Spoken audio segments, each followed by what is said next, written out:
The red signal had been glowing for 3 nights straight.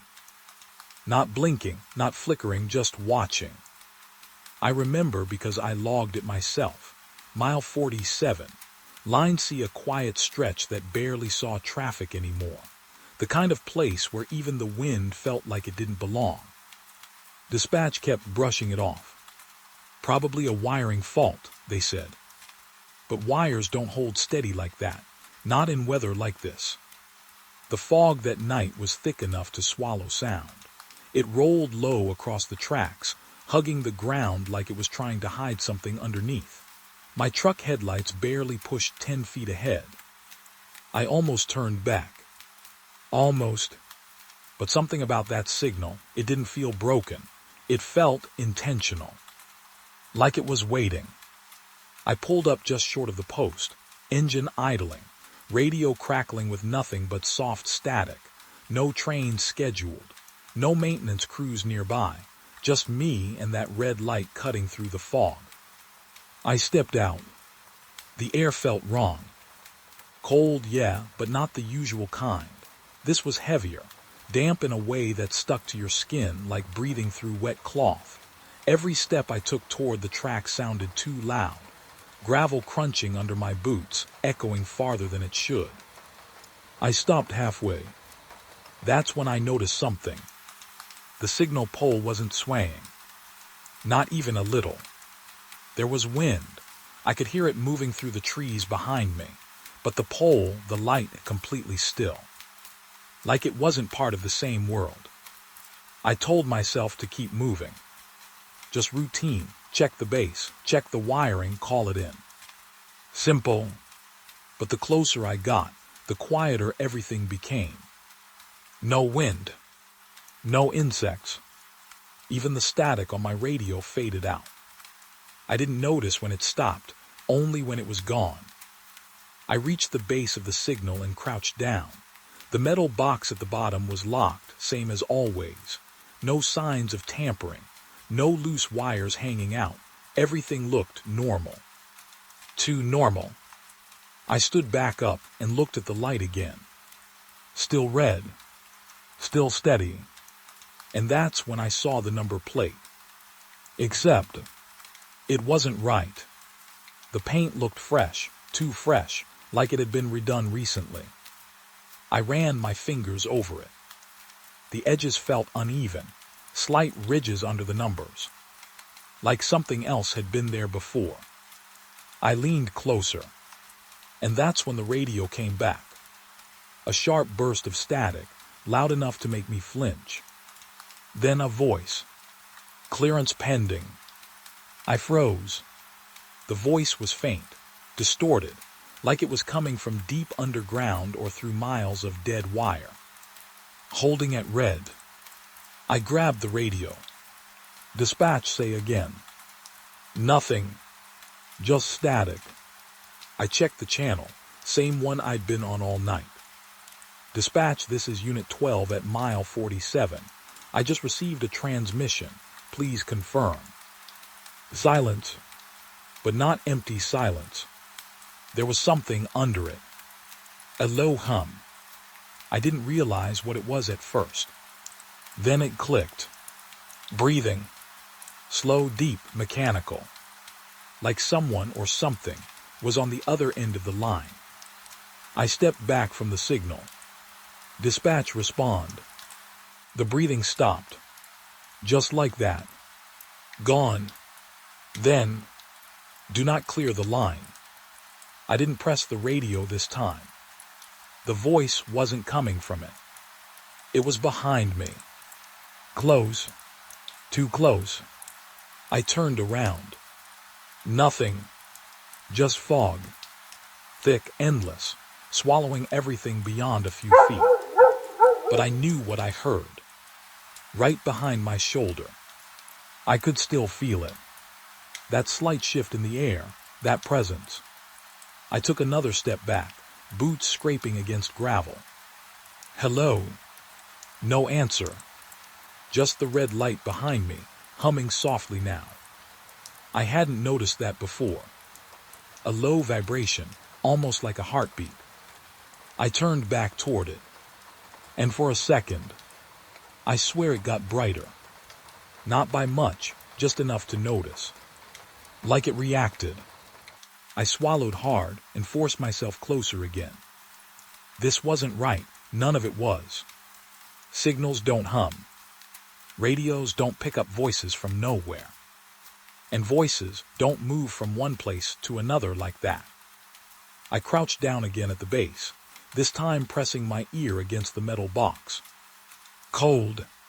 Silent. Then, a faint tapping.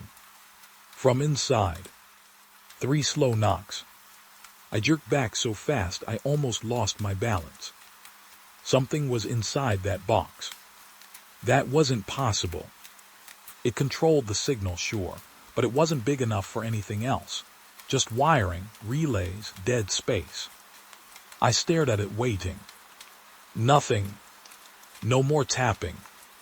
Just that hum above me. I reached for my keys. My hand hesitated halfway. I don't know why. Maybe it was the voice. Maybe it was the breathing. Or maybe it was the feeling that opening that box wasn't part of my job tonight. But I did it anyway. Because that's what you do. You check, you confirm, you fix. I unlocked the panel. The door creaked open. Inside, darkness. No indicator lights. No wiring glow. Just empty black. I leaned in, squinting. There should have been something visible. Anything. But the deeper I looked, the less it made sense. The space inside didn't match the size of the box. It felt deeper.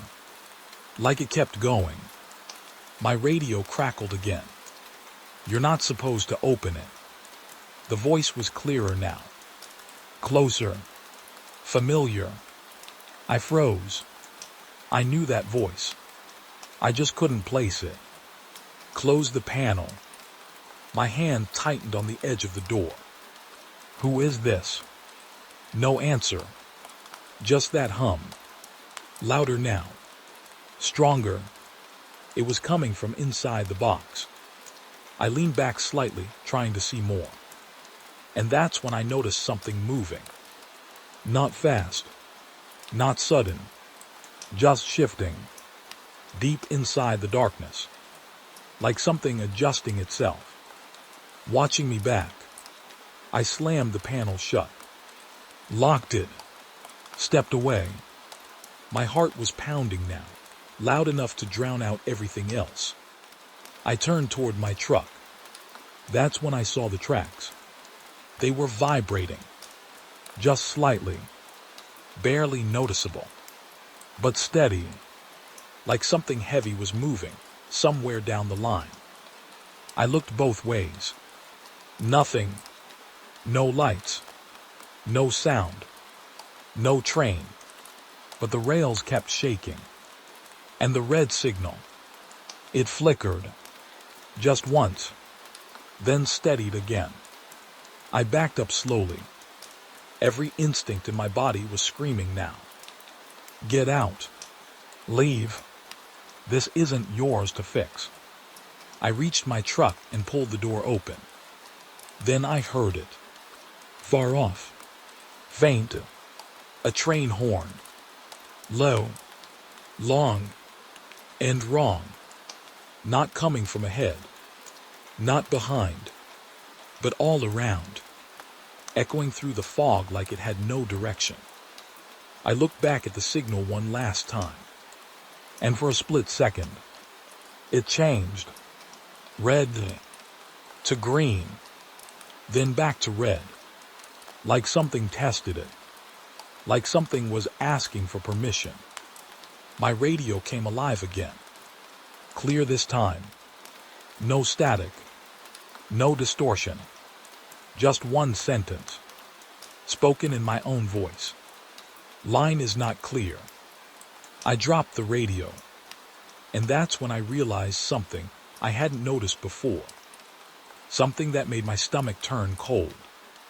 There were no footprints behind me. Not from when I walked up. Not from when I stepped back. just smooth, untouched gravel, stretching all the way from my truck to the signal, like I had never left the vehicle. Or worse, like something else had walked in my place. And whatever it was still out there, waiting at mile 47.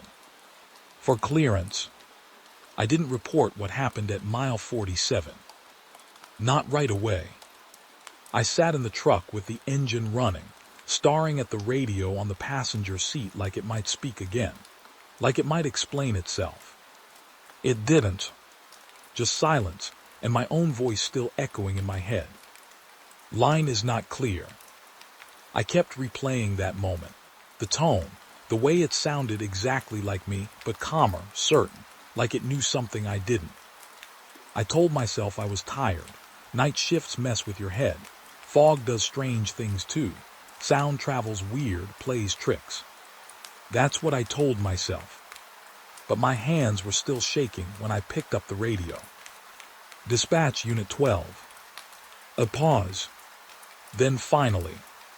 Go ahead 12. Normal voice, different operator. To normal. I swallowed. I'm at mile 47. Signal is still red, no visible fault. Copy that. No questions, no concern. That felt wrong. You got anything on scheduled traffic through this line tonight? I asked. Another pause, slightly longer this time. Negative, that section's inactive. Inactive. The word stuck. Since when? Couple years now. My chest tightened. I glanced back at the tracks. They had been vibrating. I was sure of it. You sure about that? I said. Affirmative. Line C past mile 30 was shut down after the incident. The incident. No one had mentioned that before. What incident? Silence again. Then stand by. The line went quiet. Not static. Not interference. Just cut. I stared at the radio. A few seconds passed. Then a minute. I reached for the ignition, thinking maybe I should just leave, file a report later, let someone else deal with it in daylight. But something stopped me. That word again. Incident. I picked up the radio. Dispatch. No answer. I switched channels. Still nothing. Every frequency was dead. It felt familiar. Too familiar. Like when I stood near the signal. Same kind of silence. Heavy watching. I slowly turned my head toward the tracks again. The fog had shifted. It wasn't rolling anymore. It was parting. Just slightly. Like something had passed through it. I leaned forward in my seat. And that's when I saw it. Not clearly. Not fully. Just movement. Far down the line.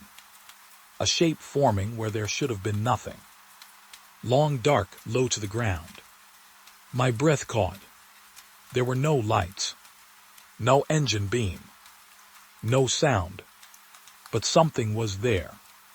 I stepped out of the truck without thinking. The air hit me again, cold, damp, wrong. I walked a few steps closer to the tracks. The shape didn't move. It just sat there, like it was waiting for me to notice it. Then the radio clicked. You didn't close it properly. I froze. That voice again. Same one from before. Close, but not behind me this time. Everywhere. I grabbed the radio. Who is this? No reply.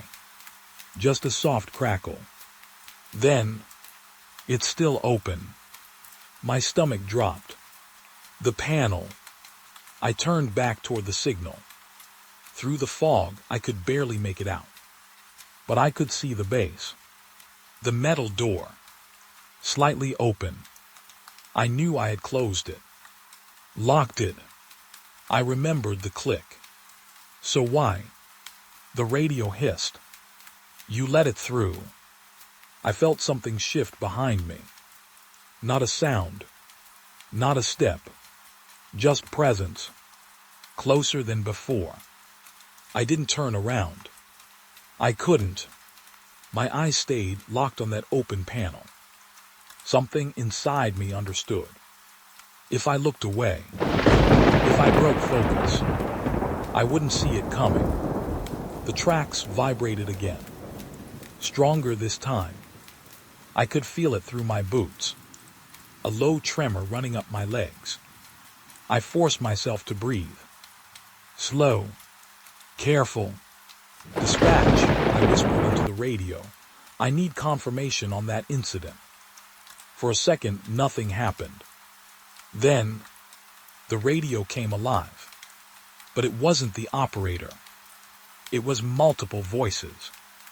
Layered. Overlapping. Like recordings playing on top of each other. Train 602 requesting clearance. Signal stuck at red. We're not stopping. There's something on the line. I stepped back. The voices kept going. Different tones. Different years. But all saying the same things. All leading to the same moment. Impact imminent. The radio cut out. Dead again. I stood there breathing hard, trying to process what I just heard. Train 602. The number felt heavy. Important. Like I should already know it. And then it hit me. I rushed back to the truck and grabbed the log tablet. Scrolled through recent entries. Nothing. No 602. No activity on this line at all. But I didn't stop there. I accessed the archived logs. Older records. The system lagged for a second. Then loaded. And there it was. Train 602. Last recorded movement. Mile 47. Date. 7 years ago. Status. Incomplete. No arrival logged. No follow-up. Just blank. My throat went dry. I scrolled further. Looking for notes. Anything. And I found one. A single line attached to the report. Signal failed to clear. That was it. No details. No investigation. Just closed. Like it didn't matter. Like they wanted it forgotten. The ground trembled again. Stronger now. Closer. I looked up. The shape in the fog. It had moved. Closer to me. Still no lights. Still no sound. But bigger now. Clearer. I could see the outline of cars. Connected. Stretching back into the fog. A full train. But wrong. Everything about it felt off. The proportions. The spacing. Even the way it sat on the tracks. Like it wasn't fully there. Like it didn't belong to this version of the world. I stumbled back toward the truck. Heart racing. Mind trying to catch up. There was no train scheduled. This line was dead. And yet, it was coming. The signal behind me hummed louder. I turned just in time to see it flicker again. Red. Green. Red. Faster this time. Unstable. Like it was being forced. The radio burst to life. Clear. Sharp. Urgent. Unit 12, do not authorize passage. Repeat, do not. The voice cut off mid-sentence. Replaced instantly. By mine. Clearance granted. I dropped the radio again. No, I said out loud. No, I didn't. The ground shook hard this time. The train. It was close now. Too close. And still. No sound. No horn. No engine. Just movement. Silent and heavy. I backed up until I hit the side of my truck. My eyes locked on it, trying to understand, trying to see inside. The windows, they weren't reflecting anything. Just dark, endless. Then, for a split second, I saw something. A figure, standing inside one of the cars, facing me, still, watching, and then it was gone, like it had never been there. The train kept moving forward, slow, steady, like it was waiting for the signal to change.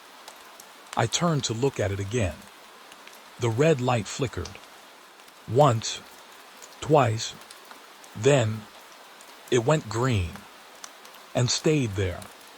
The hum stopped. Everything went quiet. Too quiet. I felt it before I understood it. That same shift in the air. That same presence. Right behind me. Closer than ever. And this time, I knew why. Because something had just been cleared. And whatever was on that train, it wasn't supposed to stop anymore. I didn't wait. I jumped into the truck, slammed the door, and started the engine. Didn't look back. Couldn't. As I drove away, the fog closed in behind me, swallowing the tracks, swallowing the signal, swallowing whatever was moving through that dead line.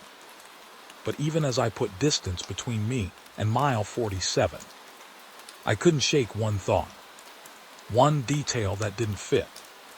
When I checked the log, train 602 didn't have a departure station listed. No origin, no route, nothing, just one entry, mile 47, like it didn't come from anywhere, like it was always there, waiting for someone to clear the line. I should have stayed away from mile 47. Instead, I went back the next night. I told myself it was for the report, for closure, for something that made sense. But the truth is, I needed to know if it was real. Because if it was, then something had answered me. And I didn't know what I had cleared. The road felt longer this time. Same stretch, same turns, but everything looked off, like I was remembering it wrong. Or like it didn't want to be found again.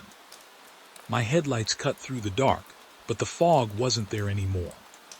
That should have been a relief. It was. The air looked too clean, too empty. Like something had already passed through and taken everything with it. When I reached the marker sign for mile 46, my radio clicked. Not static, just a soft shift. Like someone adjusting their breath before speaking. I didn't touch it. Didn't say a word. I just kept driving. Then, you came back. I tightened my grip on the wheel. Same voice. Calm. Familiar. Too familiar. I didn't clear anything, I said, more to myself than to it. Silence. Then a quiet reply. You always do. My stomach turned. The signal came into view. Still red. Still steady. Like nothing had changed. But something had. I could feel it before I even stepped out of the truck. The place wasn't empty anymore. It just looked that way. I killed the engine. For a second, everything went completely still. No wind. No distant hum. Just that quiet pressing in. Then I opened the door. And the sound came back. Faint at first. A low murmur. Voices. Not from one place. From everywhere. Soft overlapping. Like a crowd trying not to be heard. I froze with one foot on the gravel. Listened. They weren't talking to me. They were talking to each other. Repeating things. Fragments. Still red. Hold position. Where's the signal? I stepped out fully.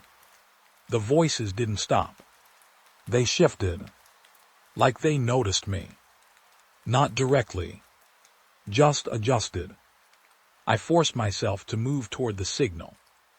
Every step felt heavier than it should, like the ground didn't want to let go.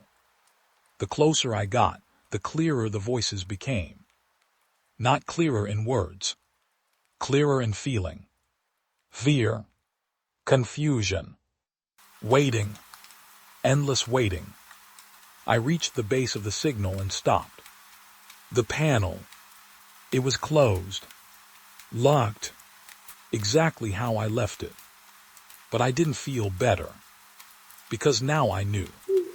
Whatever was inside didn't need it open. The radio clipped onto my shoulder buzzed softly. Then, requesting clearance. I shut my eyes tight. No, requesting clearance. It wasn't one voice anymore. There were more, stacked, layered, like an echo that kept repeating itself but never faded. Requesting clearance. I grabbed the radio and pulled it off. Stop, I said. There's no train here. A pause. Then, we've been here for 7 years. My chest tightened. 7 years. Train 602. The log. I looked up at the tracks. Empty, but not still. There was a faint tremor again. Barely there. Like something was resting on them. Waiting. I stepped closer. My boots touched the steel. Cold, but not dead cold. There was a pulse in it. Slow, like a heartbeat trying to remember how to beat. I pulled my foot back. Where are you? I whispered. The answer came immediately. We're right here. The voices weren't in the radio anymore. They were around me. In the air. Close. Too close. I turned slowly. Nothing. No shapes. No figures. But the feeling. They were standing where I was standing. Looking where I was looking. Seeing the same red light. Trapped in the same moment. I backed away from the track. This doesn't make sense, I said. We thought that too. A new voice. Different tone. Older. Signal never changed. I swallowed hard. Why didn't you stop? Silence. Then, we tried. Another voice cut in. It told us to proceed. My breath caught. The air shifted. The hum returned. Low, deep, from the signal above me. I looked up. The red light flickered. Once, twice, then steadied. It said the line was clear. My legs felt weak, because I knew that voice. I had heard it, from my own mouth. I shook my head. No, that's not possible. You said it. The words hit harder than anything else. Not loud. Not angry. Just certain. I stepped back again, shaking now. I wasn't here. You are now. The ground trembled slightly. The rails vibrated. Stronger than before. I looked down the line. And for a second, I saw it again. The outline. The train. Faint. Like a memory trying to form. Not fully here. Not fully gone. Stuck. Waiting. The signal clicked softly. A mechanical sound. Out of place. Like something inside it had just moved. Then, green. For less than a second. Then red again. The voices surged. Louder. Closer. There, did you see? It changed. We can go. Hoping. That's what it felt like. hope flooding into something that had forgotten it. Then it vanished, just as fast. Back to red, back to waiting. The silence after that was worse. Heavy, broken. It never holds. The older voice again. It never lets us leave. I felt something shift beside me. A presence stepping closer. I turned my head slowly.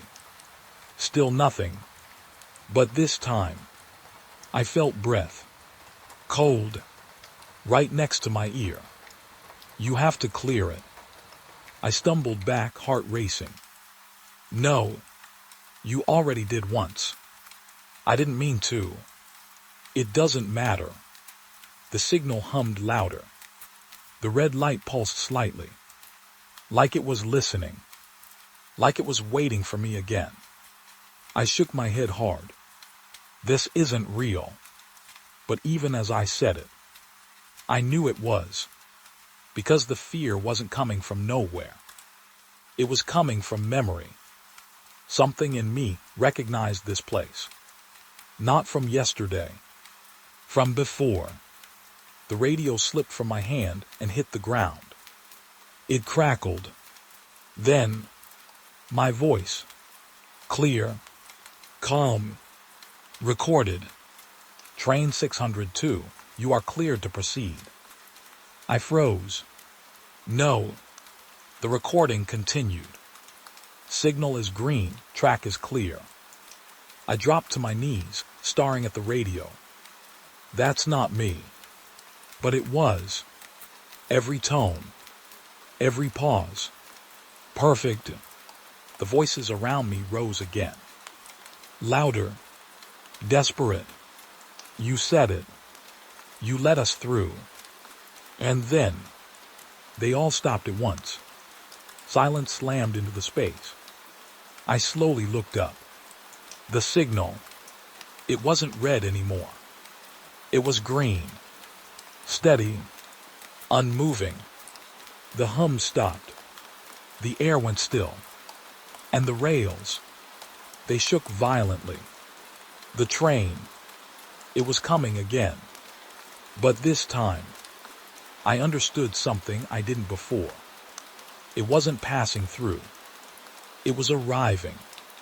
For me, I scrambled to my feet, backing away, shaking my head. I didn't do this. But deep down, I knew the truth was worse. Because if that recording was real, if that voice was mine, then I hadn't just cleared the train. I had been here before. 7 years ago. And whatever happened that night, I didn't remember leaving. The horn sounded. Loud this time. Close. Too close. And just before I turned to run, I heard one last thing. Soft. Right behind me. You never did. The seal was still intact when I heard the first knock. That's what stayed with me. Not the sound itself, but the fact that it shouldn't have been possible. I remember checking the metal latch twice, running my fingers along the lead seal, feeling the cold, pressed shape of it. Clean, unbroken, exactly the way it should be after departure.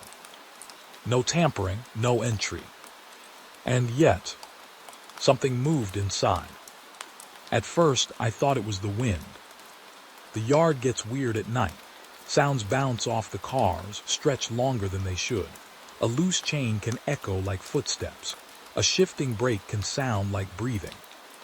So I stood there for a moment, clipboard in hand, telling myself that's all it was. Just noise.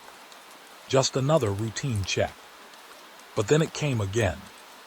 A dull thud. From inside the boxcar. Not loud. Not desperate. Just deliberate. Like something adjusting its weight. I stopped writing. Lifted my head slowly. The train sat quiet across the yard. A long line of dark shapes under weak overhead lights. Most of the cars were open freight or empty containers. This one was. Fully sealed, tagged for transfer, No stops scheduled until the next city. I checked the number again against my sheet. Matched. Everything normal. Except for the part where something inside had just moved. I stepped closer. Gravel crunched under my boots, too loud in the still air. My breath felt heavier the closer I got, like the space around the car was thicker. I placed my hand on the side of the boxcar. Cold metal. Still, for a few seconds, nothing happened. Then, a faint scrape, right under my palm. I jerked my hand back. That wasn't the wind. That wasn't loose cargo. That was something touching the inside wall. Following my hand, I took a step back, heart picking up. No, I muttered, not possible. The seal was intact. No one gets in without breaking that. No one gets out either. I forced myself forward again, slower this time, pressed my ear against the metal. At first I heard nothing. Then, a soft dragging sound. Slow, uneven, like something shifting across the floor. I pulled away, breathing shallow now. Hello, I said without thinking. The word felt wrong the second it left my mouth. Too loud. Too personal. For a moment there was silence. Then, 3 knocks. From inside. Not random. Not loose. Knuckles. Measured. Answering me. My stomach dropped. I looked at the seal again. Still intact. Still unbroken. Which meant whatever was inside had been there the whole time. Since departure. Since loading. I backed away, scanning the yard. No one nearby. No workers, no guards, no sound of engines. Just that quiet hum of distant power lines and the faint creak of metal settling. I reached for my radio. Control, this is Unit 7. I've got a sealed car with possible. The radio hissed. Cut me off. Then went dead. I tapped it, checked the channel. Nothing. No static. Just silence. I looked back at the boxcar. The surface seemed darker now, like it was absorbing more light than the others. Or maybe I was just noticing it more. I stepped closer again. I don't know why. Instinct should have told me to leave. Report it. Wait for backup. But something about the way it knocked back. It felt aware. Like it was waiting for me to respond. I lifted my hand slowly. Hesitated. Then knocked once on the metal. A soft tap. The sound echoed hollow inside. For a second. Nothing. Then, one knock back. Same place. Same force. Perfectly timed. My throat went dry. I tried again. 2 knocks. A pause. Then, 2 knocks answered. Exact. Like a mirror. I stepped back quickly, pulse racing now. This isn't real, I whispered. But it was. Because I could feel it. That presence again. Same as before, but different somehow. Contained. Held inside something too small. The radio clipped at my shoulder buzzed faintly. Then, do not open it. The voice was low. Calm. Familiar. I froze. I didn't ask for advice, I said under my breath. No reply. Just that quiet pressure in the air. I looked back at the car. The seal. Still perfect. Still untouched. Then what is it? I asked. The answer didn't come right away. Instead, the metal shifted. A deeper sound this time. A weight settling. Closer to the door. I took another step back. The space between me and the car felt thinner now. like something was pressing outward from the inside. Then the voice returned. It wasn't empty when they sealed it. A chill ran down my spine. Who sealed it? Silence. Then, you did. I laughed under my breath. Short, sharp, wrong. No, I said, not my route, not my shift. But even as I said it, something in my head didn't agree. A flicker, a half memory, gloved hands, a latch closing, the dull press of metal sealing. I shook it off hard. No. The boxcar creaked again, this time louder. The metal flexed slightly inward, like something inside had leaned against it. Right where I had been standing, my feet moved back on their own, every instinct screaming now. Leave. But I couldn't. Not yet. Because one question kept pushing forward. If it had been inside since sealing, then how long had it been awake? I stepped sideways, moving along the length of the car. Slow, careful, listening. The dragging sound followed me, keeping pace, not rushing, not panicking, just staying aligned, like it knew exactly where I was. I stopped. The sound stopped. I moved again. It followed. I pressed my palm against the metal again. This time, something pressed back. Not hard, just enough. A shape, not flat, not smooth, uneven, like fingers. I ripped my hand away, heart slamming in my chest. No, I whispered again. The radio buzzed. It learns.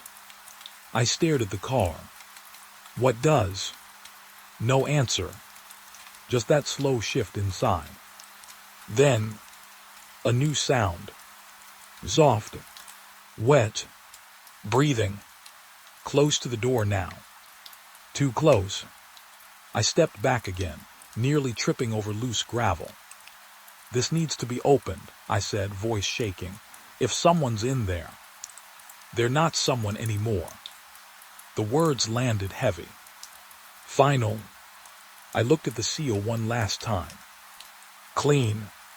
Unbroken. Proof that whatever was inside had never left, had never been checked, had never been seen. And yet, it knew how to answer. It knew how to follow. It knew how to press back. The metal creaked again. Then, a slow, deliberate knock. From the inside. Not answering me this time. Calling. I stood there frozen. Because now I understood something I hadn't before. It wasn't trapped. It was waiting. For the door to open. And the worst part, I wasn't sure anymore. If I was there to inspect it. Or to let it out. The logs were clean. Too clean. That's what bothered me more than the knocking. More than the breathing. Even more than the way something inside that sealed boxcar knew where I was standing. Because when I checked the system, there was nothing. No entry. No loading record. No crew assignment.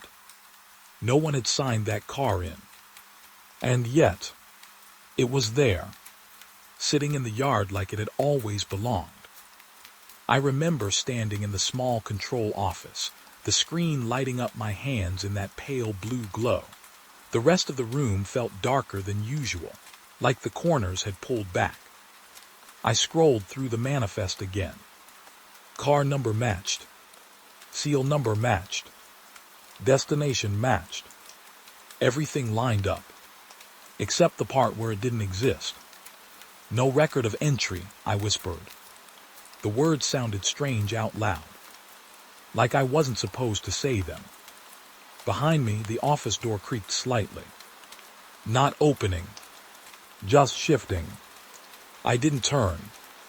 I didn't want to. because ever since I stepped away from that car, I had this feeling. Like I didn't come back alone. I focused on the screen, pulled up the yard camera feed, scrolled through angles until I found the row. There it was. The same boxcar, same position, same dark surface swallowing the light. I leaned closer. The camera timestamp blinked steadily in the corner. Everything normal. Until I saw it. A slight movement. Right along the side of the car. Like a shadow sliding across the metal. I paused the feed. Rewound. Played it again. Nothing. Still frame. No movement. I let it play forward again. And there. That shift. That same dragging motion. But slower this time. More deliberate. Like it knew it was being watched. I swallowed hard. It's just reflection, I said quietly. But the office lights hadn't changed. Nothing else in frame was moving. Only that. Only the car. The radio on the desk clicked softly. I flinched. Didn't touch it. You checked the logs. The voice was quieter now. Not warning. Not guiding. Just observing. Yes, I said. A pause. And I stared at the screen. There's nothing there. Another pause. Longer this time. Then, there wasn't supposed to be. My chest tightened. What does that mean? No answer. The radio went silent again. I looked back at the camera feed. The car hadn't moved. Still sitting there. Still sealed. Still wrong. I leaned back in the chair and rubbed my face. Think. There had to be something I missed. A transfer error. A delayed entry. Someone forgot to log it. That happens. Not like this, but still. I pulled up older records. Scrolled back through the yard logs. Day by day. Week by week. Looking for anything tied to that car number. Nothing. It didn't appear yesterday. Didn't appear last week. Didn't appear at all. Until tonight. Like it had just arrived. Without arriving. I felt a chill run through me. Because I knew what that meant. If it wasn't logged coming in, then it was never processed. Never checked. Never opened. Whatever was inside had been sealed before it got here. And no one knew. I stood up slowly. My legs felt unsteady. Like I had been sitting too long. Or like the ground had shifted under me. I looked at the door. Still closed. But the gap at the bottom. It looked darker now. Thicker. Like something was blocking the light from the hallway. I stepped toward it. Slow. Careful. The air felt tighter with each step. I reached down. And looked through the gap. Nothing. Just darkness. But not empty darkness. Full. Like something was standing right on the other side. Listening. I backed away. Heart beating faster now. No, I whispered. No, you're still outside. But the thought didn't hold. Because something else pushed in. A memory. The way it followed me along the car. The way it matched my movement. What if it didn't stay inside? The radio clicked again. It doesn't need the door. I shut my eyes. Stop it. It only needed you to notice. I grabbed the radio this time. Who are you? I snapped. Static. Then, you wrote the report. My grip tightened. What report? Silence. Then, a soft sound. Behind me. Inside the office. I turned slowly. The screen was still glowing. The chair still pushed back. Everything the same. Except the far wall. There was something on it. I stepped closer. My breath caught. Scratches. Thin. Uneven. Running across the paint. Not deep, but repeated. Layered over each other. Like someone had been marking it. Over and over again. I reached out. Touched one. The paint flaked slightly under my finger. Fresh. Not old. Not faded. Fresh. My stomach twisted. I hadn't seen that before. I would have noticed. I always notice things like that. So when did it get there? The radio buzzed softly. You're starting to see it. I stepped back from the wall. My mind racing now. This isn't real. But it felt real. Too real. Because the details didn't feel imagined. They felt discovered. Like they had always been there. Just waiting for me to look. The camera feed flickered. I turned back quickly. The image glitched for a second. Then stabilized. The boxcar. It was closer. Not by much. Just enough to notice. I stared at the screen. No, I whispered. No, it didn't move. The timestamp hadn't changed. Still live. Still recording. But the distance. It was wrong. I leaned in closer. Trying to compare it to the tracks. The poles. Something fixed. Something real. And that's when I saw it. Footprints. In the gravel. Leading up to the car. Clear. Fresh. One set. Stopping right at the door. I felt my chest tighten. Because I knew those prints. The spacing. The angle. They were mine. But I hadn't gone back. I hadn't left the office. Had I? The radio crackled. No record of entry. My voice. My exact tone. Playing back. Unit confirmed seal intact. I stared at the speaker. I didn't say that. But I had. Somewhere. Sometime. No signs of forced access. The recording continued. My own report. Word for word. Filed. Stored. Real. But I didn't remember making it. The camera feed shifted again. This time, no glitch. No flicker. Just movement. The boxcar door. It twitched. Just slightly. The seal still in place. Still unbroken. But the door itself moved. Like something inside had leaned against it. Hard. I stepped back slowly. My breath shallow. Because now the truth felt closer. If there was no record of entry. And no record of loading. And I had already filed a report.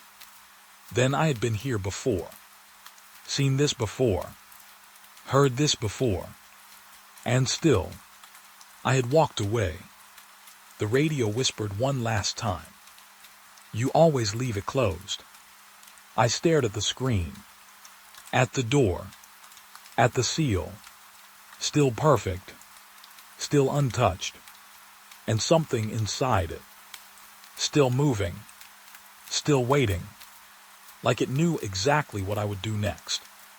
Like it had already watched me do it. And the worst part, I wasn't sure anymore. If keeping it sealed was the right choice, or the reason it was still here. The scratches weren't there when I first touched the car.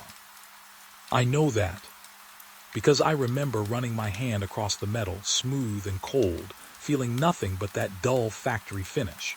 No marks, no dents, no signs of damage. Just a sealed boxcar and something moving inside it. But when I went back out, they were everywhere. I didn't notice them right away. That's the part that bothers me most. They didn't appear suddenly. They didn't jump out. They waited. I stepped out of the office slowly, the night air hitting me harder than before. It felt colder now, sharper, like the yard itself had changed while I was inside. The lights flickered once overhead. Just once, then steadied. I told myself that was normal. Everything was normal. Except it was. Because the moment I looked at the car again, I felt it. That same awareness. Focused. Locked onto me. Like it knew I had seen something I wasn't supposed to. I walked toward it anyway. Each step slower than the last. The gravel sounded different now, softer. Like it was being pressed down by more than just my weight. I stopped a few feet from the door. The seal still hung there. Unbroken. Untouched. But the metal around it. That's when I saw the first line. Thin. Jagged. Running diagonally across the surface. I leaned in closer. Then I saw another. And another. My stomach tightened. They weren't random. They were layered. Crossing over each other in tight, frantic patterns. All centered near the door. I lifted my hand slowly. Hesitated. Then touched one. The edge was rough. Sharp enough to catch the tip of my finger. Fresh. Not worn. Not rusted. Fresh. Like they had just been made. I pulled my hand back quickly. No, I whispered. Because that meant something inside had done this. And it hadn't stopped. I stepped sideways, scanning the rest of the car. The further I moved, the worse it got. Scratches ran along the entire length now. Some shallow. Some deep enough to bend the metal outward. All from the inside. Every mark pointed one way. Toward the door. Like everything inside had been trying. Over and over again. To get out. The radio buzzed softly. It tried first. My breath caught.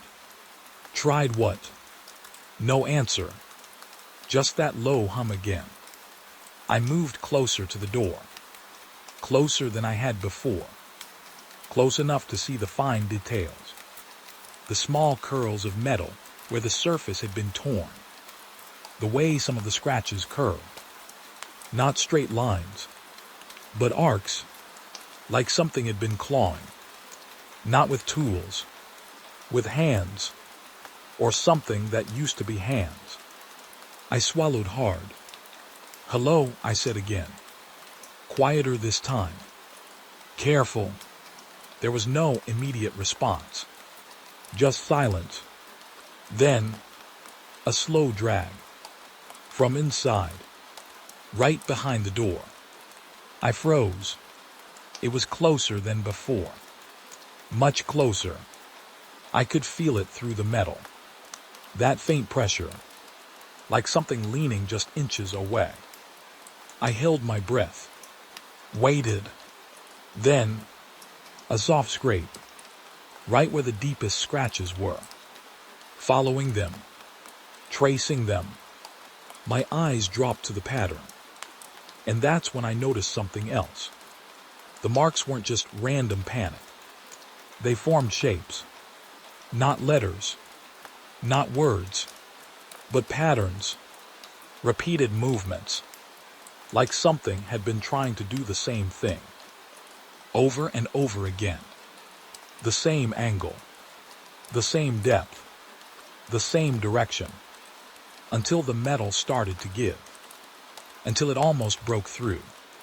But didn't. Because the door was still closed. Still sealed. Still holding it in. The radio crackled. It got close. I shook my head.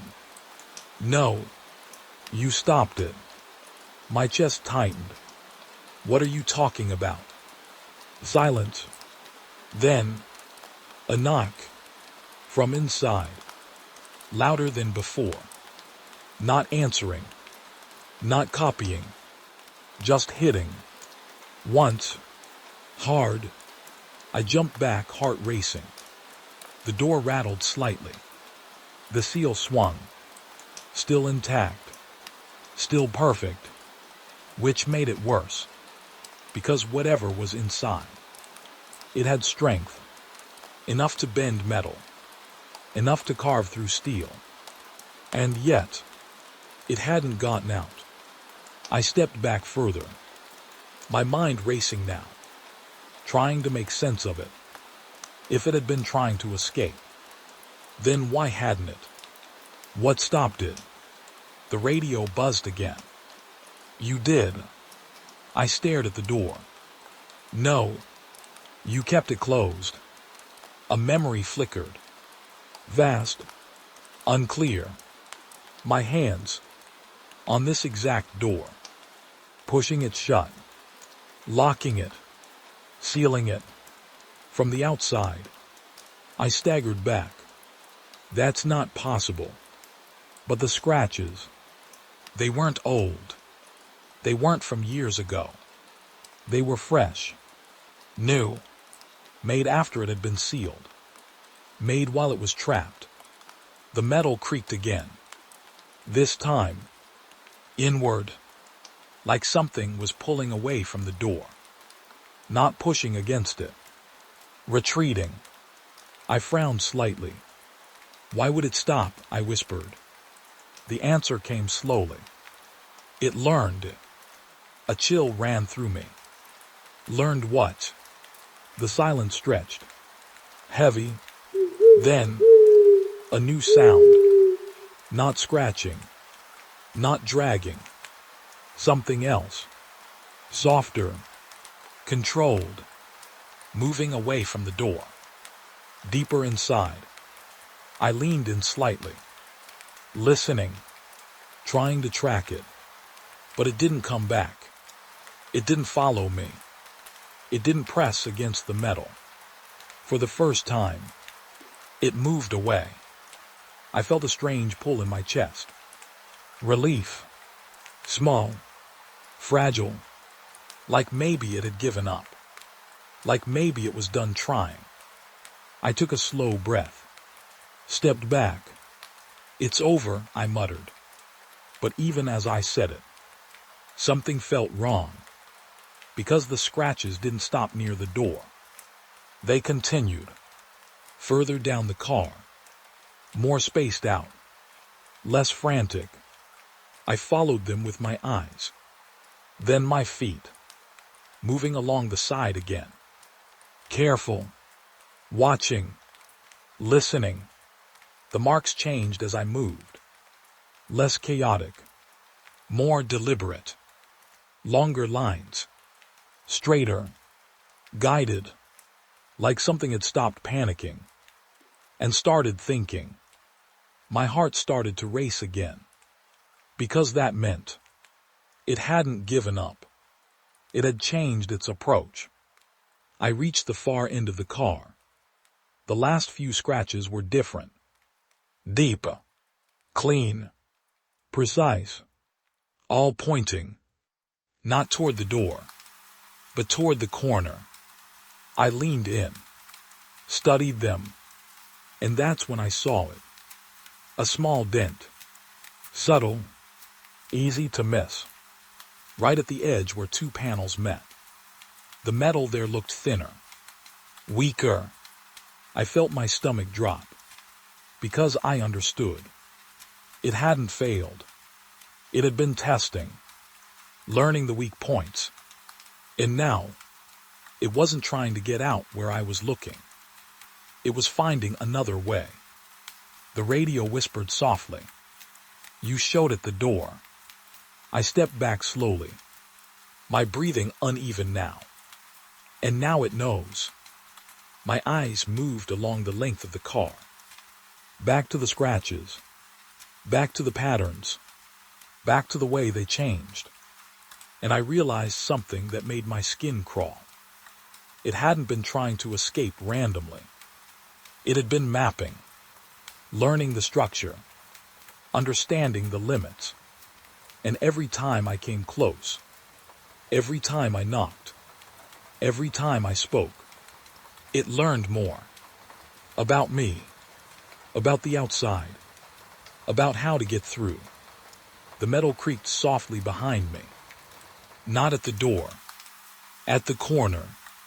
I didn't turn right away. I didn't want to see it, but I heard it. That slow, controlled pressure, pushing outward, testing, patient now, not desperate, not trapped, just waiting for the right moment. And the worst part, I couldn't shake the feeling. That moment was getting closer, because whatever was inside that boxcar wasn't trying to escape anymore. It was figuring out how. The door opened easier than it should have. That's the first thing that felt wrong. Not the sound, not what was inside. Just how little resistance there was. I remember standing there, staring at the seal, knowing it was still intact, knowing it should stop me, that it was the one thing keeping everything in place. But when I touched it, it came apart. No snap, no break. Just loosened, like it had already been opened before. My hands went cold. I didn't move right away.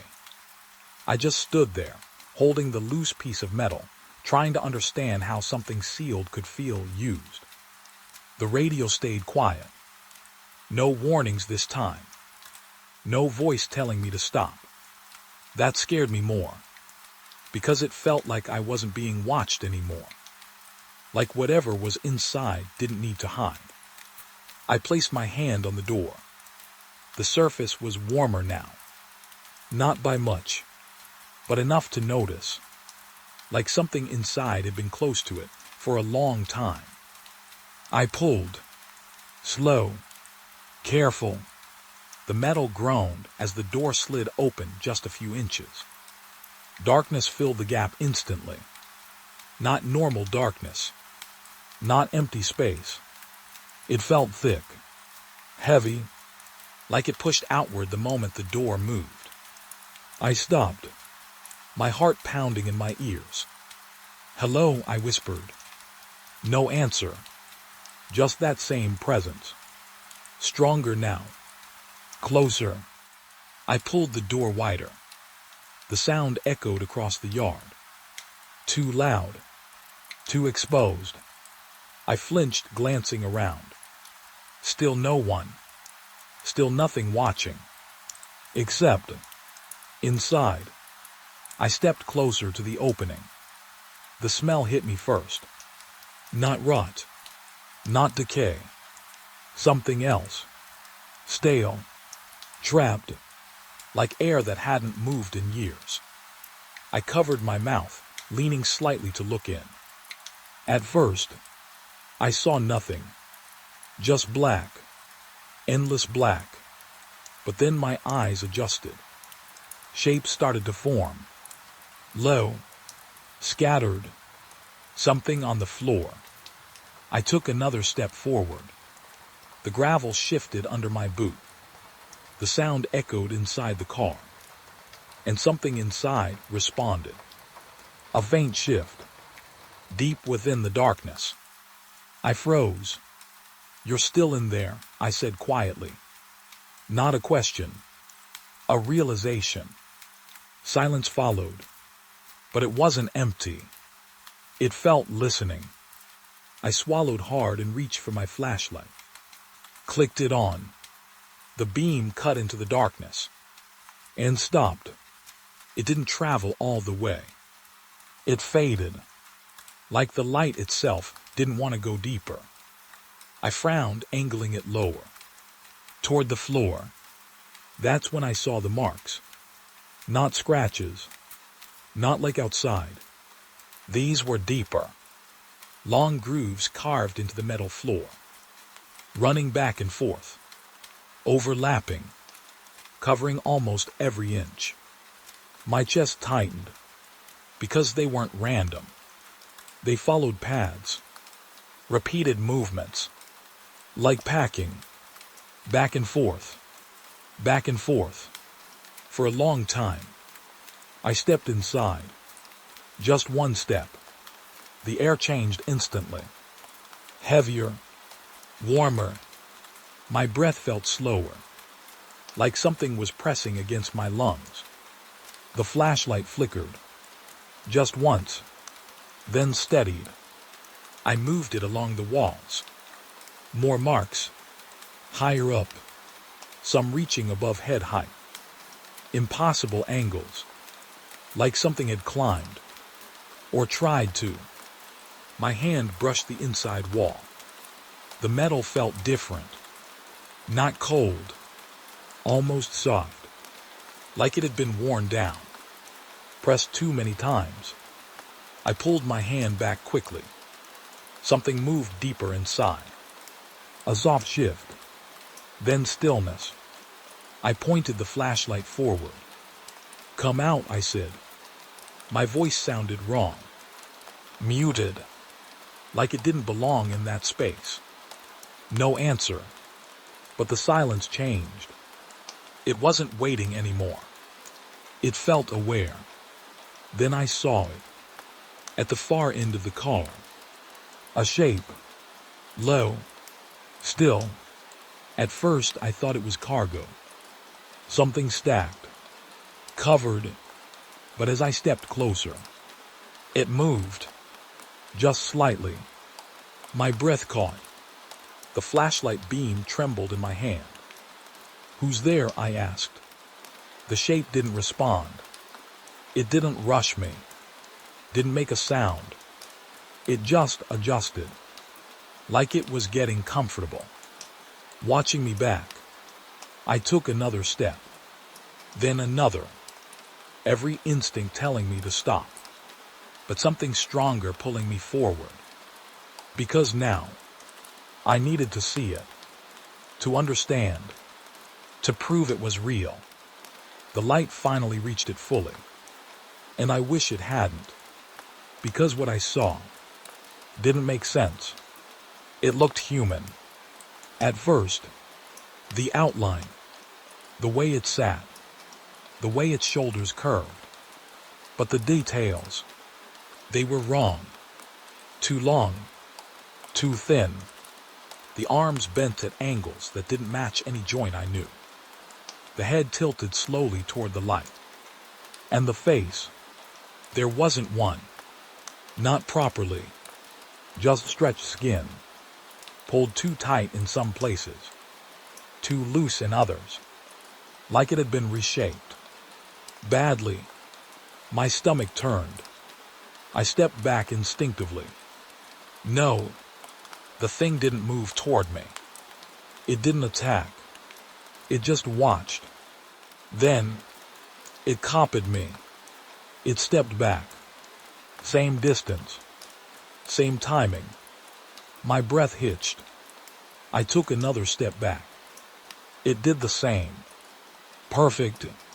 Mirrored. Like it was learning me in real time. The radio on my shoulder buzzed. I didn't take my eyes off it. It wasn't empty. I shook my head slowly. "What are you?" No answer. The thing tilted its head again. Then, it tried to speak. A sound came out. Broken. Wet. Like words being forced through something that didn't understand them. "Open." I froze. The word was mine. My voice. Distorted. Wrong. "You opened." My heart slammed in my chest. It took a step forward. I stepped back. It followed. Same pace. Same distance. Always matching. Always learning. "Let me." I backed toward the door now. Desperation rising. "No," I said. "No, I'm closing it." The thing stopped. Its head tilted sharply, like it didn't understand. or didn't like that answer. Stay. I reached the door, grabbed the handle. The cold metal grounded me for a second. A brief moment of clarity. I pulled. Hard. The door slid halfway. The thing didn't rush. Didn't panic. It just watched. You always close it. The words hit me like a weight, because something inside me recognized that. Not from now. From before. I slammed the door shut. Locked it. Stepped back. Breathing hard. The yard felt colder again. Lighter. Normal. But my hands, they were shaking, because I knew something I couldn't unlearn. It hadn't been trapped. Not really. It had been waiting. Learning. Growing. Every time the door stayed closed. It got more time. More chances. More understanding. I stared at the seal in my hand. Still loose. Still wrong. And that's when I realized the part that scared me the most. When I opened that door, it didn't try to escape. It didn't rush me. It didn't fight. Because it didn't need to. It had already found another way. And whatever I saw inside that boxcar wasn't trying to get out anymore. It was trying to become something that could. The call came in with no caller ID. That alone wasn't strange. Happens all the time on night shift. Faulty lines, old systems, people using payphones that barely work anymore. What was strange was the location. Disturbance reported at platform 12, the dispatcher said, her voice flat, like she was reading from something she didn't understand. Multiple complaints, possible trespass. You're the closest unit. I stared at the screen in front of me. Platform 12. I already knew that wasn't right. Because this station only had 9. I'd worked this line for 6 years. Night shift mostly, quiet work. Same tracks, same stops, same routine. There was no platform 12. Repeat the location, I said. A pause. Paper shuffling on the other end. Platform 12, she said again, slower this time. That's what it says. What line? Another pause. Then, it doesn't list 1. I leaned back in my seat, eyes still on the screen. That didn't make sense. Every platform belongs to a line. Every line belongs to a route. You can't have one without the other. Who called it in? I asked. Silence. Then, no record of caller. A cold feeling settled in my chest. Then where did the report come from? The dispatcher didn't answer. Instead, I heard something faint on her end. A sound, like a train passing. Low, distant, but steady. I frowned. You at Central? Yes. There's no train scheduled right now. The sound kept going. Didn't slow down. Didn't stop. Then, the line cut. Dead. I sat there for a few seconds, staring at the radio, waiting for it to come back. It didn't.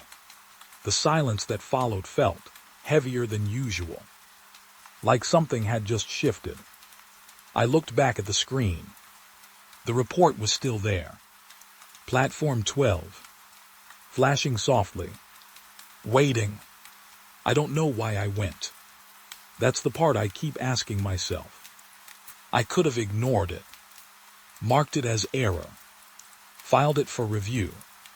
But something about it, the way it didn't belong, pulled at me, like a loose thread I couldn't leave alone. So I grabbed my jacket, my flashlight, and headed out. The station looked normal from the outside. Lights on. Entrance open. No signs of trouble.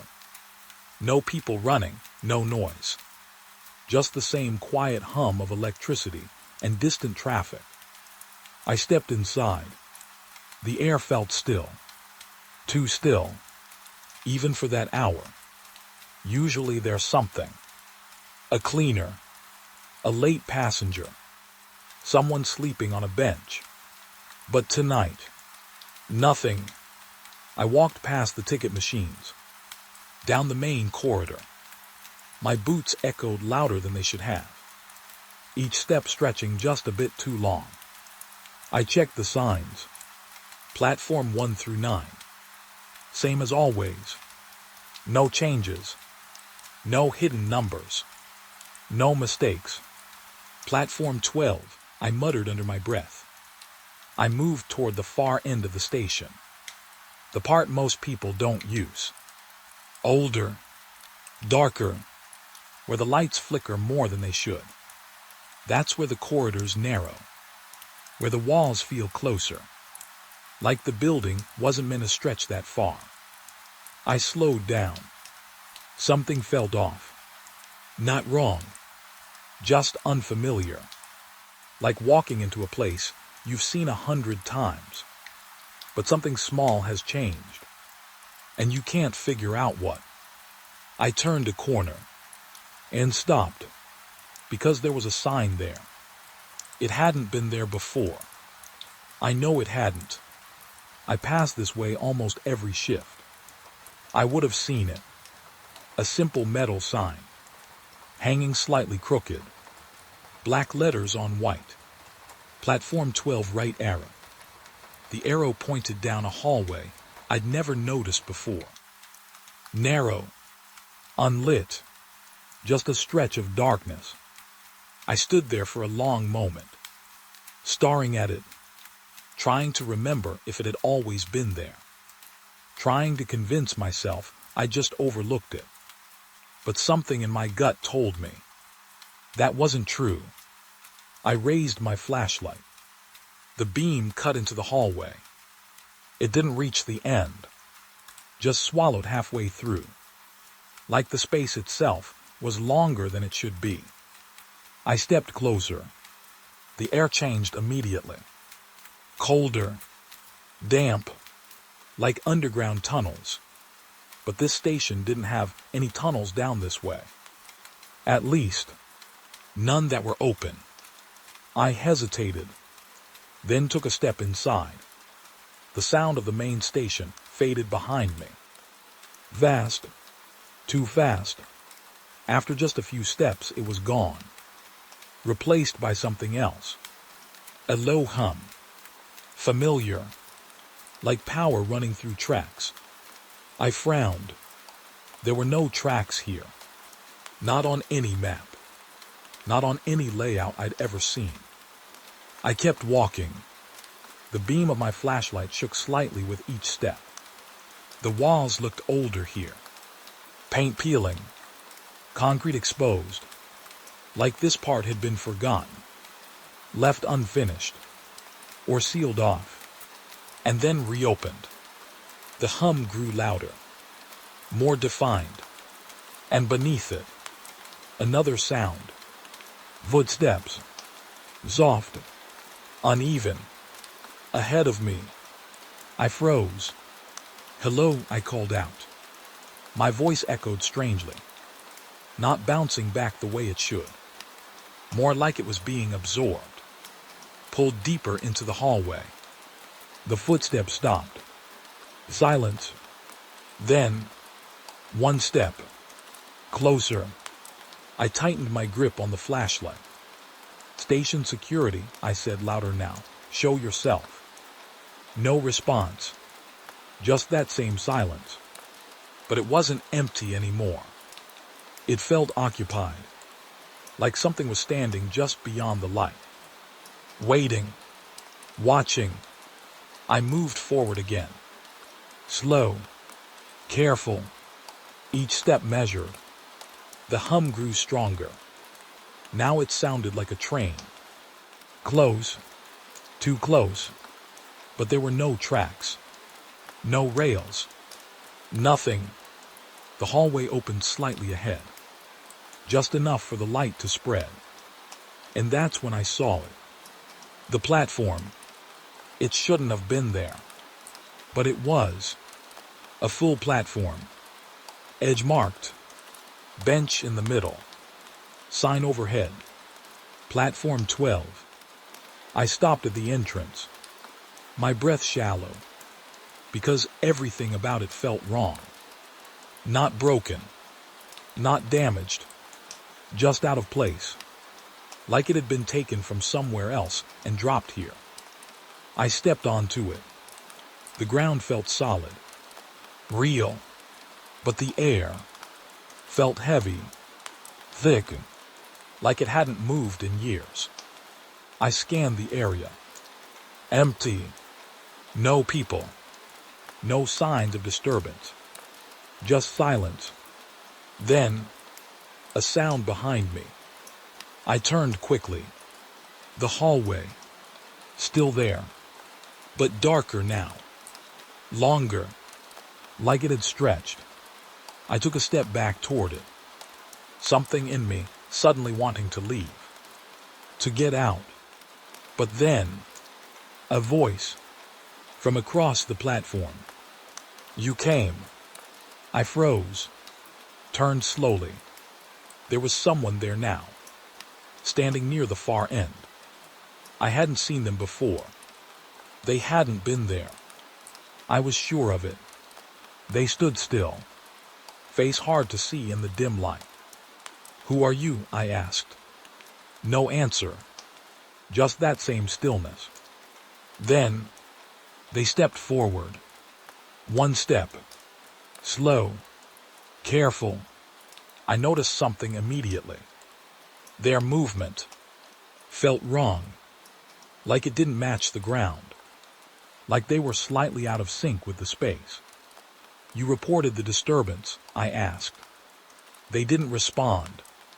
Just took another step. Closer. The hum grew louder. Now unmistakable. A train. Approaching. But there were still no tracks. No rails. Nothing for it to run on. I looked down at the platform edge. And my stomach dropped. Because now, there were tracks. Where there hadn't been any before. Dark. Old. Stretching into a tunnel that hadn't existed seconds ago. I stepped back. Heart racing. This isn't real, I whispered. The figure tilted its head.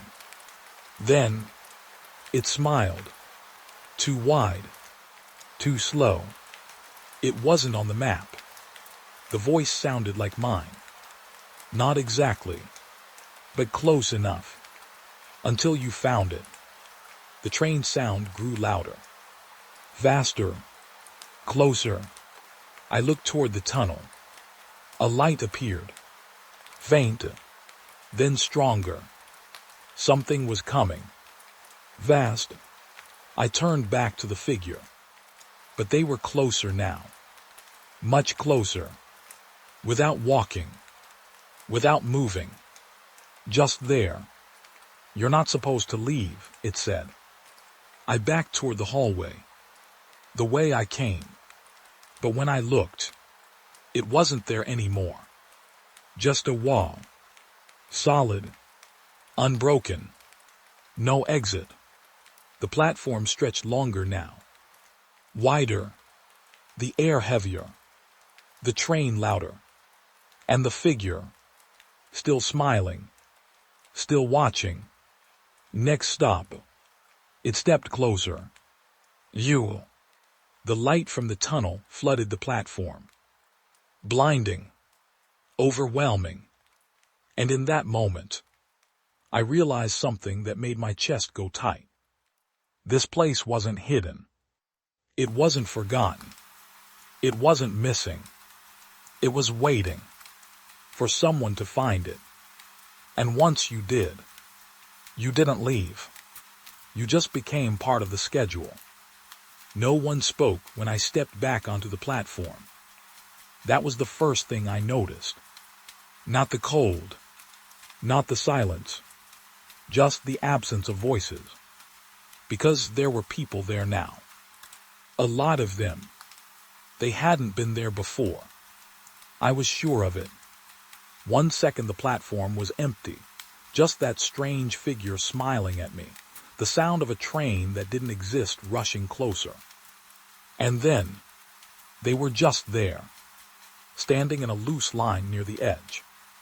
Some sitting on the bench, some near the pillars, all facing the tracks, all completely still. My breath slowed, but not in relief.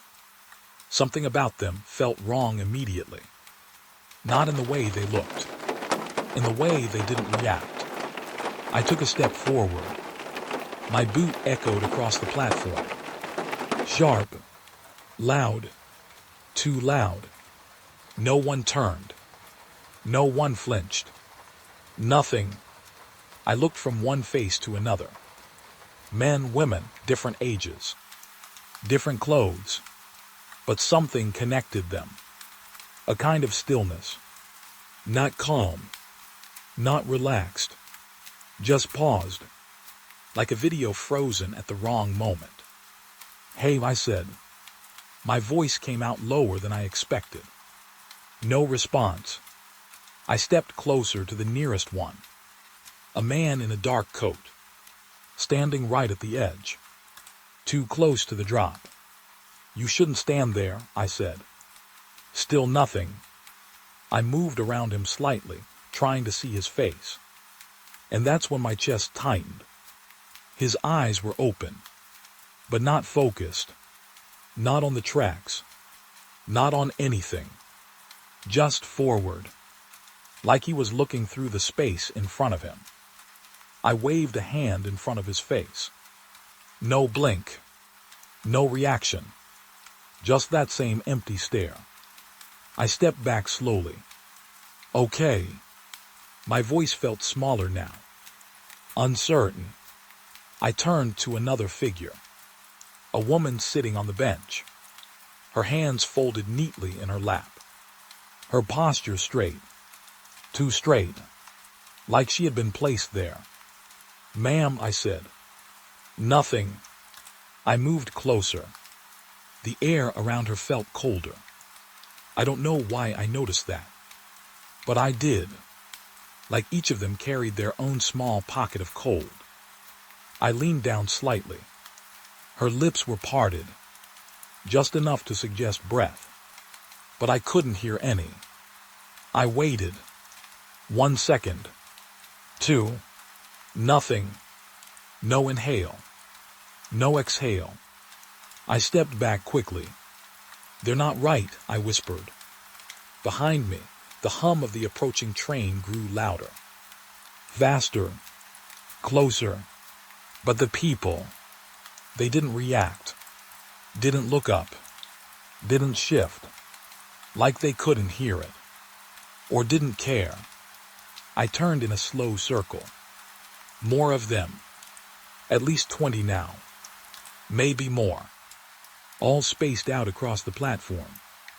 All facing the tracks. All waiting for something that wasn't on any schedule. My chest tightened again. Why are they here? No one answered. Of course not.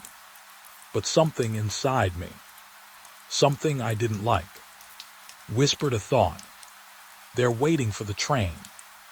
The one that isn't supposed to arrive. The one I heard. The one I brought closer. I shook my head. No. But the idea stuck. I stepped toward the platform edge. Careful. Looking down at the tracks. They were still there. Dark. Old. Stretching into that tunnel that hadn't existed before. The light at the end was brighter now. Closer. The sound louder. Real. Too real. I turned back to the people. Listen, I said louder now. You need to move back. Nothing.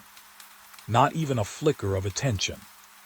Frustration crept in, mixed with fear. Hey, I shouted. My voice echoed across the platform. Sharp, breaking the silence. And for a moment, I thought something changed. One of them, the man in the dark coat. His head twitched, just slightly. I froze. "Okay," I whispered. "Okay, that's something." I stepped closer to him again. Slow. Watching. Waiting. "Can you hear me?" I asked. No response. But his head tilted. Barely. Like something inside him had tried to react.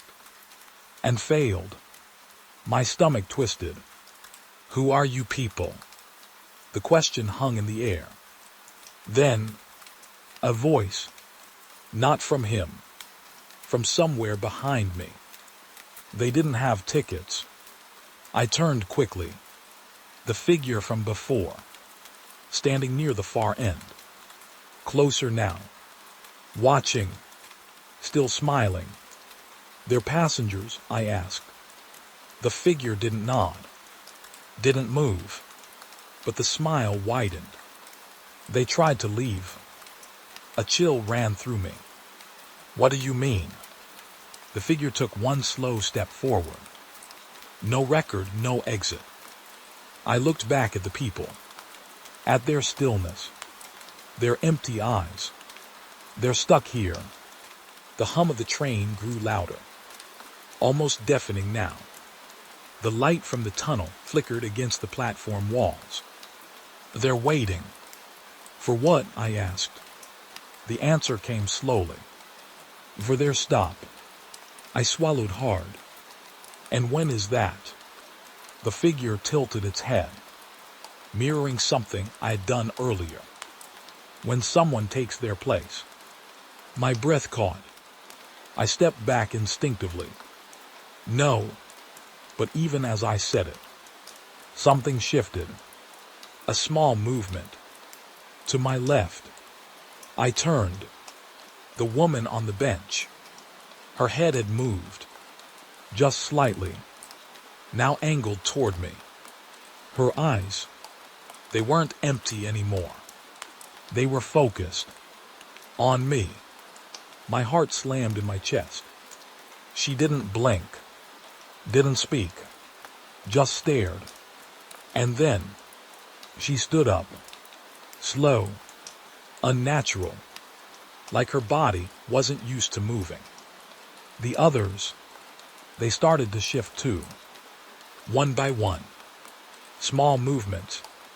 Heads turning. Shoulders adjusting. All of it slow. Delayed. Like a signal finally reaching them. I backed away. "What's happening?" The figure's voice came again. Soft. Close. "They see you now." The train sound roared. The light flooded the platform. I turned toward the tunnel. It was almost here. Fast. Too fast.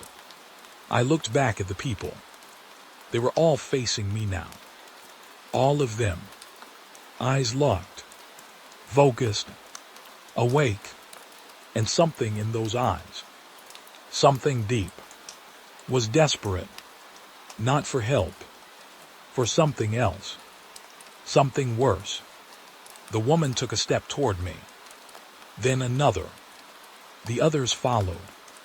Slow. Closing in. "Tickets," the figure whispered. My pulse raced. "I don't have one," I said quickly. The figure smiled wider. "Exactly." The crowd moved closer. Not fast. Not rushing. But steady. Unstoppable. The train screamed into the station. The wind hit me hard, pulling at my clothes, dragging me toward the edge. I stumbled back, trying to keep my balance. The platform shook. The light blinded everything. And in that moment, I realized the truth. They weren't waiting for the train. They were waiting for me. Because someone without a ticket doesn't ride. They stay until someone else arrives and takes their place. The last thing I saw before the light swallowed everything was the woman's face, right in front of mine, closer than it should have been. And for the first time, she smiled. Not wide, not wrong, just relieved. The platform was gone when I came back. Just gone, like it had never been there at all. I stood at the end of the corridor, flashlight shaking slightly in my hand, staring at a blank wall where platform 12 had been only hours ago. No sign, no tracks, no tunnel, no door, nothing, just old concrete and peeling paint. I blinked slowly, thinking maybe I was just tired. Maybe I took a wrong turn. But I knew I didn't. I walked this route every shift. Every corner was burned into memory.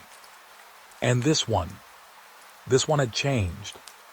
Okay, I whispered, that's not possible.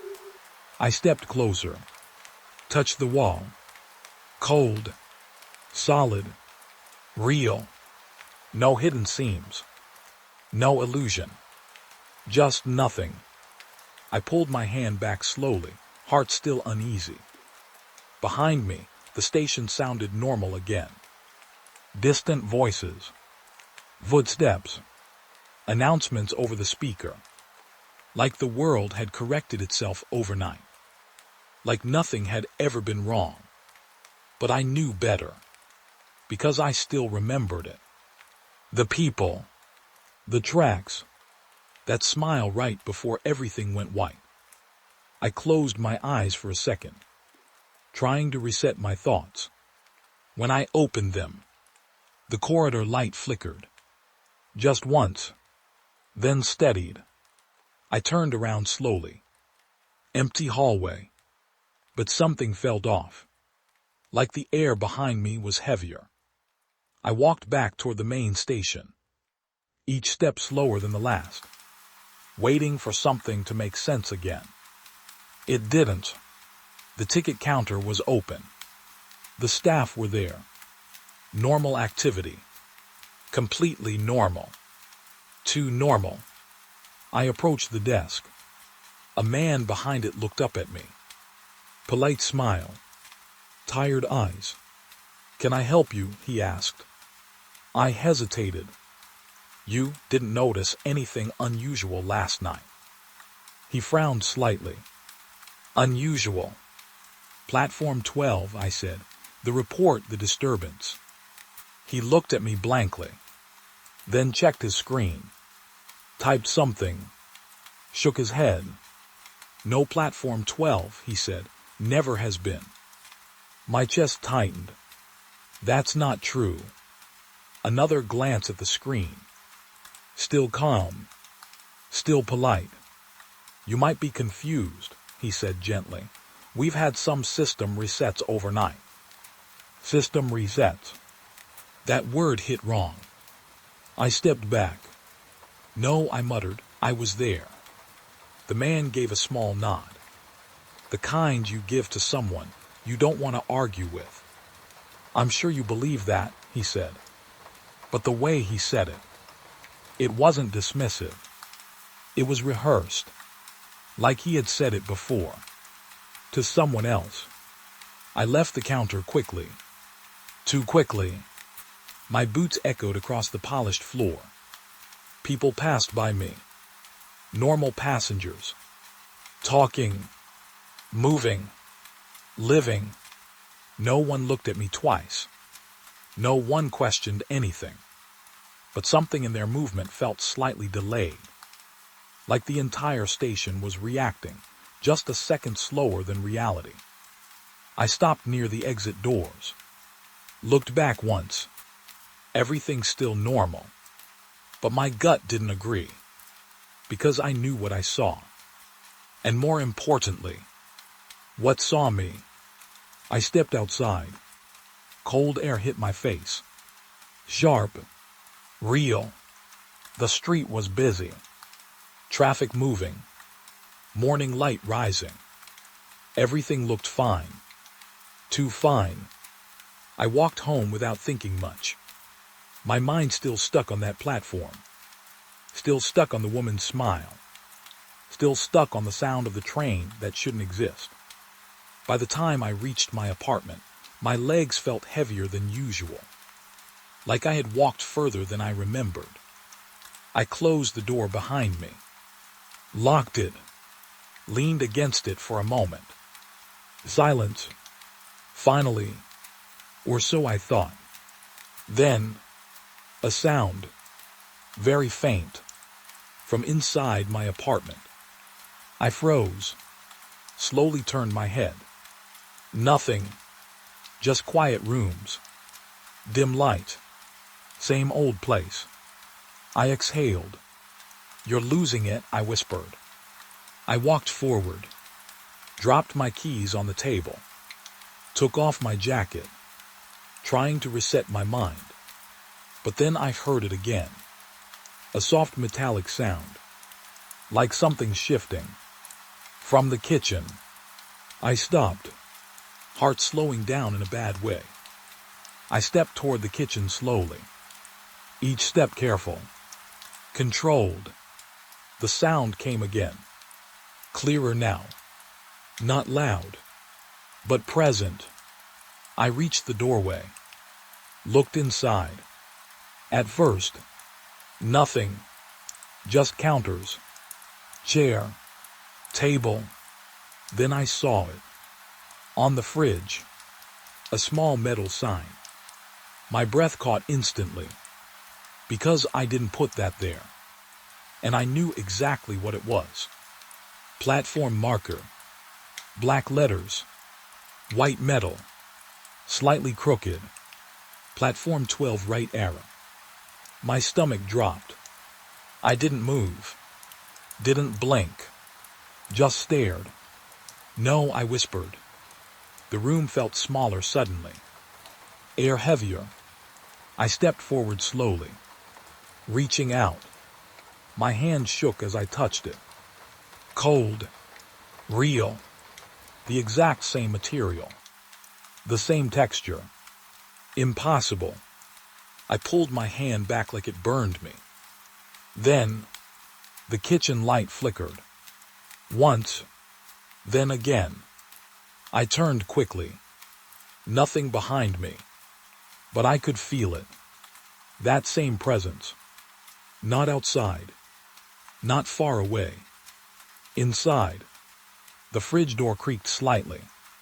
I froze. Slowly turned back. The handle moved. Just a little. Not opening.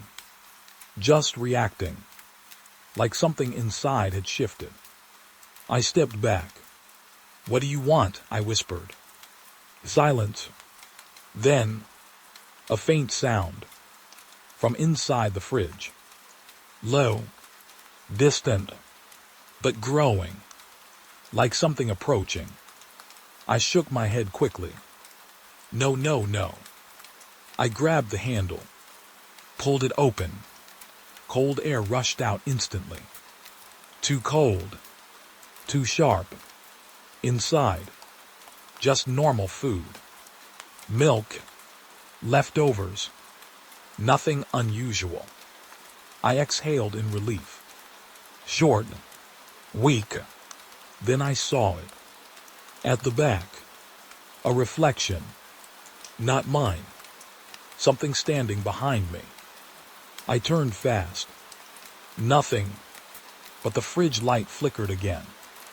And in that flicker, I saw it again. The platform. Not in the fridge. Not physically. But reflected. Like a memory pressed into reality. And standing on it were them. The passengers. All of them. Watching. Waiting. And at the edge, the woman. Still smiling. But now, closer than before. The fridge door slammed shut on its own. I stumbled back. Hit the counter. Breathing fast now. "What is happening to me?" I said out loud. No answer. But the room responded anyway. The air shifted. Heavier. Like the apartment itself was adjusting. accepting something. I backed toward the living room, eyes scanning every corner, because I knew this wasn't over. It didn't end at the platform. It followed. I grabbed my phone, tried calling dispatch. No signal. Of course. I laughed once. Short. Unstable. Of course. Then, a knock from my front door. I froze. Didn't move. Another knock. Slow. Patient. I stepped toward it, every instinct screaming not to. I looked through the peephole. My blood went cold, because standing outside was the man from the platform, the one in the dark coat. He wasn't smiling now, just waiting, his head tilted slightly, like he already knew I was looking.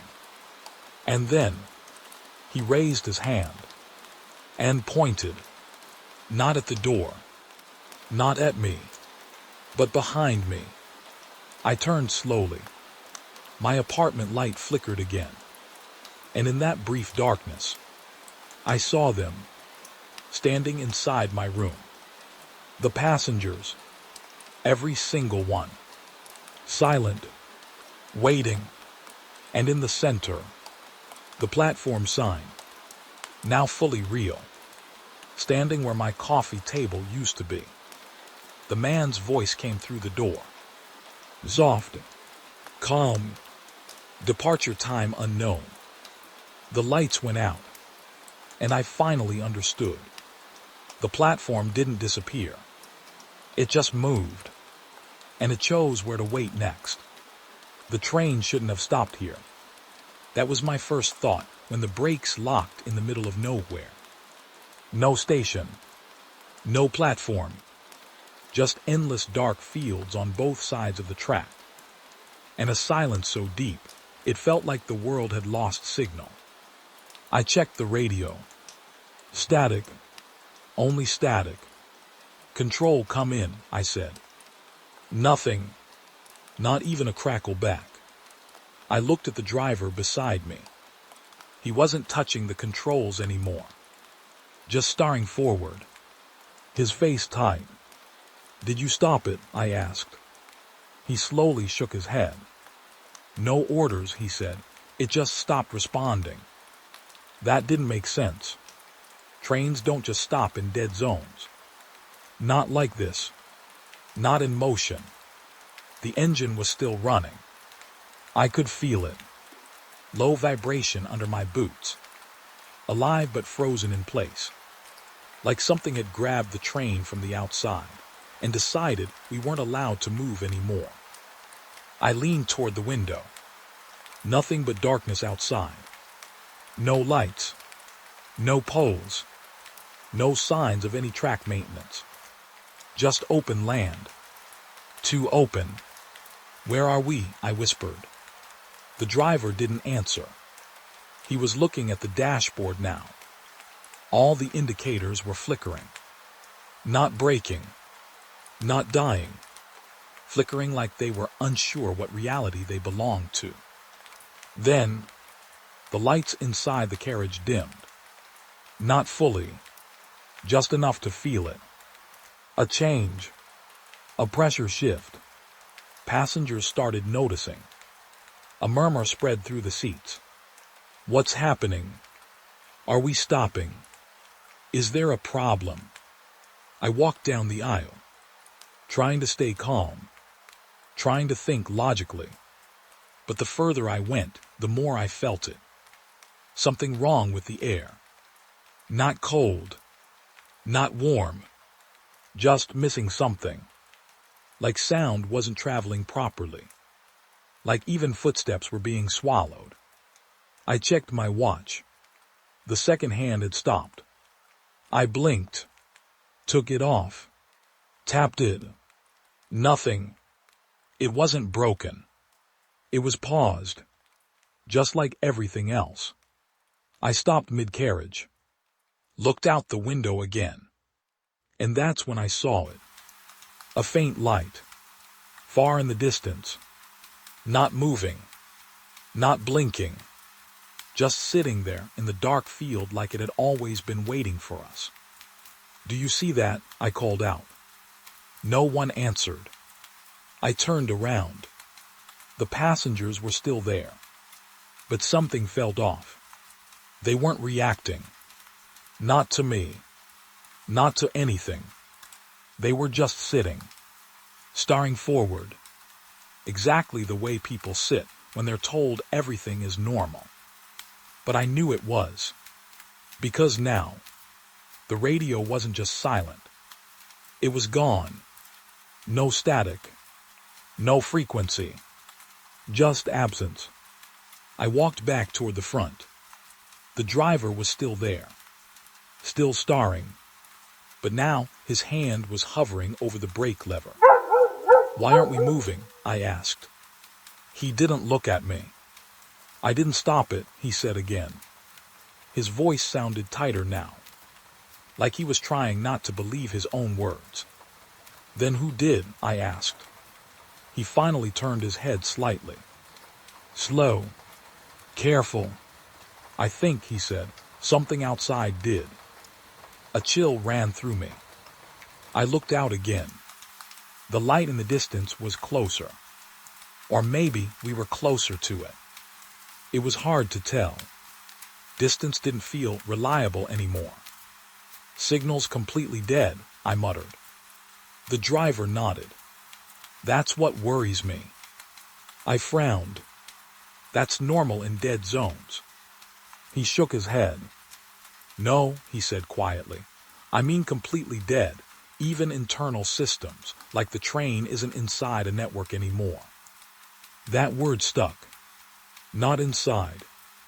Like we had been removed, taken out of the system entirely. I turned back toward the passengers, walked slowly, each step heavier than the last. Something was changing inside the carriage.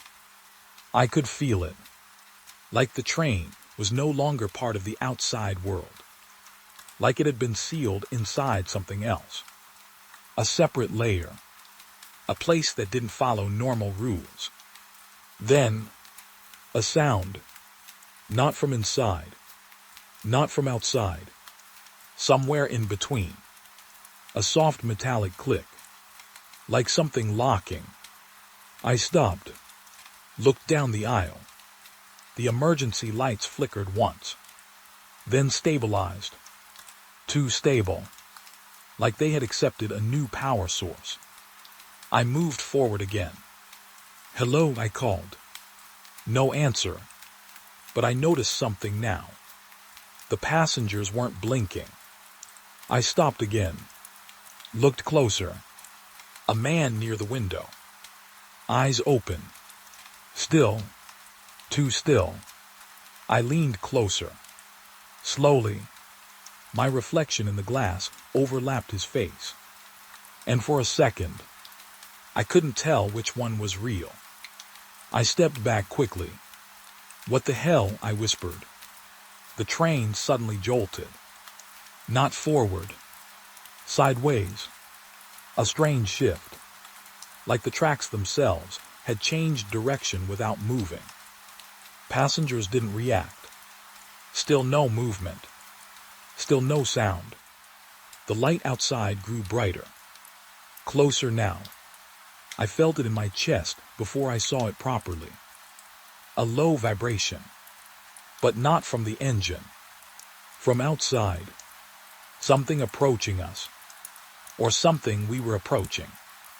I turned back to the driver. "Do you feel that?" I asked. He didn't respond, just stared forward. His face pale now, sweat forming at his temples. "Hey," I said louder, "do you feel that or not?" He swallowed hard. "I think," he whispered, "we're not on the track anymore." My stomach dropped. "What do you mean?" But he didn't answer, because at that exact moment, the train doors unlocked. Every single one. At the same time, a soft mechanical click echoed through the carriage. Passengers still didn't move. But I did. Slowly, carefully, I stepped toward the nearest door, looked out, and froze, because there was no field anymore. No darkness, no landscape, just a platform, empty, endless, stretching in both directions, lit by dim, overhead lights that shouldn't have existed here. I blinked, looked again. We weren't stopped in the middle of nowhere anymore. We were at a station, but it wasn't on any map I knew. The sign above flickered, unreadable, like the letters couldn't decide what language they belonged to. Behind me, the driver whispered something, barely audible. We didn't stop here. I turned back slowly. What did you say? He pointed at the control panel. My eyes followed. The route display had changed. Completely. No destination. No origin. Just one line. Unscheduled stop. I felt my throat tighten. This isn't possible, I said. The train lights dimmed again. Once, twice, then steadied, like something had arrived, and decided it was time. A soft sound echoed outside. Footsteps. Slow. Approaching the carriage. I moved to the window again. Looked out. At first, nothing. Then I saw them. Figures. Standing on the platform. Waiting. Not moving. Not speaking. Just there. Passengers. A lot of them. And something about them made my chest tighten instantly. They weren't looking at the train. They were looking at me. The driver whispered behind me. We never picked them up. I turned sharply. What? They're not on the manifest, he said. They were never onboarded.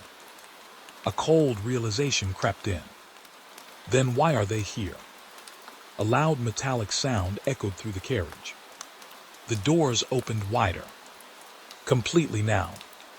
Air rushed in. Cold. Unnatural. And from the platform, one of the figures stepped forward. Just one. Slow. Deliberate. And when it reached the edge of the doorway, it looked directly at me and smiled. Not wide. Not evil. Just familiar. Like it had been waiting a long time. Then it spoke. Softly. Barely audible over the silence. You're late. The lights inside the train flickered one more time. And everything went still again. Like the world was waiting for me to decide whether I was arriving or staying forever. The moment I saw the doors fully open, I knew it wasn't over. I stayed frozen at the edge of the carriage, staring at the platform. The figure that spoke to me was still there, still smiling, still waiting, and behind it, more of them, standing in the dim light like they had always belonged there. But something had changed now. The silence wasn't empty anymore. It was expectant, like the whole place was holding its breath. Then it happened. A soft mechanical click echoed through the train. Behind me. I turned slowly. The driver was gone from the cab window. Just an empty seat. And the control panel was glowing. Not normally. Not like electricity. More like it was awake. I stepped back inside the carriage. Carefully. Every seat still filled with passengers. But none of them were looking at me anymore. All eyes were turned toward the open doors. Like something had called them. From outside, a low wind passed through the train. Cold. Wet. It didn't belong in a station. Because this wasn't a station. I knew that now. I moved down the aisle, my footsteps slow, careful, trying not to break whatever was holding this moment together. One passenger near the window shifted slightly. Just a movement, barely noticeable. Then another, and another, not reacting to me, reacting to something outside. I reached the middle of the carriage, looked out, and my stomach dropped. The platform was gone, completely gone. There was no structure anymore. No lights, no station, just a forest, thick, dark, stretching endlessly beyond the train. Trees so close they almost touched the doors. But that wasn't the worst part. The worst part was the tracks. They weren't straight anymore. They curved into the forest like veins, like the world itself had bent around us. "This can't be real," I whispered. Behind me, someone stood up. A passenger. Slow. Unnatural. I turned quickly. He didn't look at me. Just walked toward the open doors. Step by step. Like he had done this before. Like he knew exactly where he was going. "Hey," I called out, "stop." He didn't react. Just kept walking. Closer to the edge. Closer to the forest air. I moved after him. "Fast now. Don't go out there," I shouted. But he didn't stop. He reached the doorway, paused for half a second, then stepped off, into the forest. I rushed forward, and stopped at the door, because he wasn't gone. He was still there, standing outside, in the dark, completely still. But now, he was facing the train, facing me, and he was smiling. I stumbled back. "No," I whispered. My mind tried to explain it. Distance, angle, shadow. Anything logical. But nothing fit. Because he hadn't walked away. He had changed positions. Like the world had rotated around him. One passenger behind me gasped. Finally, a reaction. I turned. The woman near the aisle was shaking slightly, her eyes wide. "I saw him step out," she whispered. "So did I said. My voice felt weaker now, less certain. She shook her head quickly. "No, I saw him from the window," she said. "He didn't leave. He just appeared outside." A chill ran through me. I turned back to the door. The man outside was still there. Still smiling. Still watching. But now, there were more. One by one. Figures appearing in the forest. Between the trees. Not walking. Just appearing. Everywhere. Watching the train like it was the only thing that still made sense. Then, a sound. From deep inside the forest. Metal grinding. Slow. Rhythmic. Like something massive was moving through the trees. The passengers reacted instantly. All of them. Finally, heads turning. Eyes widening. Fear spreading like a wave. "What is that?" someone whispered. I didn't answer, because I already knew something was wrong. The sound wasn't just approaching. It was circling, like it was mapping us, measuring us. Then the train jolted. Hard. Everyone stumbled. The lights flickered. Once, twice, then steadied. But the forest outside had changed again. The trees were closer. Too close. Pressing in. The tracks beneath us groaned. Like they were being forced into a shape they didn't want to hold. I grabbed a seat for balance. "What's happening to the train?" I asked out loud. No one answered. But the man outside did. He leaned closer to the door and spoke. Not loudly, but clearly enough to cut through everything. "It's opening." My throat tightened. "Opening to what?" I called back. He smiled wider, like I should already know. "Where we are." The grinding sound grew louder. Now all around us. Not just in front. Behind. Above. Below. Like the forest itself was turning. The woman near me grabbed my arm. Her grip tight. "Please tell me this is a derailment," she said. I looked at her. I wanted to lie. I really did.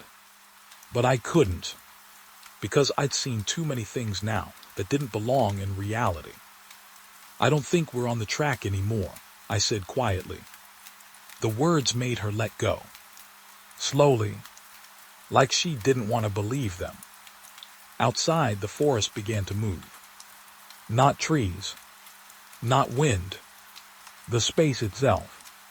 Shifting. Reorganizing. Like something was rearranging the world around the train. The man outside stepped closer to the door again. And this time, he didn't look like a passenger. He looked like an arrival. "You opened it," he said. I shook my head. "I didn't open anything." He tilted his head. "Every unscheduled stop opened something." The words hit too close to what I didn't want to accept. The train doors creaked wider, even though no one touched them. The metal groaned like it was being pulled apart by invisible hands. Passengers started backing away now, fear finally breaking through their confusion. "This is insane," someone muttered. "Where are we going?" another asked. But there was no answer, only the grinding sound. Getting closer, closer, closer. Then the forest stopped moving. Everything went still, dead still. And in that silence, something huge moved between the trees. We didn't see it clearly. Not at first. Just shape, mass, presence. Then a flash of metal. Old, rusting, impossible. Like a train that had been forgotten inside the forest for decades. But it wasn't on tracks. It was moving through them. Through the ground. Through the air itself.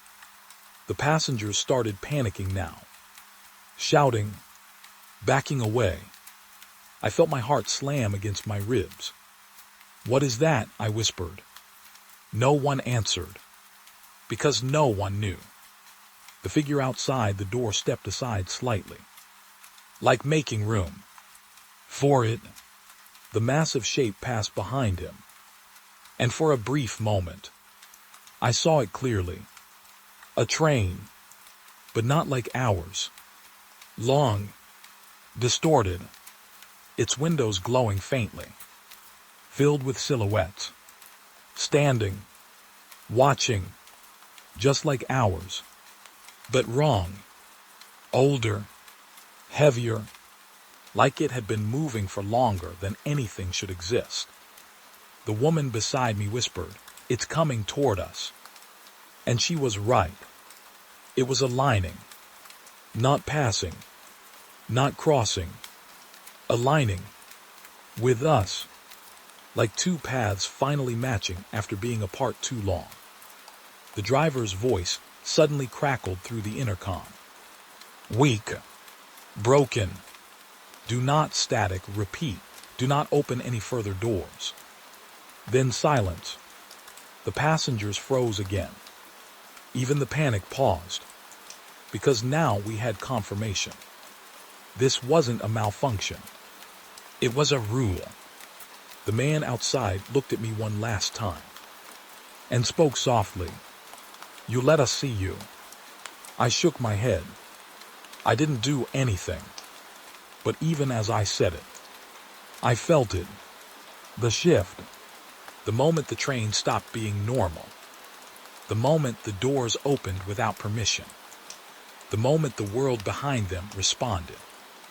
The other train moved closer, now fully visible, pressing into the edge of reality. And our train responded. The doors opened further. Too far. Beyond safety. Beyond design. Beyond control. Passengers screamed now. Real fear. Real noise. Finally breaking the silence. But it didn't matter, because the forest wasn't outside anymore. It was inside the space between the doors. And something inside me realized the worst part. We weren't being chased. We were being matched, aligned, prepared for something that only happens when two journeys become one. And as the other train came closer, I understood the truth no one wanted to say out loud. The doors weren't opening on their own. They were being answered. The screaming stopped first. Not all at once, but one by one. Like someone was turning down the volume of the world. I was still standing near the open doors when it happened, watching the other train press closer, watching reality bend between them.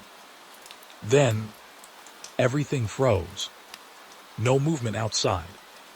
No wind in the forest. No sound from either train. Even the passengers behind me stopped mid-shout, like the entire system had been paused. But I could still breathe. I could still think, which somehow made it worse. Then I heard it. A voice behind me. Close. Too close. Count them. I turned fast. The driver was back, standing in the aisle, his face pale, eyes sharp in a way they weren't before, like something had woken him up violently. Count them, he repeated. My throat felt dry. Why? His eyes flicked toward the passengers. Because one is missing. That sentence hit harder than everything before it. The noise outside, the trains, the forest, all of it faded behind those words. One missing, I asked. He nodded once. Slow. Controlled. I checked the manifest, he said, during the freeze. I stared at him. You were gone. He didn't react to that. Just continued.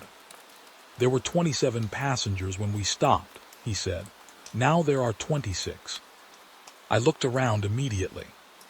At them, still frozen, still stuck in that strange paused state. But now I was seeing them differently. Not as passengers, as numbers, as something that could be counted. One by one, my eyes moved across the carriage. Slow, careful, trying not to lose track. One near the window. Still there. A woman holding a bag. Still there. The man who stood earlier. Still there. I kept going, heart tightening with every step. But the driver was right. There was a gap, a space that didn't belong. I felt it before I even found it. The empty seat near the middle, by the broken armrest. I walked closer, slowly. Maybe someone went to the bathroom, I said. But even as I said it, I knew it wasn't true, because the bathrooms were locked.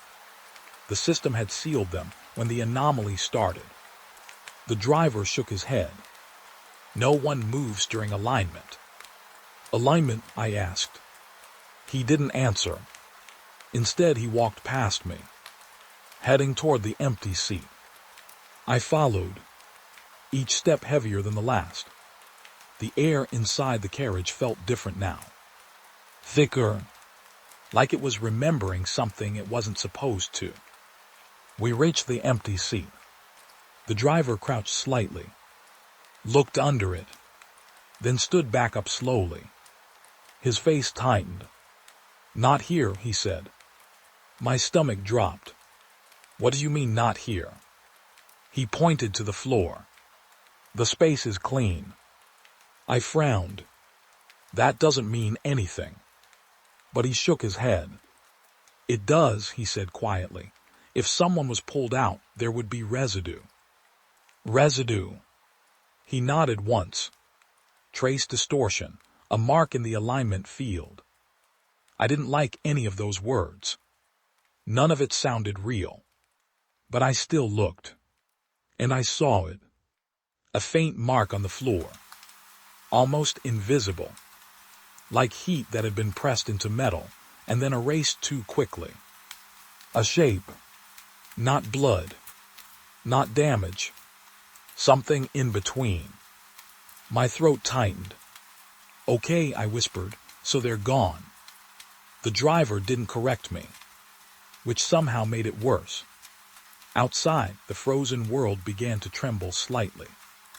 Like time was trying to restart, but didn't know how. The forest shifted. The other train flickered. But inside ours, nothing changed. Still paused. Still wrong. The driver moved down the aisle. I need to check every section, he said. I followed him, because I didn't want to be alone with this. We started from the front, row by row, seat by seat, each passenger frozen in place, each one silent. We checked faces, counted again, moved slower each time. I could feel the tension building in my chest, like something was waiting for us to notice, something we were already too late to stop. Halfway down the carriage, I stopped. Wait, I said. The driver turned. What? I pointed. There, I said. That seat was empty before. He walked back, looked, then nodded slowly. Yes, he said. But now it is. I frowned. What are you talking about? He stepped closer. You didn't see it earlier, he said, but now you do. My mind went cold. That doesn't make sense. But before he could answer, the passenger in that seat blinked. Once, slow, wrong, then turned their head toward us. I stepped back instantly. What the? The driver raised a hand. Don't engage. But it was too late.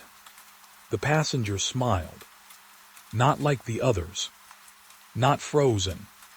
Not paused. Aware. I wasn't missing, it said softly. My stomach dropped. The voice didn't match the body. It sounded slightly off. Like it was being translated through something else. The driver's eyes narrowed. That's not on the manifest, he said. The passenger tilted its head. Manifest, it repeated. Then it laughed. A short sound. Wrong in every way. I was never counted, it said.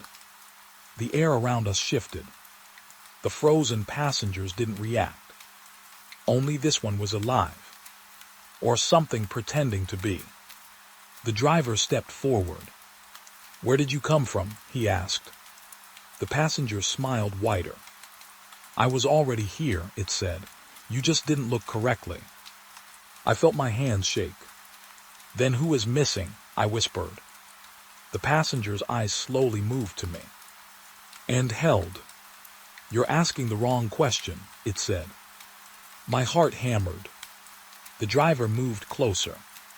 What happened to the missing passenger? He demanded. The passenger leaned back in the seat. Calm. Almost amused. They didn't vanish, it said. They just got corrected. My throat tightened. Corrected, I repeated. It nodded. Alignment requires balance, it said. If something is out of place. It paused. Smiled again. The system fixes it. The driver's voice hardened. Fixes it how? The passenger looked past us. Toward the front of the train. Toward the open doors. And outside. The other train was gone. Completely gone. The forest had shifted again. Now darker, closer, like it had swallowed the other track entirely. And for the first time, the alignment wasn't stable anymore. The carriage jolted slightly. The frozen passengers twitched. Just a fraction, like something inside them was trying to reboot. The driver noticed instantly. "No," he muttered, "it's starting again." I turned to him. "What's starting?" But he didn't answer. Instead, he grabbed the passenger's arm. "Hard. Where is the missing one?" he demanded again. The passenger didn't resist, just looked at him and whispered, "You already passed them." My blood went cold. "What does that mean?" I shouted. The passenger's smile faded slightly. For a moment, it said, "They were between."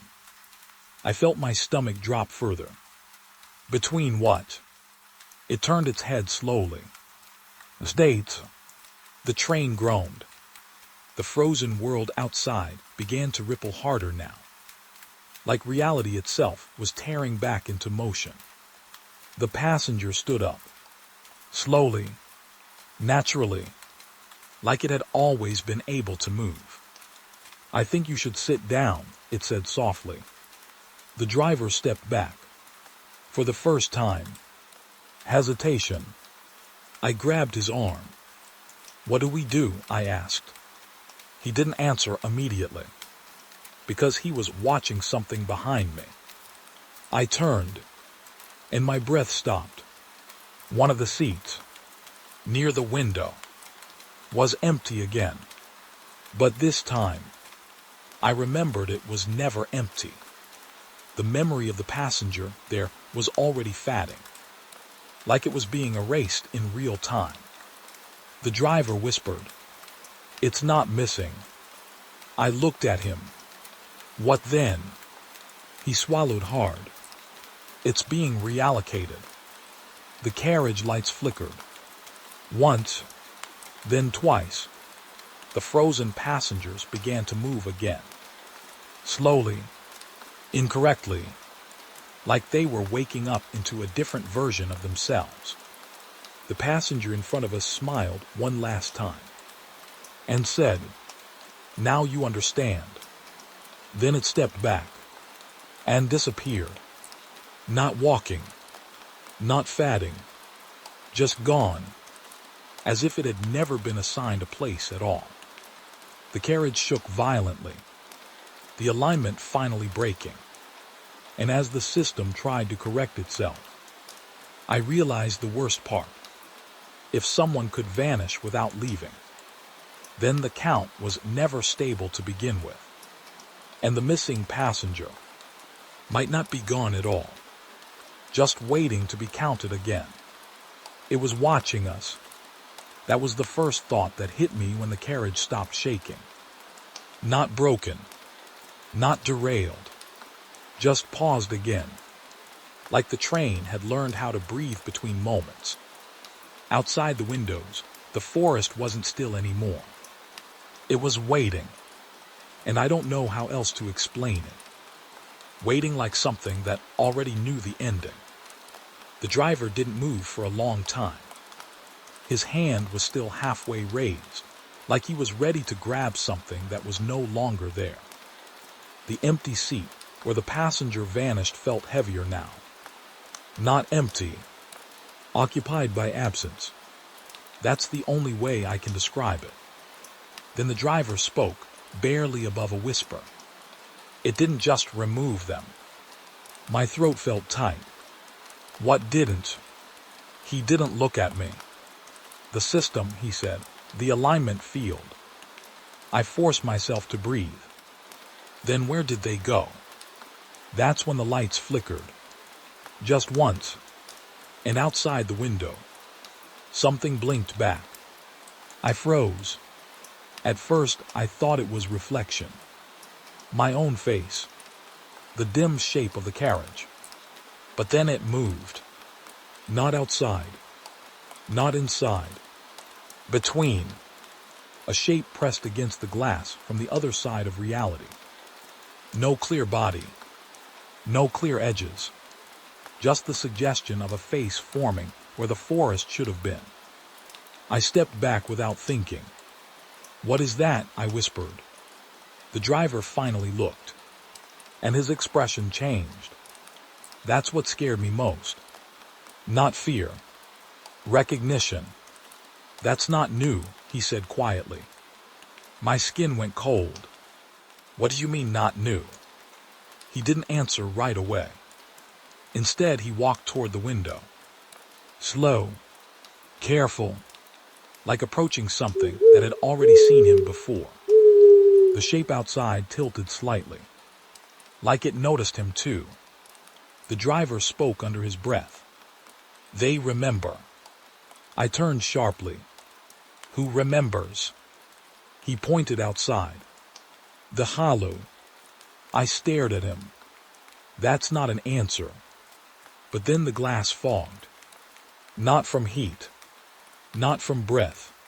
From pressure. Like something on the other side was getting closer just to listen. A faint outline formed again. This time clearer. Not a face. Not fully. But something trying to become one. And then it tapped the glass. Once. Soft. Deliberate. I jumped back instantly. The sound echoed inside the carriage like metal hitting bone. The driver didn't move. He just whispered, "It's counting again." My stomach tightened. Counting what? He didn't answer, because the tapping continued. Slow now. 1. Pause. 2. Pause. 3. Like it was repeating something it had learned from us. Or correcting it. The forest outside shifted with every tap. Trees bending slightly toward the train. Not wind. Not nature. Attention. Like the entire world was leaning in to listen. Then I saw something worse. Shapes inside the forest. Not moving toward us. Already there. Standing between the trees. Still. Silent. Watching the train. Not all human. Not all wrong either. Just unfinished versions of something that used to be people. My voice broke when I finally spoke. "Are those passengers?" The driver didn't deny it. That was answer enough. One of the shapes raised its head. And even through the fogged glass, I felt it look directly at me. My chest tightened instantly, because I recognized something in it. Not a face, not details, but familiarity. Like memory without context. The kind your mind rejects before it can form fully. The driver spoke again, quieter now. "When something gets removed from the count," he said, "it doesn't disappear." My throat went dry. "It gets stored," I whispered. He nodded once. "In the hollow." The word made the air feel colder. I pressed my hand against the seat behind me just to stay steady. "So they're alive?" I asked. He hesitated. That hesitation hurt more than a yes. "They are retained," he said finally. Another tap on the glass. Harder this time. The carriage lights flickered again. And suddenly, one of the frozen passengers inside the train moved. Just slightly. A head turning too far. Not waking up. Misaligning. I stepped back fast. "What's happening?" I asked. The driver didn't take his eyes off the window. "The system is correcting the loss," he said. I didn't understand. Correcting how? Another tap. Then another. Faster now. The hollow outside responded.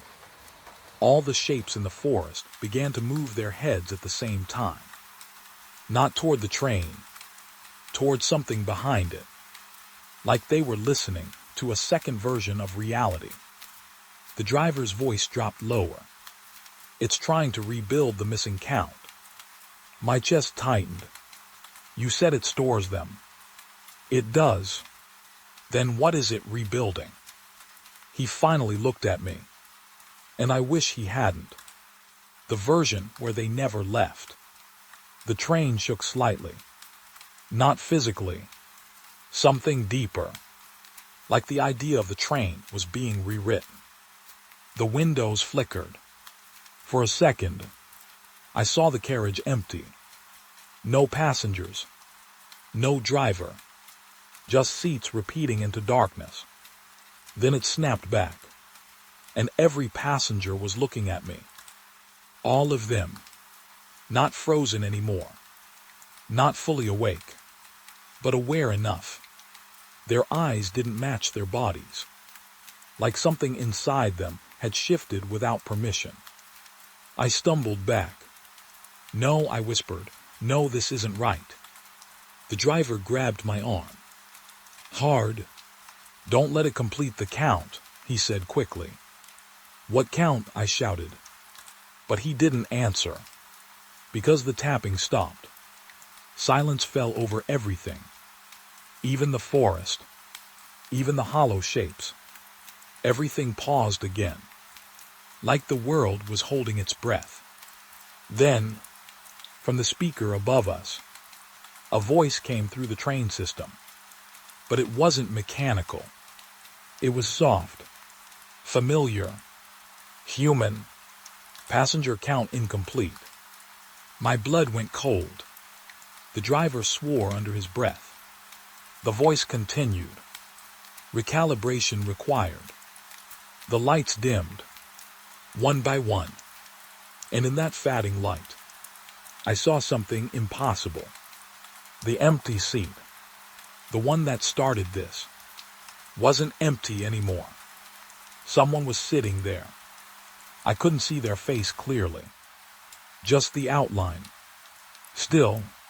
Perfectly still. The driver noticed at the same time I did. His voice cracked slightly. That seat was never assigned, he said. The figure tilted its head slightly. And spoke.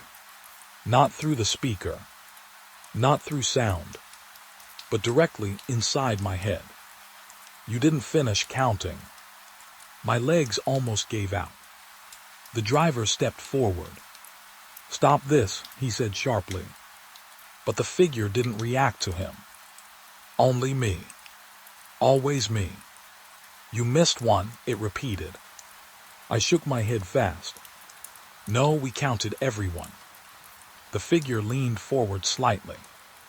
And I realized something that made my stomach drop. It wasn't asking. It was reminding. The driver whispered behind me. Don't answer it. But I already felt it. The pressure in my mind. The need to respond. Like a rule I forgot I agreed to. My voice came out without permission. Who? Silence. Then, the entire train creaked. Like something inside it smiled.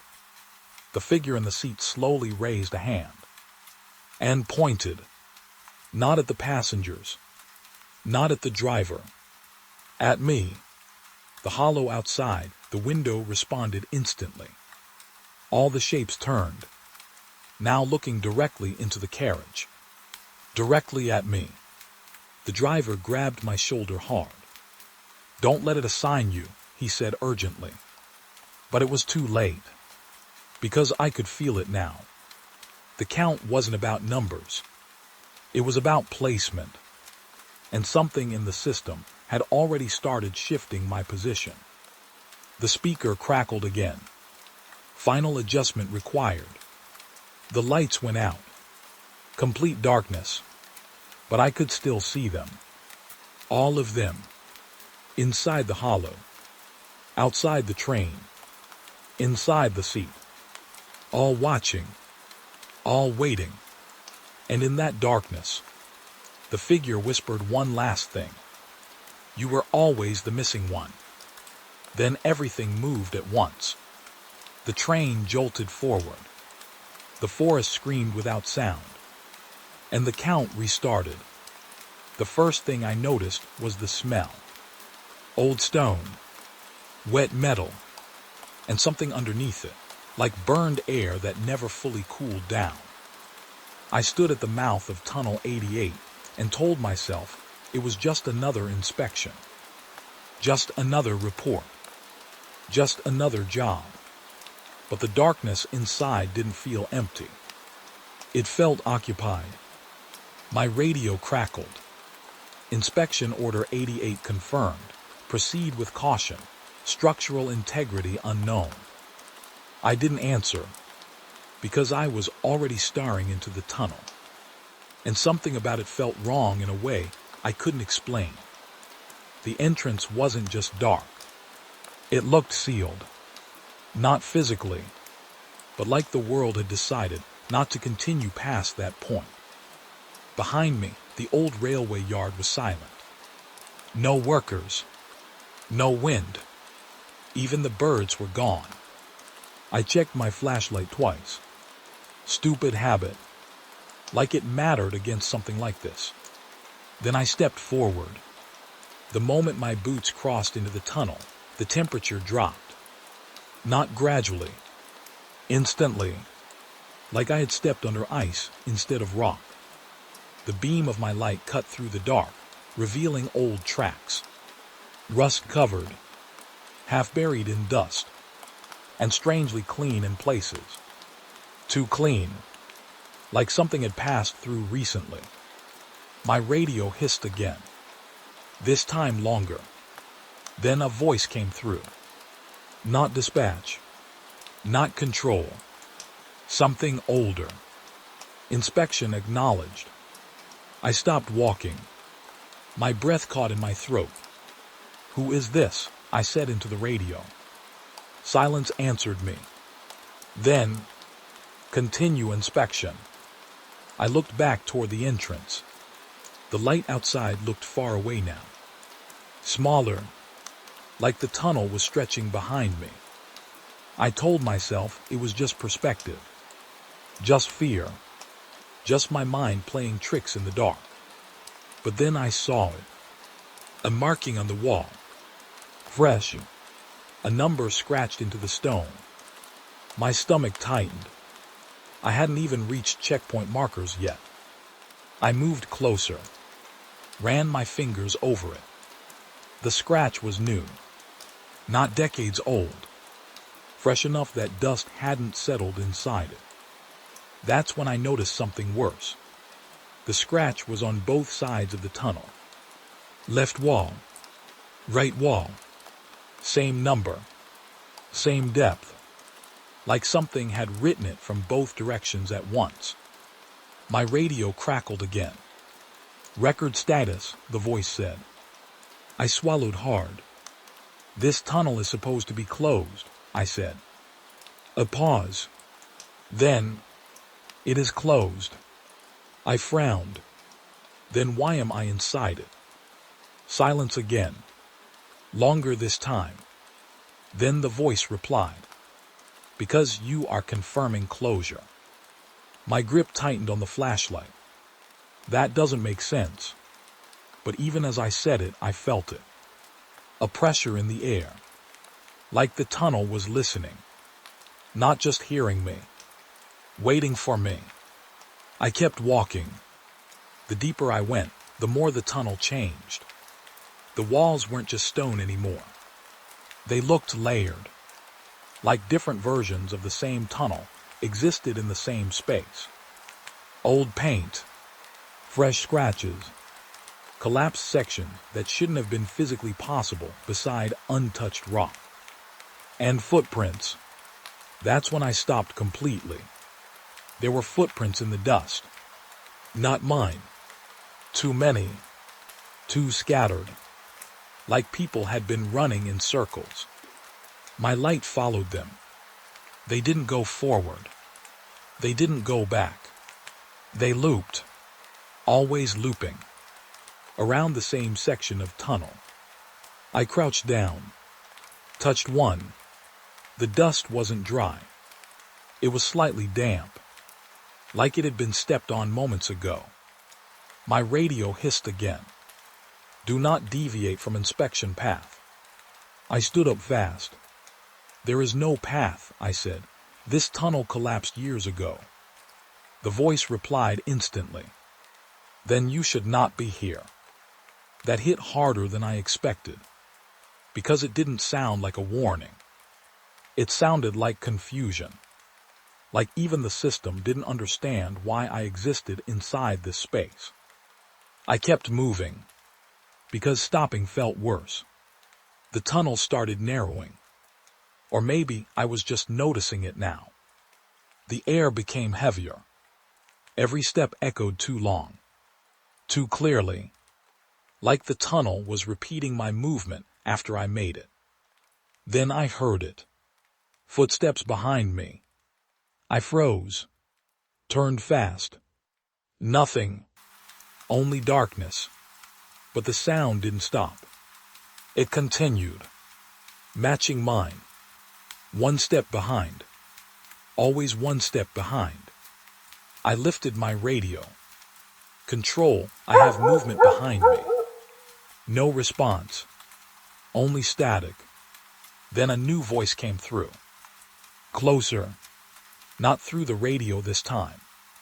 From inside the tunnel. Inspection continues. I backed up slowly. Who is there? I called out. The footsteps stopped. Dead silence followed. Then something worse. My own voice answered me. From deeper inside the tunnel. Who is there? My blood went cold. Because it wasn't an echo. It was delayed. Like the tunnel was replaying me after storing the sound. I raised my flashlight. The beam shook slightly in my hand now. The tunnel ahead wasn't empty anymore. There was something on the tracks. A shape, standing perfectly still. I couldn't see details. Only outline. Human-shaped, but wrong in proportion. Too tall, too narrow, like it had been stretched by the tunnel itself. I whispered without meaning to. What are you? The shape didn't move.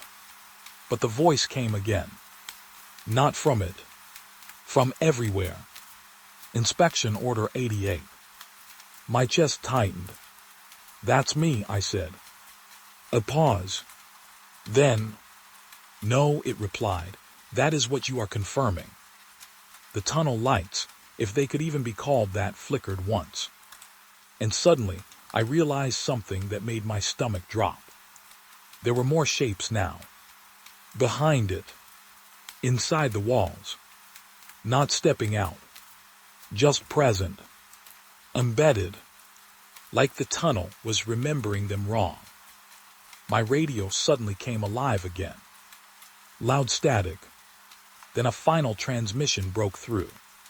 Clear. Too clear. Final report required. I shook my head. I haven't even finished inspection. The voice replied instantly. You already did. My flashlight flickered. Once, twice, and in that moment of darkness between flashes, I saw it. The tunnel behind me was gone. Not collapsed. Not blocked. Gone. Just endless stone, continuing forward in both directions.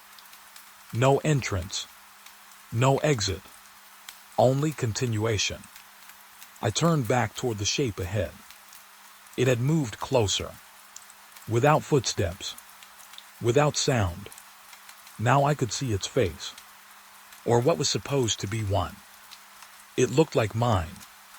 But older. Not in years. In exposure.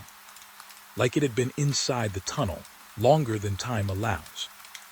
It spoke softly. You came to confirm the collapse. I stepped back. No, I came to check safety. It tilted its head. You are the record, it said. My breathing quickened. That's not possible.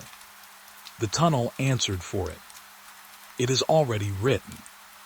The walls around me began to shift, not physically collapsing, rearranging, like the structure itself was updating, correcting. I realized something then.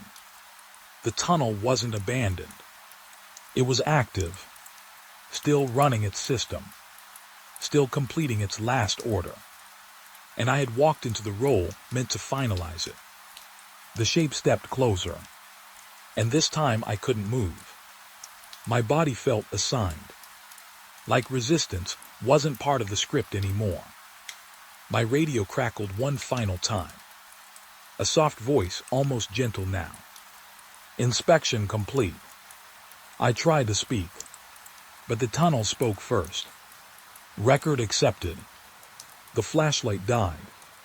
Complete darkness. But I could still see. Not the tunnel. Not the shape. Just the idea of being inside something that never stopped processing. And in that darkness, I understood the last line of the report that didn't exist yet. Tunnel 88 was never closed. It was still waiting for confirmation. And now, I had given it one. The air shouldn't have moved. That was the first thing I realized when I tried to breathe. Because there was no entrance anymore. No exit. No tunnel behind me. Just stone. And yet, something was flowing through it. Slow at first, like breath held too long. Then stronger. A steady current moving through sealed rock like the mountain had lungs. I stood in darkness that shouldn't have existed, trying to understand how I was still standing at all. My flashlight was gone. My radio too. Or maybe they were still there, just no longer part of what I could access.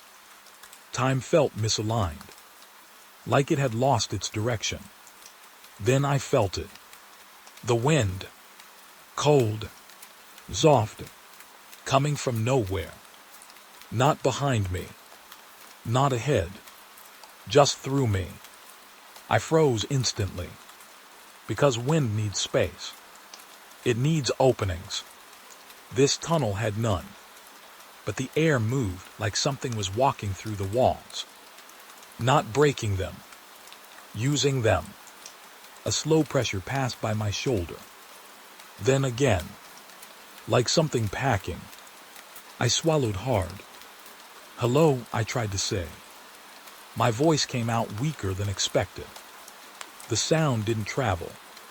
It just fell. Dropped into the dark like it had no permission to continue. Then the wind changed direction. It moved backward, as if responding, as if noticing me. I stepped back without thinking. My heel hit stone. Solid, still, but the air didn't match it. It kept moving in patterns that didn't belong inside anything sealed. That's when I heard it. Not wind. Not exactly. Something inside the airflow. A rhythm. Like footsteps made of pressure instead of sound. 1. Pause. 2. Pause. 3. Always repeating. Always adjusting. I pressed my hand against the wall. It was warm. That shouldn't have been possible. Rock underground doesn't hold heat like that. But this wasn't normal rock. It was remembering temperature. The airflow passed my fingers. And for a second, I felt something inside it. Not a touch. A recognition. Like the tunnel was mapping me. Recording my shape through air. My breath got heavier. No exit, I whispered without meaning to. The wind responded instantly. It shifted. Hard. Sudden. And for the first time, it pushed against me. Not gently. Not like natural pressure. Like intention. I stumbled forward. Caught myself. The stone beneath my feet vibrated slightly. Not collapse. Not movement. Something deeper, like the tunnel was reacting to being observed from inside. The airflow tightened again, this time around my chest. I couldn't explain it properly, but it felt like the tunnel was testing where I ended, where I began. I backed away. The pressure followed, then stopped, waiting. I realized something then. It wasn't random wind. It was scanning, the same way a system checks a file before updating it. My throat went dry. "Who's there?" I whispered again. The wind answered, not in words, in structure. It formed a shape in the air around me. A slow outline. Human, almost, but incomplete in places where understanding should be. And then it moved, not toward me, around me, circling, measuring. I turned slowly, trying to follow it. But it wasn't visible anymore, only felt, like invisible hands tracing the tunnel's memory of me. Then, a second airflow appeared, behind the first, different direction, opposing it. The two currents collided in silence, and something in the collision felt wrong, like disagreement inside physics. The tunnel trembled slightly, not physically breaking, arguing. That's the only word I can use. Arguing through air. I stepped back again. The airflow tightened suddenly, and a sound formed inside it. Not spoken, not projected, reconstructed. My own voice, but delayed. Inspection complete. My blood ran cold. I spun around. "Stop that," I said loudly. The air didn't respond. Instead, it replayed another fragment. Record accepted. My breath caught, because I remembered saying that, or hearing it, or becoming part of it. The tunnel was reusing my own moments, not echoing, reprocessing. The wind shifted again, now colder, sharper. It moved along the floor, and where it passed, dust lifted, footprints formed, not mine, new ones, appearing as the airflow touched stone, as if invisible movement was being made visible through pressure alone. I stepped closer despite myself. The footprints weren't random. They were organized, directional, leading deeper, always deeper. But then they stopped suddenly, like the air had lost permission to continue. The wind slowed, then reversed. The footprints erased themselves as if never made. I felt my stomach tighten. This wasn't just movement. It was correction. Something in the tunnel was deciding what was allowed to exist, and what wasn't. The airflow intensified again. But this time, it didn't circle me. It passed through me. I froze, every muscle locked, because I felt it inside my chest.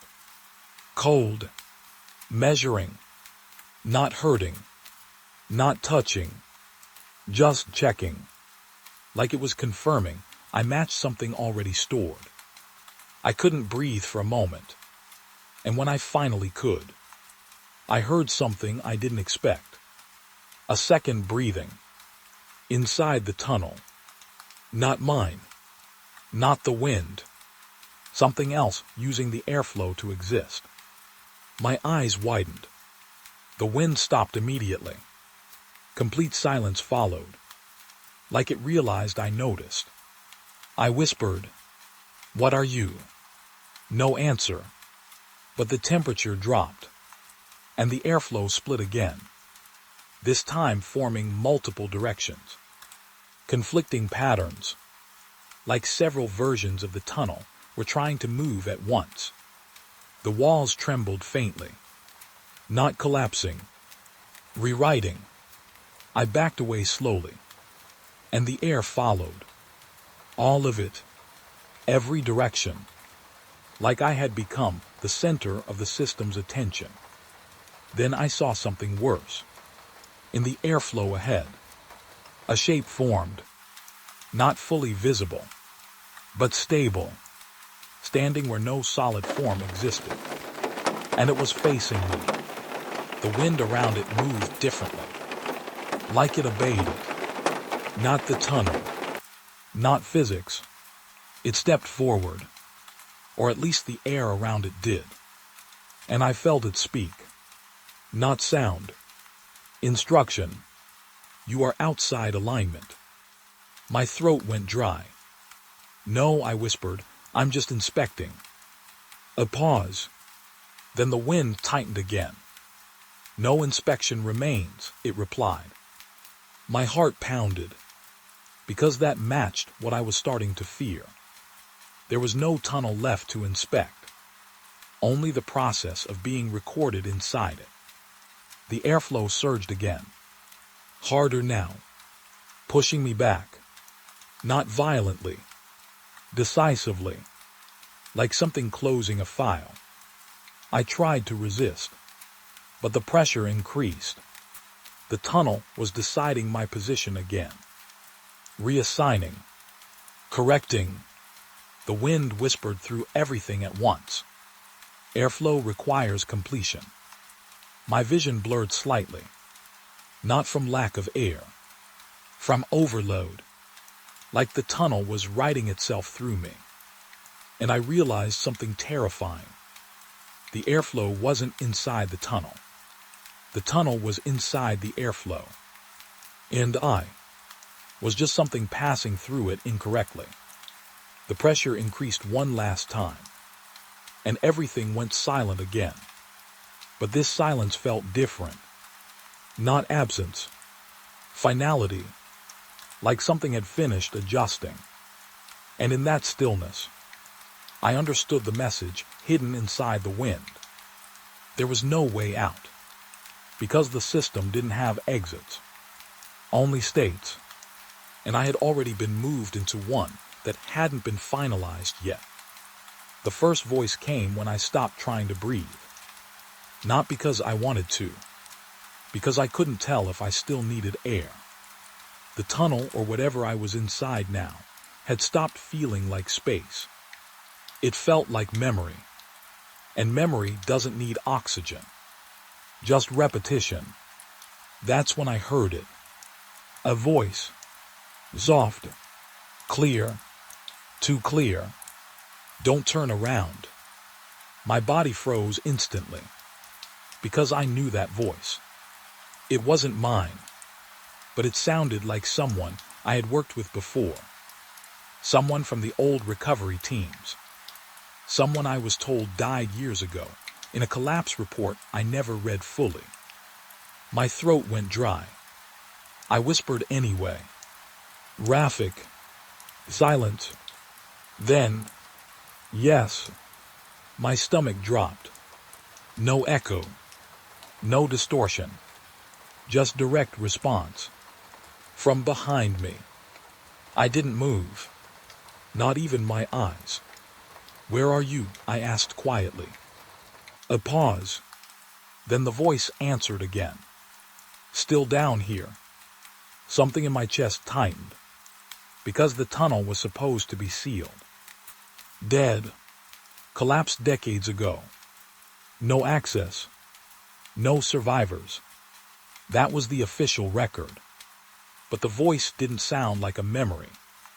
It sounded patient, like it had been waiting for me to ask. Another voice joined in. Closer. Different. Why are you here? My breath caught. That voice I recognized too. A name surfaced in my mind before I could stop it. But I didn't want to say it, because that name was on the fatality list. Confirmed. Unrecoverable. Still, it spoke again, and it used my name. That's when I knew this wasn't an echo problem. This was recognition. The tunnel wasn't repeating voices. It was retrieving them. I stepped back slowly. My foot hit something solid behind me. But there was nothing there. At least not something I could see. "Stop," I whispered. The voices didn't stop. They multiplied. Not loud. Not chaotic. Just layered. Like people speaking from different depths of the same wound. "Do you remember the shift?" one asked. "Do you remember the light failing?" another said. "Do you remember leaving us?" a third voice added. My throat tightened. "I didn't leave anyone," I said quickly. That was a mistake, because the tunnel responded immediately. All the voices spoke at once. "You did." The air changed. Heavier, closer, not pressure like before. Something more personal, like judgment given physical form. I turned slightly, just enough to see behind me. There was nothing there, but the darkness felt structured now, organized, like it was holding shape. And inside that shape, movement, slow, careful, not approaching, arriving. A figure stepped forward, not fully formed, more like someone being reconstructed from sound, from memory, from leftover conversations that never properly ended. Its outline flickered, then stabilized for half a second. A man, helmet cracked, uniform torn, face half visible, then gone again. "Rafik," I whispered again, even though I didn't want to. The voice replied softly, "Yes, but not only." My chest tightened. "What does that mean?" The figure tilted its head, and when it spoke, multiple voices came through it. "I am what remained when the report ended." My flashlight wasn't here, but I still saw it. Not visually, but mentally, like the tunnel was projecting meaning directly into me. More shapes appeared behind the first one, not stepping forward, just remembering themselves into existence. Each one carrying a voice I wasn't ready to hear. One spoke my supervisor's name. Another spoke the station engineer. Another spoke a name I had only seen once in a sealed file, marked Red Collapse Event. My hands shook. "This isn't possible," I whispered. The tunnel answered for them. It already happened. The figure that was Rafik stepped closer, and I finally saw something that made my stomach drop. He wasn't fully missing. He was incomplete, like something had removed the ending of him, leaving only the middle. He spoke again. "You are not supposed to be here." I swallowed hard. "I came to inspect the closure," I said. That was when he laughed. Not fully, just a broken sound. "You are the closure," he said. My blood went cold. "No," I stepped back. "That doesn't make sense." But the tunnel shifted slightly. And suddenly, I saw it. Not visually, but as a structure.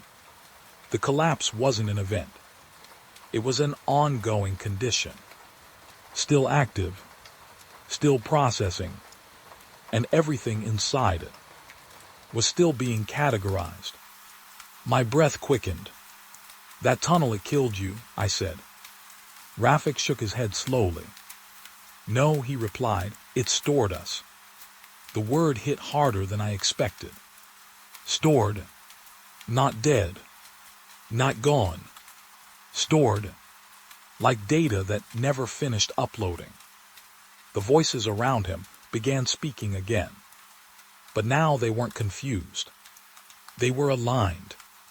In agreement. "You came after the closure," one said.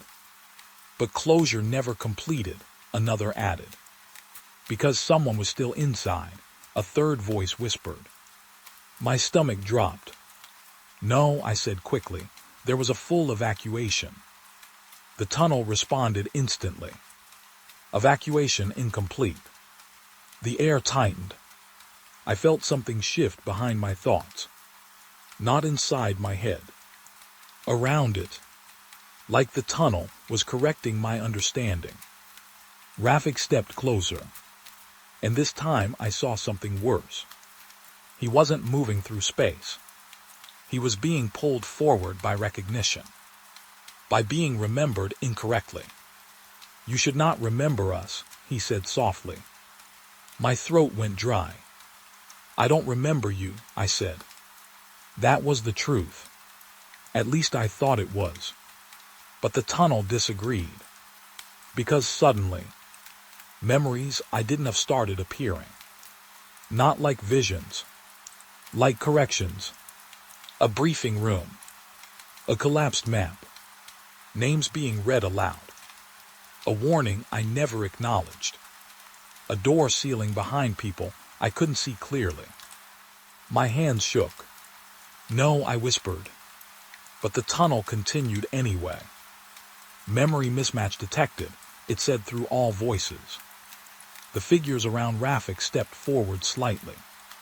And I realized something horrifying. They weren't coming closer. They were being aligned. Like the tunnel was positioning them relative to me. To something I represented. Rafik's voice softened. "Why did you come back?" he asked. I shook my head.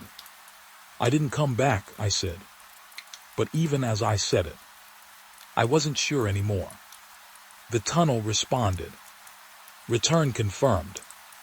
My breath stopped. "That's not true," I said sharply. But the voices overlapped again. All of them. Calm now. Certain. You were part of the last entry. My legs weakened slightly. "No," I whispered. But the tunnel was already shifting, rewriting the space between certainty and memory. Rafik looked at me one last time. Not angry. Not scared. Just tired. "We are still down here," he said softly. Then he added something that broke the air completely. "And you were never fully above." The tunnel trembled. Not collapsing. Resolving. Like something had reached a conclusion it had been waiting years to finalize. The voices stopped. Instantly, silence returned. But it wasn't empty anymore. It was structured. Like everything had been sorted. And I felt it then. A slow pull. Not physical. Administrative. Like I was being assigned a place I didn't choose. Rafik's shape faded slightly. Not disappearing. Just filing back into the system. Before he fully went, he whispered one last thing. "You will remember us correctly now." My eyes widened. What does that mean? But he was already gone. And the tunnel answered instead. Correction in progress. The darkness tightened around me.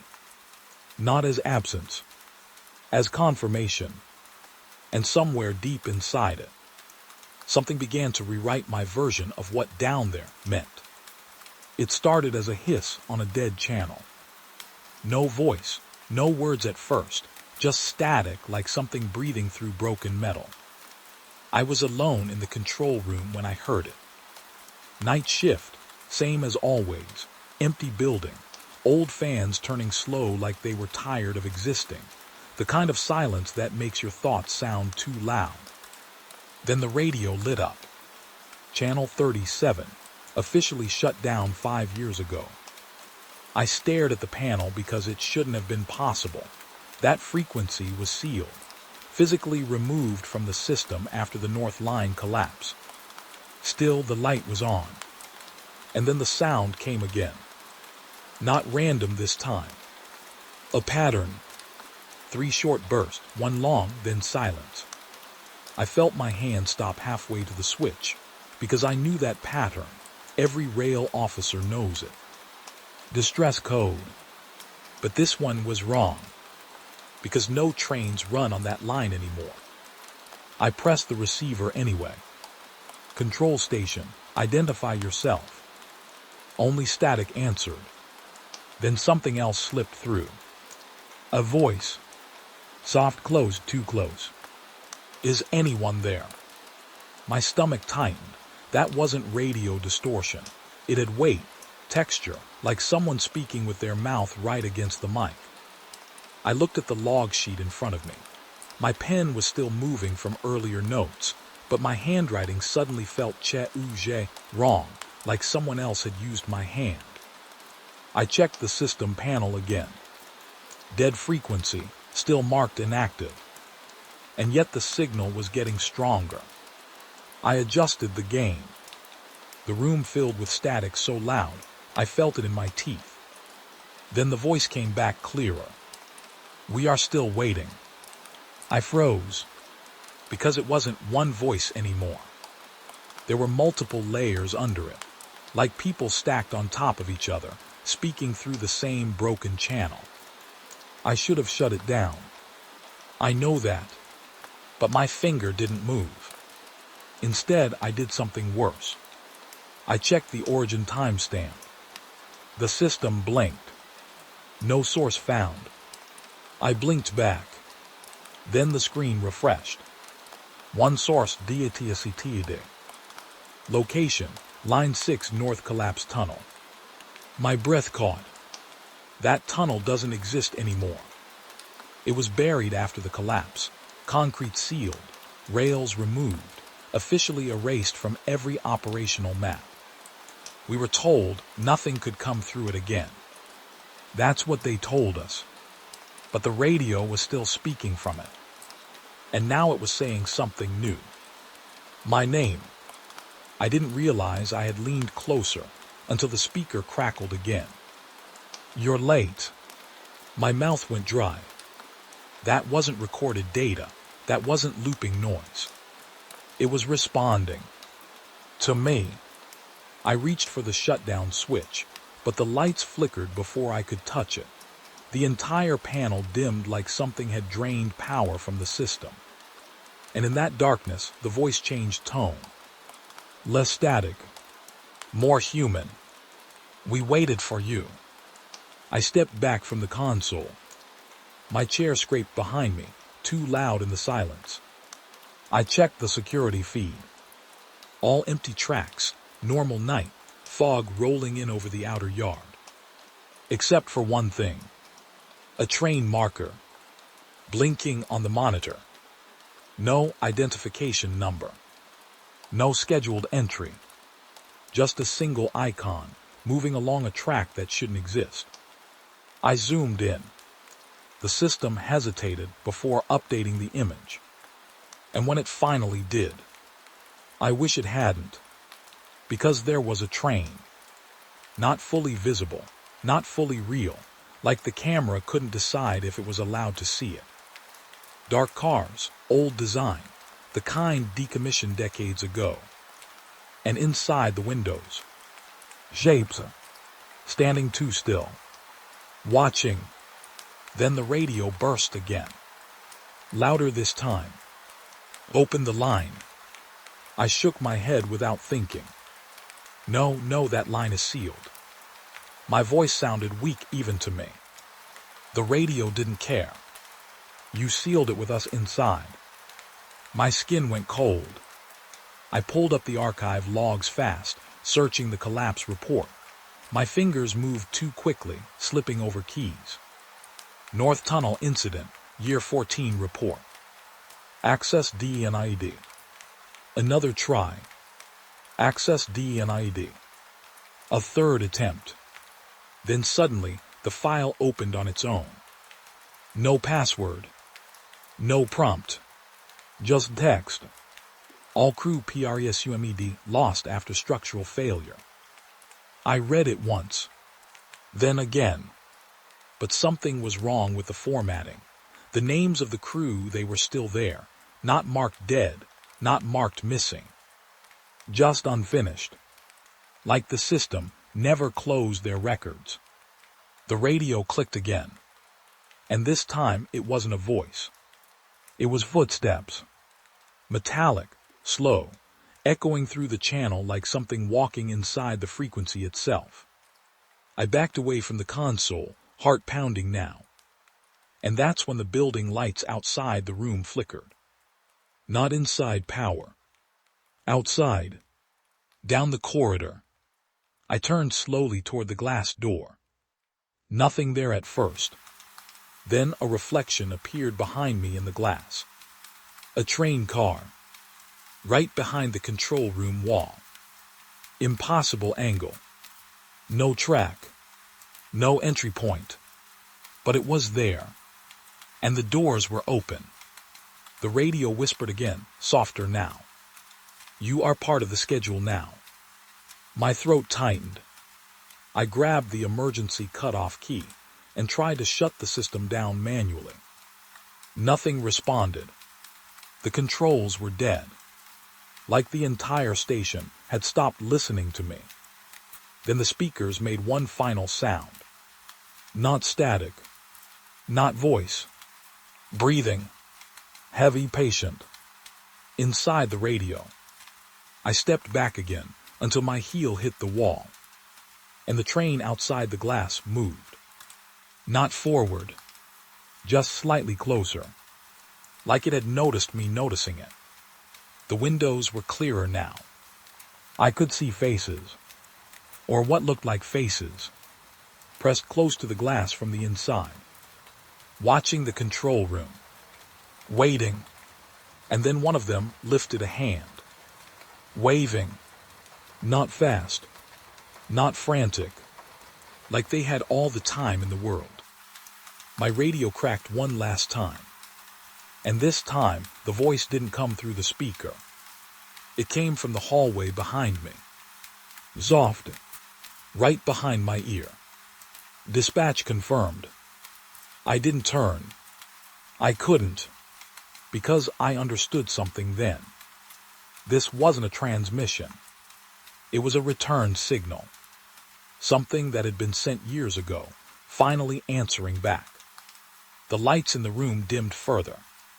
The glass door reflection began to blur, like the train was dissolving into the building itself. And the last thing I saw on the monitor before it shut down was the schedule updating itself. ADDING-1 entry. Unidentified train, arrival confirmed. No departure time listed. Only then did I hear the metal click behind me. Like doors unlocking. Slowly. From both sides. The first recording was from 1983. I didn't believe it at first. I sat there in the control room, staring at the archive console like it was lying to me on purpose. The file was labeled under old maintenance logs. Nothing important, just routine storage. But the audio. The moment I pressed play, my stomach tightened. Static, thick, and old, like the sound had been sitting in dust for decades. Then a voice came through. Is anyone there? I froze. Not because of what it said. Because of how it sounded. It was the same voice. The same exact tone I heard last night on Channel 37. Soft, close, almost careful, like it didn't want to scare whoever was listening. I leaned closer. The timestamp blinked. 1983, line 6 test frequency. My hand went cold on the mouse. That line didn't exist in 1983. The North Collapse Tunnel wasn't even built yet. I replayed it. Same words. Same pause before there. Same slow breath between sentences. My mind tried to find an explanation. Equipment echo, archive corruption, crossfeed from modern signal. But none of those explained the feeling in my chest. Like I had already heard this moment before it happened. I opened the next file. Different label, same frequency. I pressed play. Static again. Then, we are still waiting. My chair creaked as I leaned back without realizing it. The voice wasn't just similar. It was identical. Not just tone, not just rhythm. Even the small imperfections matched. The slight crack before the W, the soft drop at the end of waiting. It was the same person. Across 8 years. I opened another file. Same channel. Same dead frequency. Same voice. But this time, something changed. There was background noise. Not static. Movement. Like something shifting in tight space. Then the voice spoke again. "You're late." My breath stopped. That was the same line from my recording. From last night. My fingers trembled as I opened more files. Every decade had it. Same voice. Same message. Different context. But always the same feeling. Like it was speaking through something that never changed. Something that never left. I stopped at one file marked 2019. Because the metadata looked wrong. It wasn't archived from a rail station.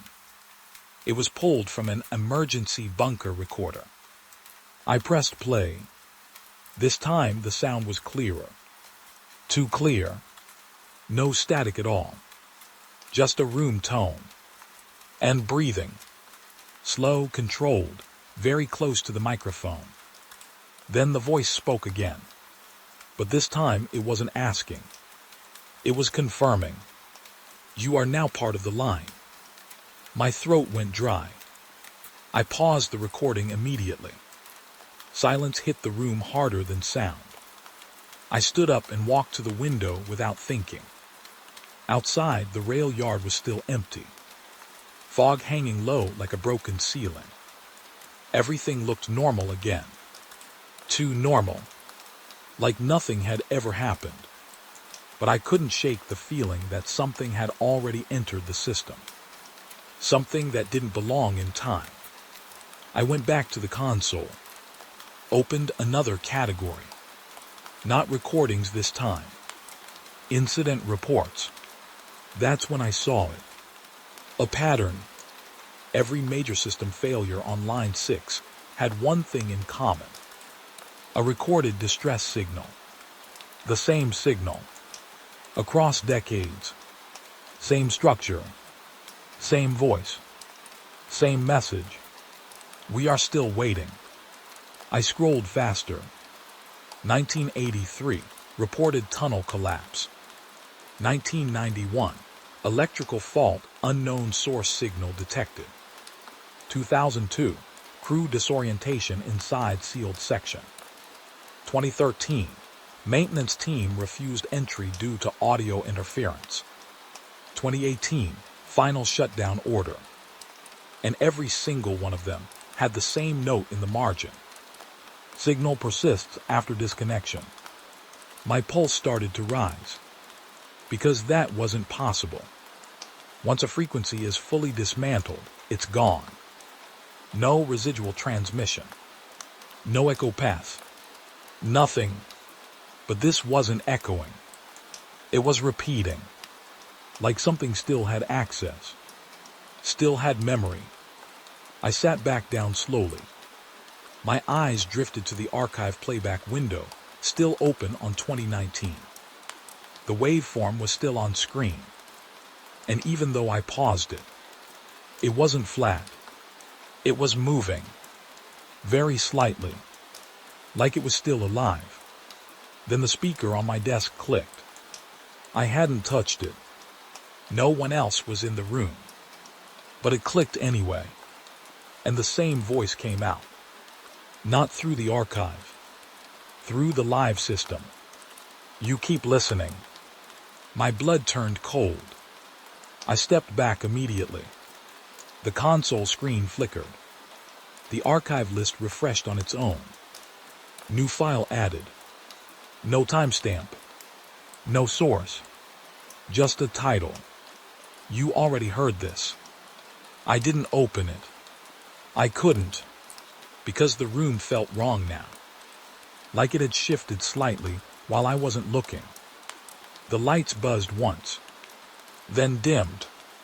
And in that half-light, I saw something I didn't expect. My reflection in the dark screen. But it wasn't alone. There was another outline behind me, standing too still, listening. I turned fast. Nothing there. Of course, nothing there. But the archive system had already changed again. Now it showed something new. A live feed. Not audio. Location data. MY station. My hands went numb. Because the system wasn't just playing old recordings anymore. It was linking them. Across time. Across space. Like every instance of the signal was pointing to the same place. To me, the speaker crackled again. Soft. Almost patient. You are not the first to hear us. I shut the console down immediately. Hard power cut. The room went silent. Too silent. Even the fan stopped. I stood there in darkness for a few seconds, breathing too loud. Then my personal radio on the desk flickered on by itself. Not connected to power. Not supposed to work. Static filled the air again. And underneath it, the voice returned. But this time it wasn't just one. It was layered. Dozens of them. Maybe hundreds. All speaking slightly out of sync. We remember you. We always remember. Don't close the line. My hand hovered over the radio, shaking. And then one voice broke through the rest. Clear, close, familiar. You checked the archives. I froze. Because that line wasn't from history. It was from me. From minutes ago. The radio crackled again. And in that moment, I understood the real horror. This wasn't a signal repeating through time. It was time repeating through a signal. And I was inside it now. The lights flickered back on suddenly. Normal, bright, fake normal. The archive console restarted on its own. And on the screen, a new file was already open. Recorded live. Current time. Current room. And I could hear myself breathing in it. Even though I hadn't touched the recorder. The coordinates appeared on my screen like they had been there all along. But I knew they hadn't.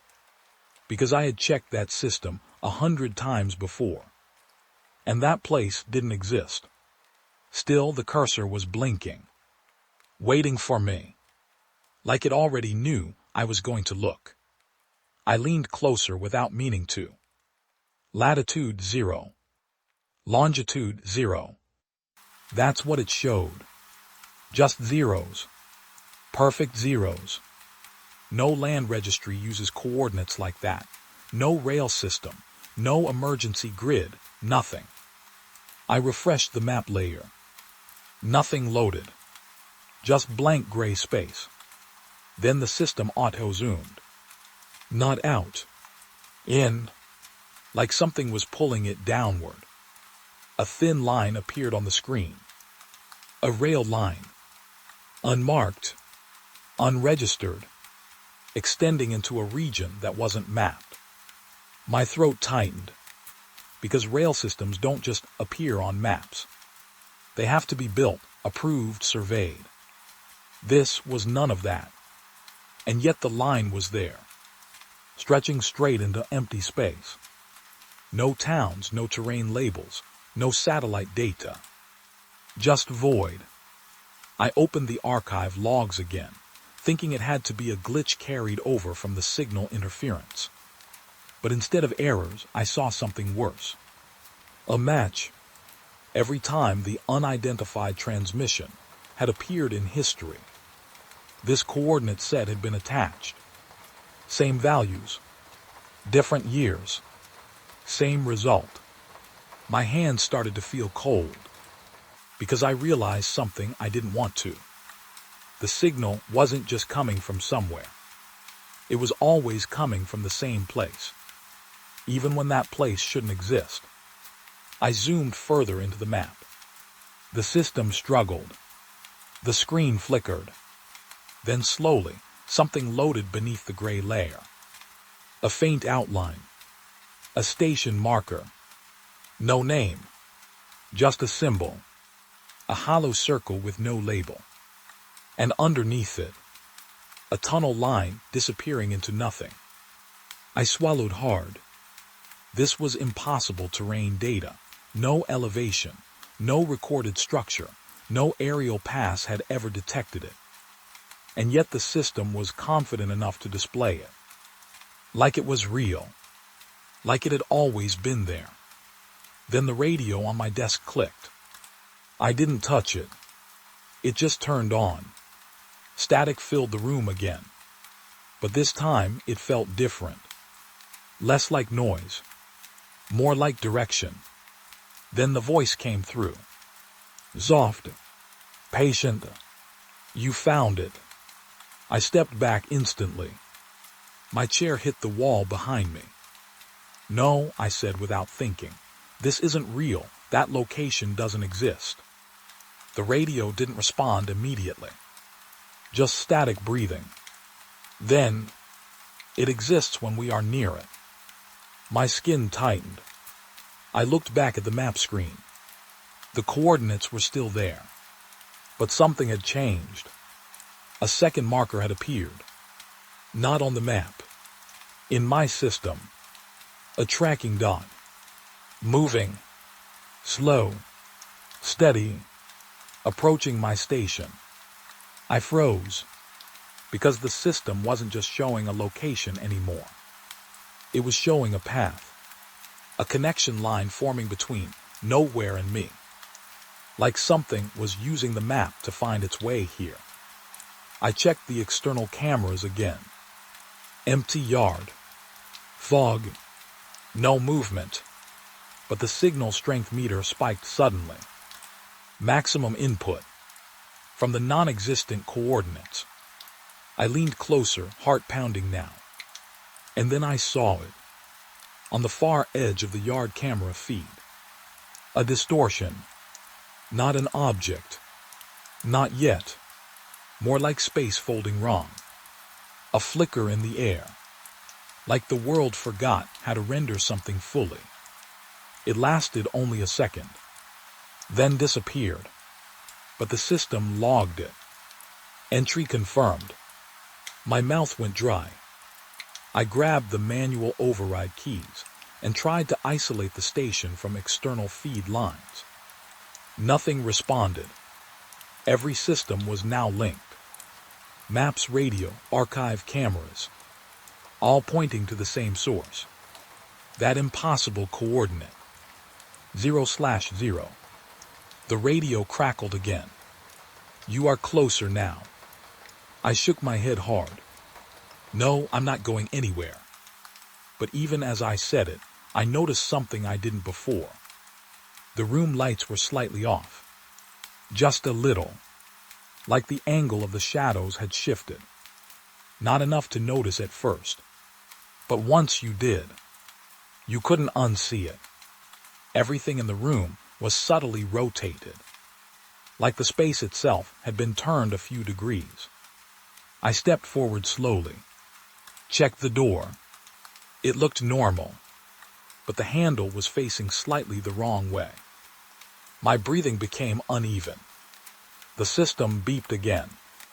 A new alert popped up. Route SYNCHRONIZD. I didn't want to click it, but my hand moved anyway. The screen opened a path map. A rail route extending from the non-existent coordinates. Straight to my building. Not nearby. Not nearby at all. Direct. Unbroken. Like something had always planned this connection. My vision blurred slightly as I stared at it. And then the radio spoke again. But this time the voice was closer. Not through speakers. Not through transmission. Inside the room. We do not cross distance. I spun around fast. Nothing. Just empty control room. But the sound didn't stop. It continued from behind me. Calm, unhurried. We remove it. My pulse hammered. I backed toward the console, eyes scanning every corner. Then I saw it. The map screen had changed again. The station marker was no longer moving. It was here, right on top of my location. Overlaid. Aligned. Like 2 points had become one. And in that moment, the room went silent. No radio. No fans. No system hum. Just stillness. Then the lights dimmed. Not off. Down. Like the room was losing brightness instead of power. And in that fading light, I saw the coordinate system on the screen begin to rewrite itself. Not zeros anymore. Something new. A label forming slowly. Destination, current location. My breath stopped, because the system wasn't showing where the signal was coming from anymore. It was showing where it had arrived. And the arrival time was now. The first thing I heard wasn't the signal. It was breathing. Low, wet, like someone pressed too close to the mic on the other side of the line. I froze, hands still hovering over the console. The radio room was empty, like always at this hour. Just the old fluorescent light buzzing above me and the maps pinned to the wall that nobody updated anymore. Then the voice came back. Same frequency, same dead channel. But this time, it wasn't repeating static. It said my name. Not shouted, not clear. Just broken, like it had been dragged through gravel and time. Officer Rana.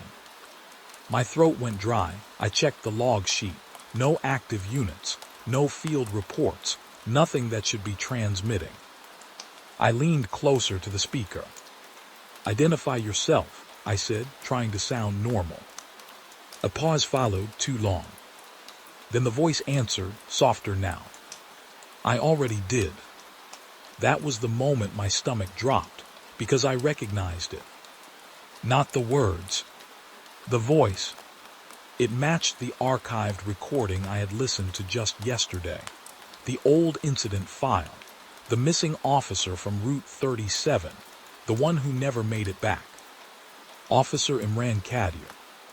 Declared dead. Or worse, unconfirmed. I pulled the file open again with shaking hands. Static photos. Last known transmission timestamped 12 years ago. Same voice pattern. Same distortion curve. But that wasn't possible. Because he was talking to me right now. And he sounded closer than before. I muted the main speaker, thinking maybe it was a bleed from another line. Old equipment does that sometimes. Cross-frequency echo. That's what I told myself. But the backup channel lit up anyway. No one touched it. The red light just turned on by itself. And the voice continued. I can see the room now.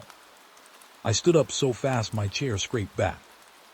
My eyes scanned the walls, the glass window, the dark corridor outside the station office. Nothing. Still. Too still. Where are you? I asked slower this time. A soft inhale came through the speaker, like he was thinking. Still inside. That didn't make sense. Inside what? Then I remembered something from the file, a detail everyone ignored. The last transmission didn't come from a train. It came from a tunnel that had already been sealed. Officially collapsed. Officially inaccessible. And yet the voice was still speaking from it. The radio crackled again, sharper now, more unstable. Then something new joined the transmission. A second voice. Far away. Panicked. Sir, I can't see the exit. My hands tightened around the desk edge. That wasn't in the archive. Imran's voice cut in immediately. No lights don't follow the sound. A pause. Then quieter, like he was talking to himself. They're learning again. My skin went cold. I hit the record button without thinking. "Officer Kadir," I said, "if this is you, state your condition." Static swallowed the line for a second. Then his answer came, slow and heavy. "I'm still reporting." My breath caught. That phrasing, it wasn't normal. It was protocol, old emergency language. Field officers used it only when they were still actively in incident state. But this incident was over 12 years ago. I checked the archive timestamps again. My screen flickered for a second before stabilizing. The file had changed.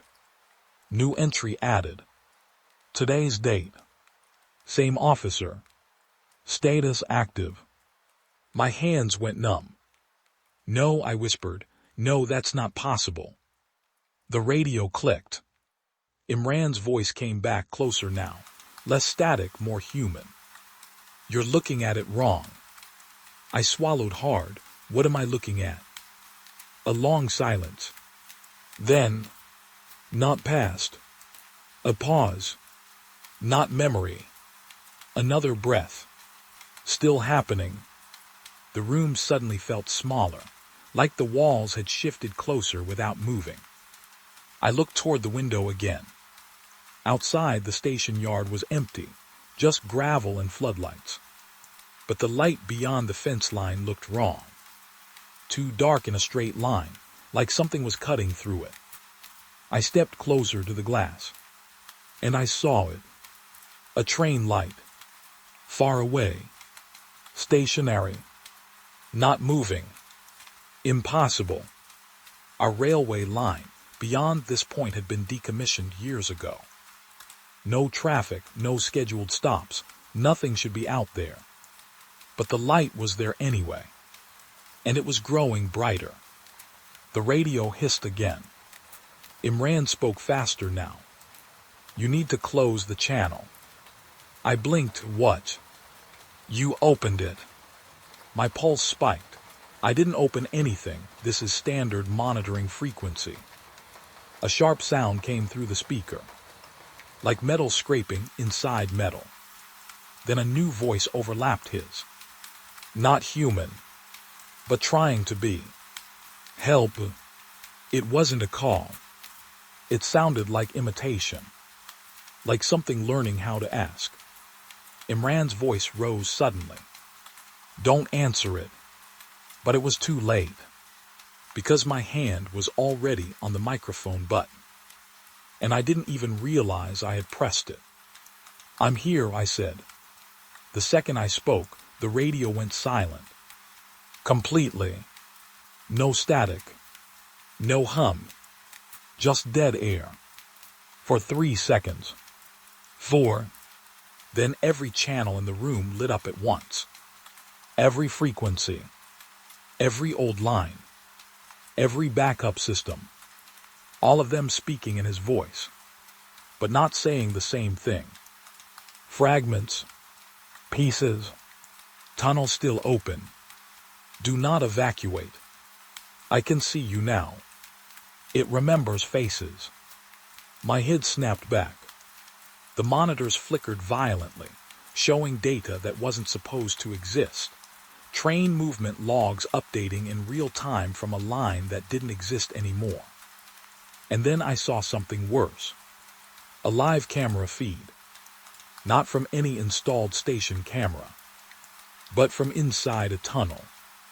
Dark, wet walls, a flickering emergency light, and a figure standing in the middle, wearing a railway uniform, looking directly at the camera.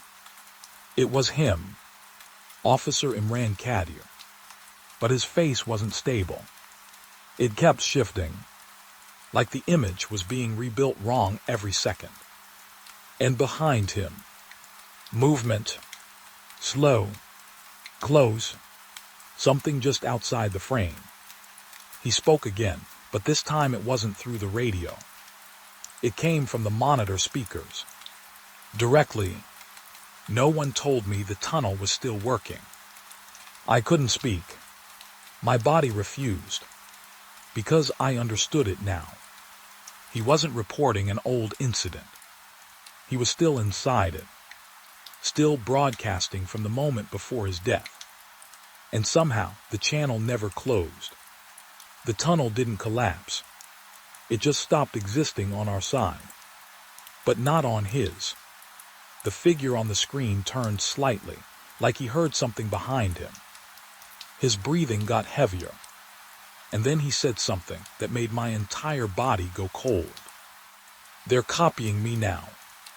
A sound came through the feed. Footsteps. But wrong. Too synchronized. Too many. Imran stepped backward in the tunnel. Slow. Careful. And then the camera feed tilted slightly.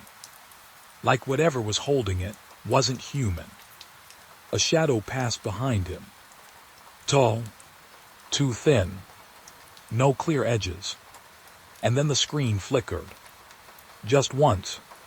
When it came back, Imran was looking straight at me. Not at the camera.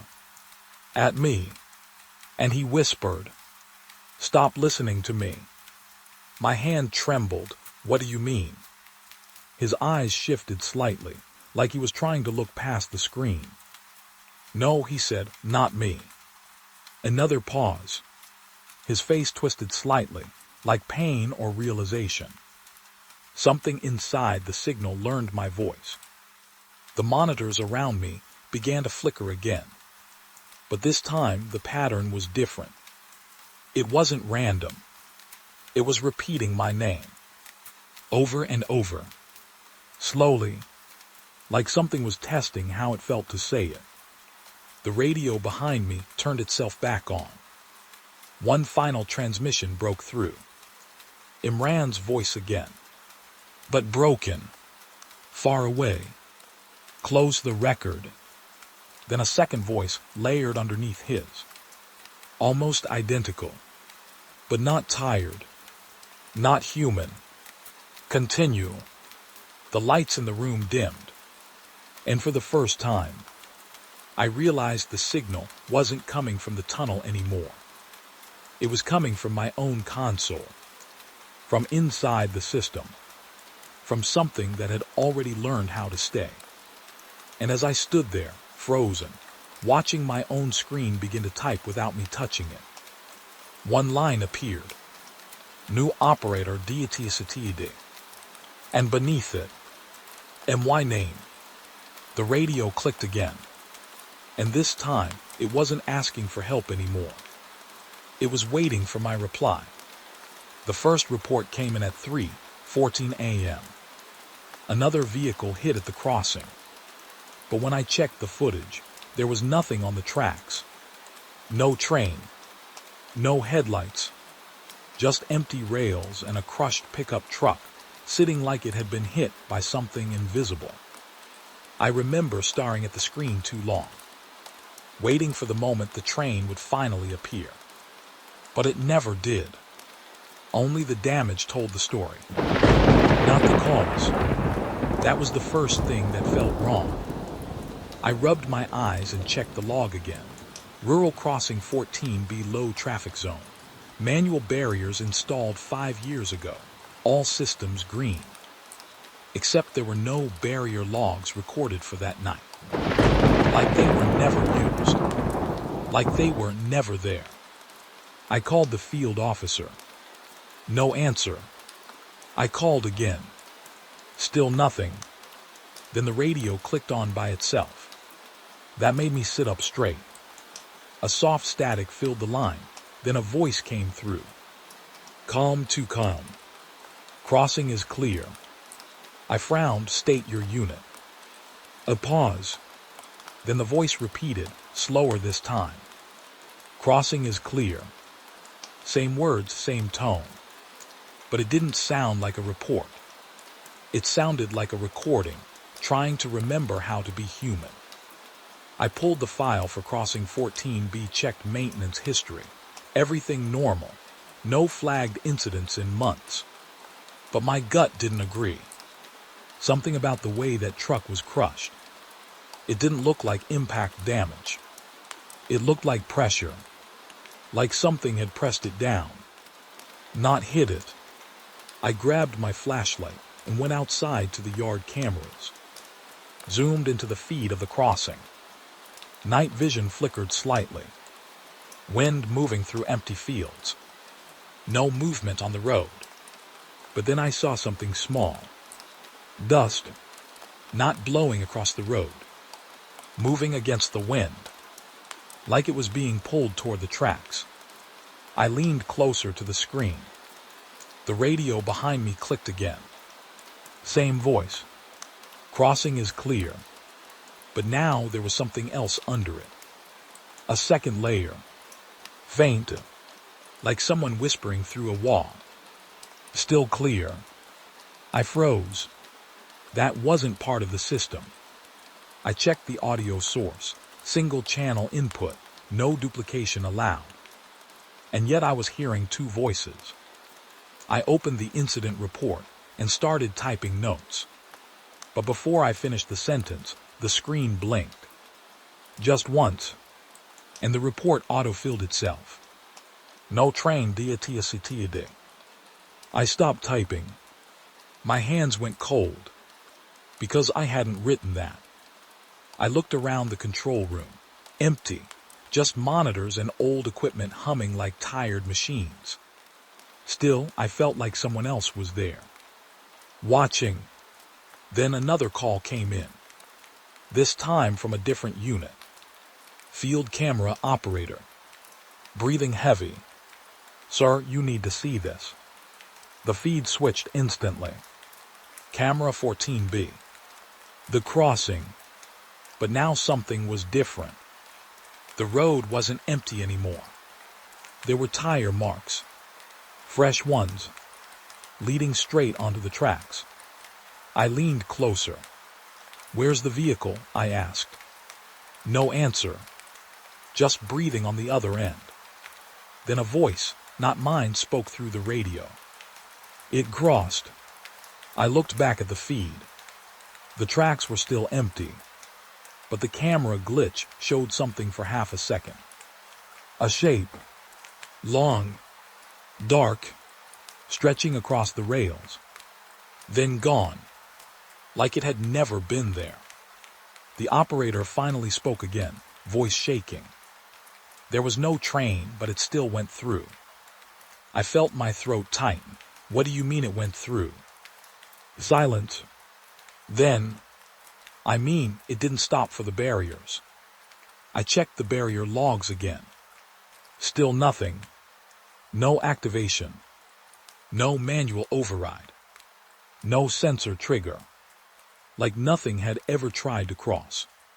But the damage said otherwise. I closed my eyes for a second, trying to make sense of it. Maybe faulty sensors. Maybe reflection glitch. Maybe. Then the radio cut in again. Closer this time. Too close.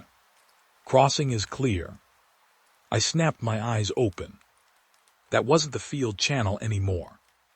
That was my internal station frequency. The one only accessible inside this building. I stood up slowly. Looked around the room. Every monitor flickered at the same time. Same frame. Same image. The crossing. But now it wasn't empty. There was something standing on the rails. Not fully visible. Just edges. Like reality couldn't decide its shape. Then it moved. Not forward. Not backward. Sideways. Wrong direction for anything alive. The radio whispered again.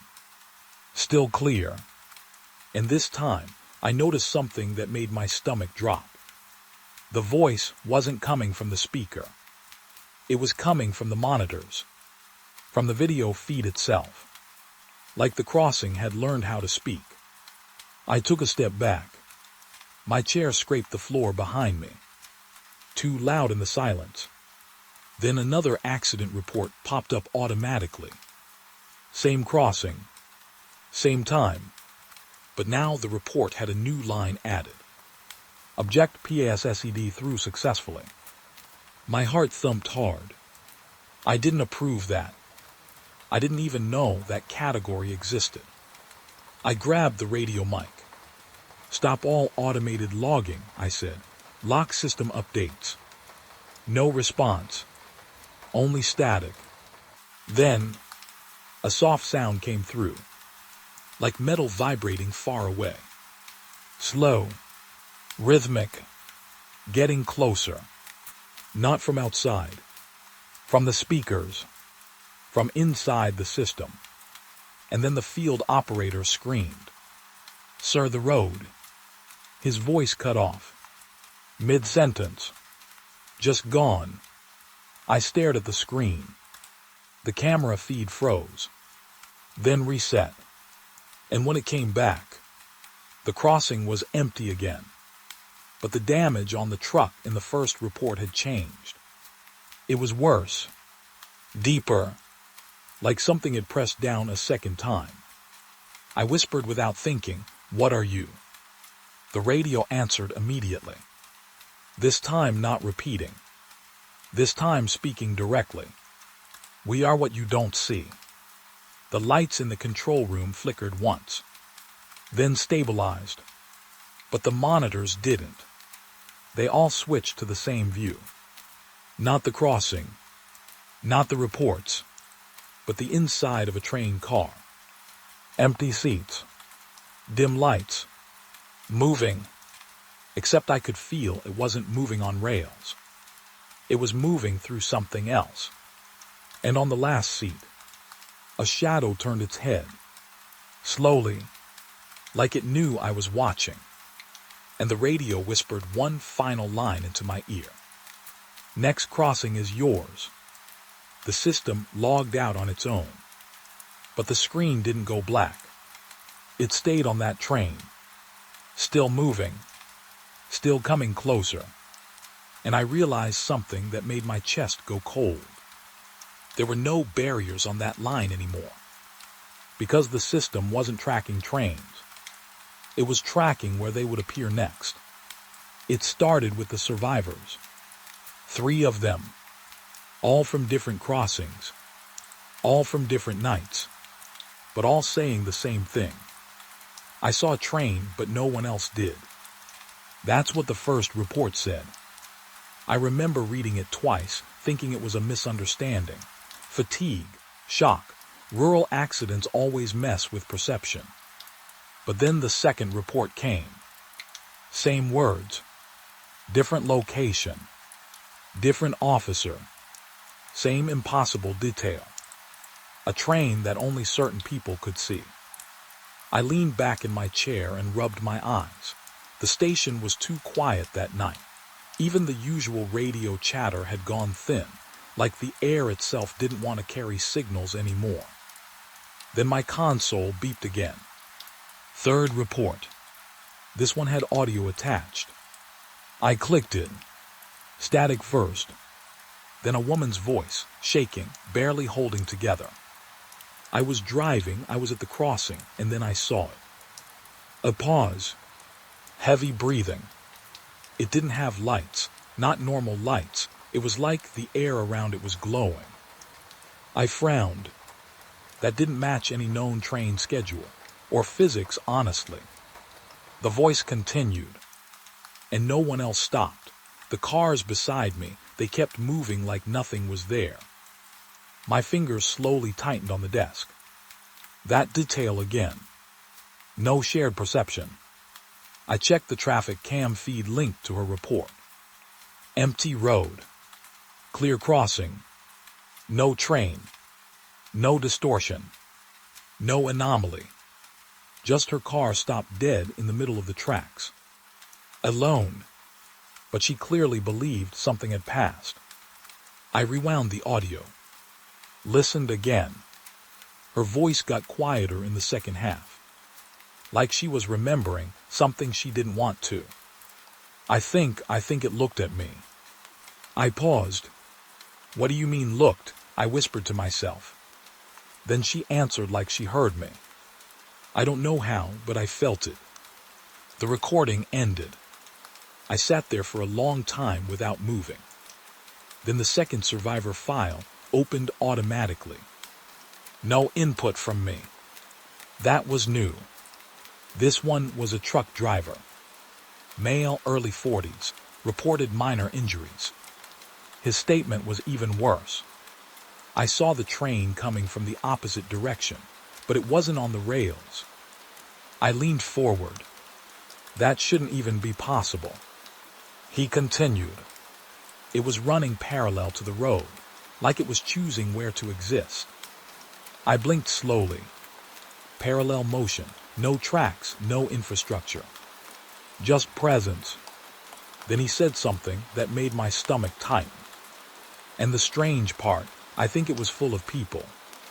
I froze. People, I said out loud. The audio crackled. Yes, but they weren't moving. They were just sitting there, like they were waiting for something to finish. I checked the metadata of the file. Timestamp matched the accident report. Everything consistent. Except one thing. There was no train recorded in any system.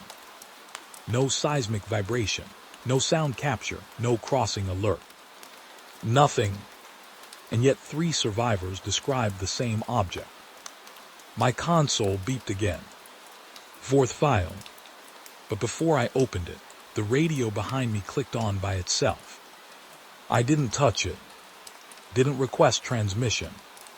A voice came through. Calm. Too calm. Stop comparing them separately. I stood up instantly. Identify yourself, I said. No answer. Just that same voice again. Combine the witnesses. My throat tightened. That's not protocol. A pause.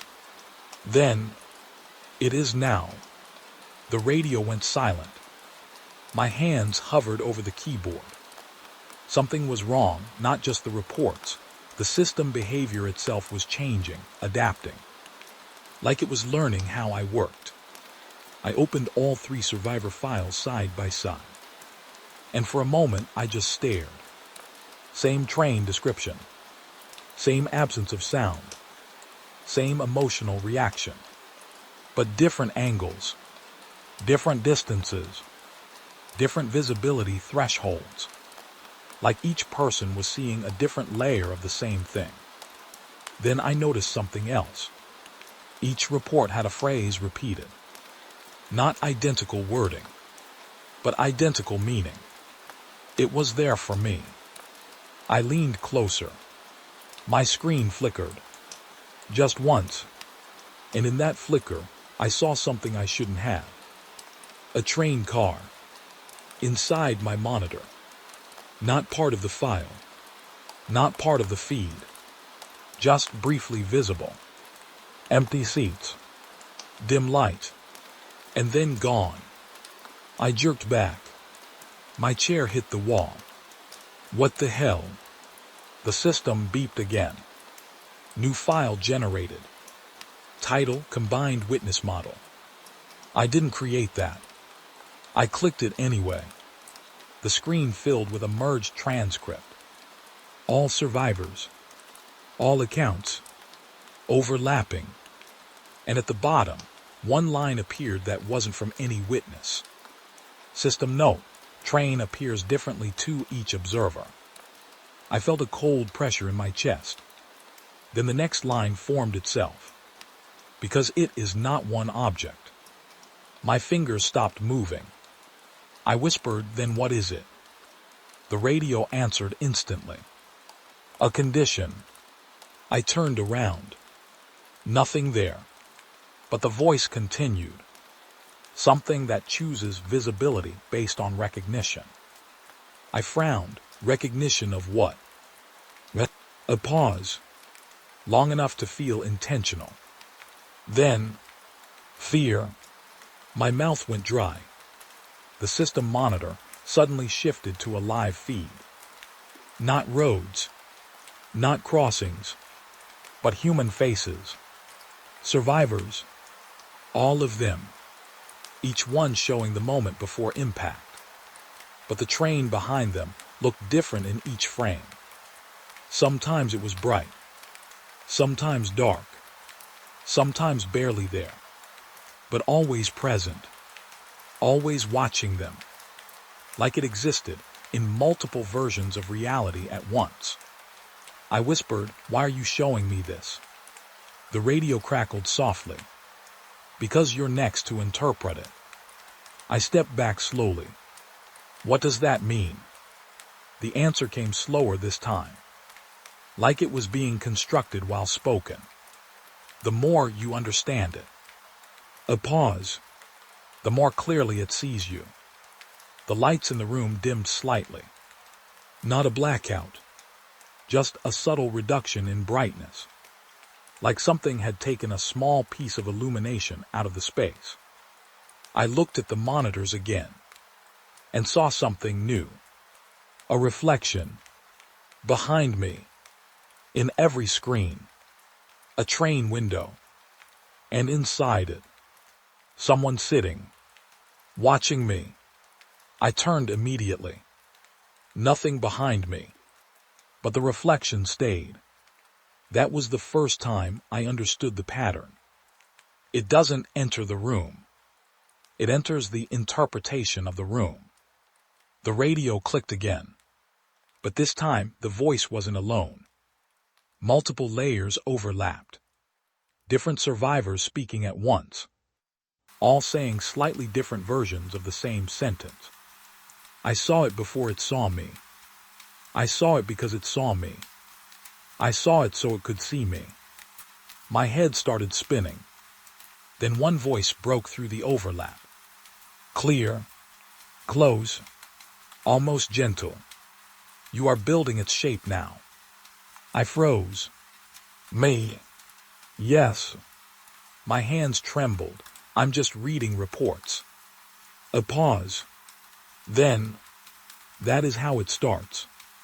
The monitors flickered again, and for half a second, every survivor's face looked directly at me. Not at their cameras. At me. All at once. And in perfect synchronization, they all said the same thing. "We already saw you on it." The screen went black. Silence returned. But it wasn't empty silence anymore. It felt occupied, like something had finished assembling itself in the gaps between the data. And as I stood there, staring at my dead monitors, the radio lit up one last time. No static, no delay, just a single incoming line. "Next witness, operator." And underneath it, my own recording started playing. It started before I ever saw it. A low metal sound in my ears, not loud, not clear, just coming. Like something huge was moving far away inside my skull. I was standing near the crossing when it happened. Same place, same broken barrier, same warning lights that never fully worked. But that day I heard it. The train. Far off, impossible far, yet real enough that my chest tightened. The strange part wasn't the sound. It was the timing. Because nothing was on the tracks. No schedule, no confirmed movement, no freight, no passenger line. Still, I heard wheels on steel. Slow at first, then faster. Like something was building up speed in a place I couldn't see. I looked down the line. Empty rails, dust, heat shimmer. And yet the sound kept coming. A deep rhythm now, not random anymore. It had pattern, like it was getting closer. I pulled out my radio, static, normal static, but under it something else. Click, click, and click. Like metal under pressure. I tapped the mic. "Control, do you copy any scheduled movement on South Line?" "Nothing. Just static." Then the sound in my ears shifted. It stopped being distant. It felt like it moved behind me. I turned fast. Nothing there.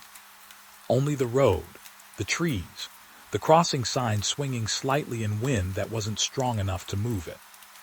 But I swear I felt it pass. Not physically, but like something huge had gone through the space around me. And then I heard screaming. Not from my surroundings. From the radio. A woman's voice. Sharp, broken. I can hear it again. Cut. Static. Then silence. My throat went dry. Because that voice, I recognized it. One of the earlier reports, a survivor from last month's accident case. She had been listed as psychological trauma, unstable testimony. But she was supposed to be in hospital. Not on my channel. I pressed the radio again. Repeat last transmission. Identify yourself. Only static answered. Then the train sound came back. Closer now. Too close. And this time I felt vibration. Under my boots. Like rails were waking up under the ground. I stepped back instinctively. The crossing lights flickered. Once. Twice. Then stayed off. Dead. No warning. No bells. Just silence building like pressure in my ears. And in that silence, I heard something new. Whispers. Not words at first. Just tone. Like people talking through water. I tried not to listen. But your brain always listens when it shouldn't. And slowly, it formed into language. Names. People's names. Names I had only seen in reports. Victims. Passengers. Dead on paper. But here spoken out loud. Soft. Close. Like someone standing just behind my shoulder, reading from a list. I turned again. Nothing. But the sound didn't move. It stayed with me. Inside me. Then the train sound changed again. It wasn't approaching anymore. It was arriving. Right here. Right now. I don't know how to explain what happened next in a normal way. Because I saw nothing. But I felt everything shift. Air pressure dropped. The ground tightened under my feet. And for half a second, the world felt like it was waiting for something massive to pass through it. That's when the first witness arrived. A man from the village nearby. Running, sweating, face pale like he had seen something that didn't belong in daylight. He grabbed my arm without even greeting me. It's here again, he said. What is? I asked, already knowing I shouldn't. He pointed at the tracks. I saw it, the train. I looked. Empty rails. He shook his head hard. You don't see it, his voice cracked. It's right there. And then I've heard it again. But this time, not in my ears. Not in my radio. Not in the ground. I heard it through him. Like his fear was translating into sound. He stepped forward. No, it's stopping. He froze mid-sentence. Eyes locked on something I couldn't see. And then his expression changed. From fear to recognition. Like he knew someone on that invisible train. His mouth opened. But what came out wasn't his voice. It was the train sound. Metal grinding. A long, low scream of brakes. Then silence. And just like that, he collapsed. No injury. No impact. Just down. Like something had turned him off. I rushed to him, grabbed his shoulder. Hey, look at me. His eyes were open, but unfocused, like he was still watching something pass. And then he whispered something that made my stomach drop. It knows I saw it. I felt my skin go cold. What knows? I asked. He didn't answer, because he wasn't looking at me anymore. He was looking past me, at the tracks, at something I still couldn't see. Then he said it. Soft, almost calm. They're still getting on. That made no sense. There was no train, no doors, no platform. But the way he said it, made me feel like I was the one missing something. And then I've heard it again. The whistle. This time it wasn't far. It was right beside my ear. Long, slow, like it was warning something that was already too late. The man suddenly grabbed my wrist hard. His nails dug in. "They hear you now," he said. "Who?" I asked. But he shook his head violently. "No, no, don't say it." And then his grip loosened. Not slowly, not naturally, just stopped. His hand fell away like it forgot how to hold. His eyes stayed open, but the life behind them was gone. I stepped back. My breathing broke, because I realized something I didn't want to realize. Every time I heard the train, someone else saw it. And every time someone saw it, they stopped being here. I backed away from the tracks. The sound faded again, like it was satisfied, like it had arrived somewhere it needed to be. And in that fading silence, my radio crackled one last time.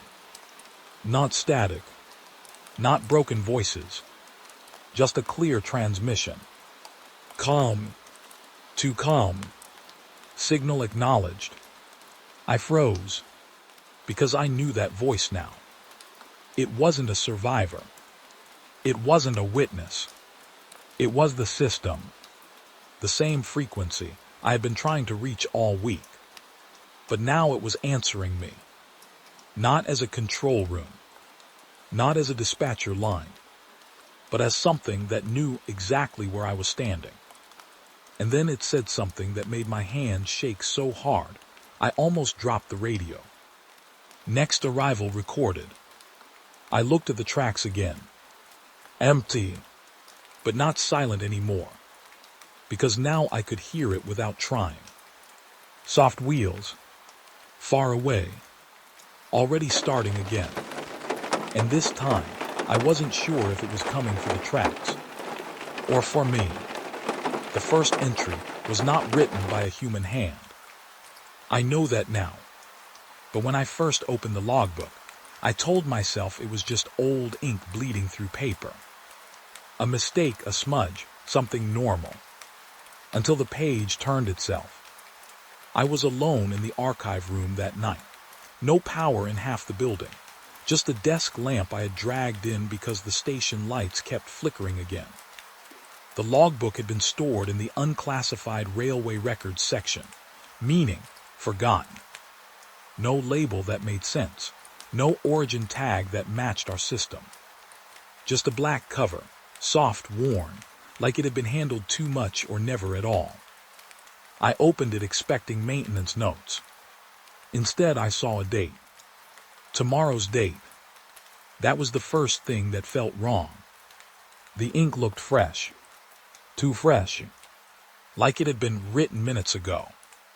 But the book had been locked in storage for years. I leaned closer. The entry was short. Crossing 17. Incident at 02:14. Vehicle impact. 2 fatalities confirmed. My throat tightened. Crossing 17 was active. I checked the station map on my desk. Yes, active. No scheduled closures. No alerts. Nothing. I laughed a little under my breath, nervous. Maybe it was an old prediction note. Maybe someone had been testing patterns.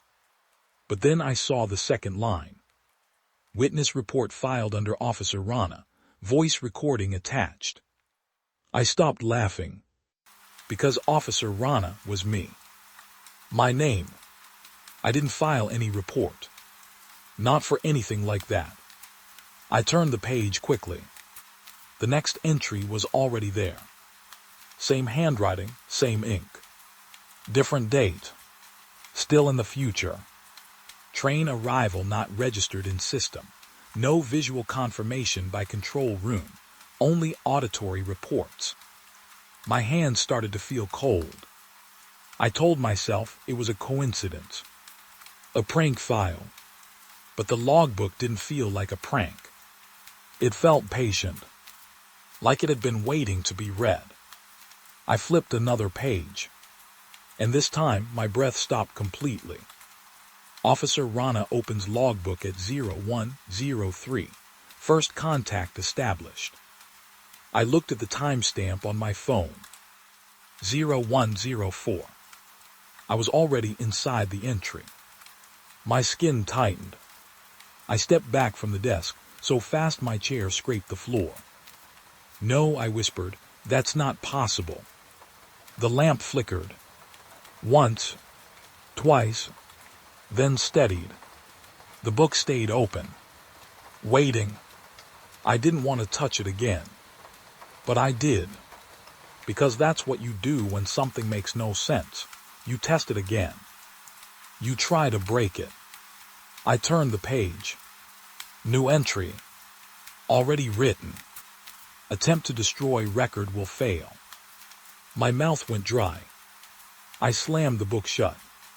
Hard. The sound echoed through the empty room. For a second, nothing happened. Then the lamp dimmed, and the air changed. Not cold, not warm, just heavier, like the room had become aware of me. I opened the book again.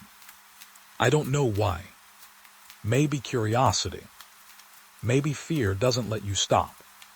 The next page was worse. Subject will confirm first incident at crossing 17 before sunrise. My stomach dropped, because I hadn't told anyone about crossing 17 yet. Not officially. Not in report format. Only in my head. The entry continued, and we'll hear the train before it arrives. I froze. My ears rang slightly, like the world had tightened around a single point. Because I had already heard it earlier today. That low metal sound. That impossible distance. I closed my eyes for a moment, trying to reset my thoughts. When I opened them again, there was another line beneath it. Added, fresh, like it had been written while I wasn't looking. And will doubt this sentence until the next hearing. My hand shook. I stepped away from the desk again. This time slower. Careful. Like the book might react if I moved too fast. I tried the radio, just to break the feeling. Static answered. Then something under it. A faint rhythm. Click, click, click. My chest tightened. No, not again. I looked back at the book. It was open, even though I hadn't touched it. And now there was a new entry forming. Slowly, ink spreading across the page like something breathing through paper. I watched it happen. Helpless. The sentence formed completely. Control room will ignore first distress signal. My radio crackled immediately after that. A voice. Flat.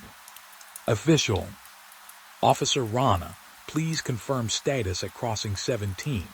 No anomalies reported in system. I swallowed hard. I didn't report anything yet, I said. A pause. Then, there is a report already filed. My blood turned cold. I looked back at the book. New line. Already there. Subject will attempt to deny prior report. My breathing turned shallow. I felt like I was standing inside something that had already happened. Not something I was discovering. Something I was repeating. The lamp flickered again. This time longer. When it stabilized, the room felt different. Smaller. Like the walls had moved closer while I wasn't watching. I turned the page again. I shouldn't have. But I did. And that's when I saw it. A full entry. Not just text. A detailed incident report. My name at the top. My signature already drawn beneath it. And the final line. Officer Rana will arrive at crossing 17 at 02:10. I checked my watch. 01:22. Too early. Still time to leave. Still time to refuse. I closed the book slowly, stood up, took one step toward the door, and then the radio spoke again. Not static this time. Clear, calm, like someone sitting right next to me. Crossing 17 is now active. I stopped, because I knew that voice pattern. It wasn't control room protocol.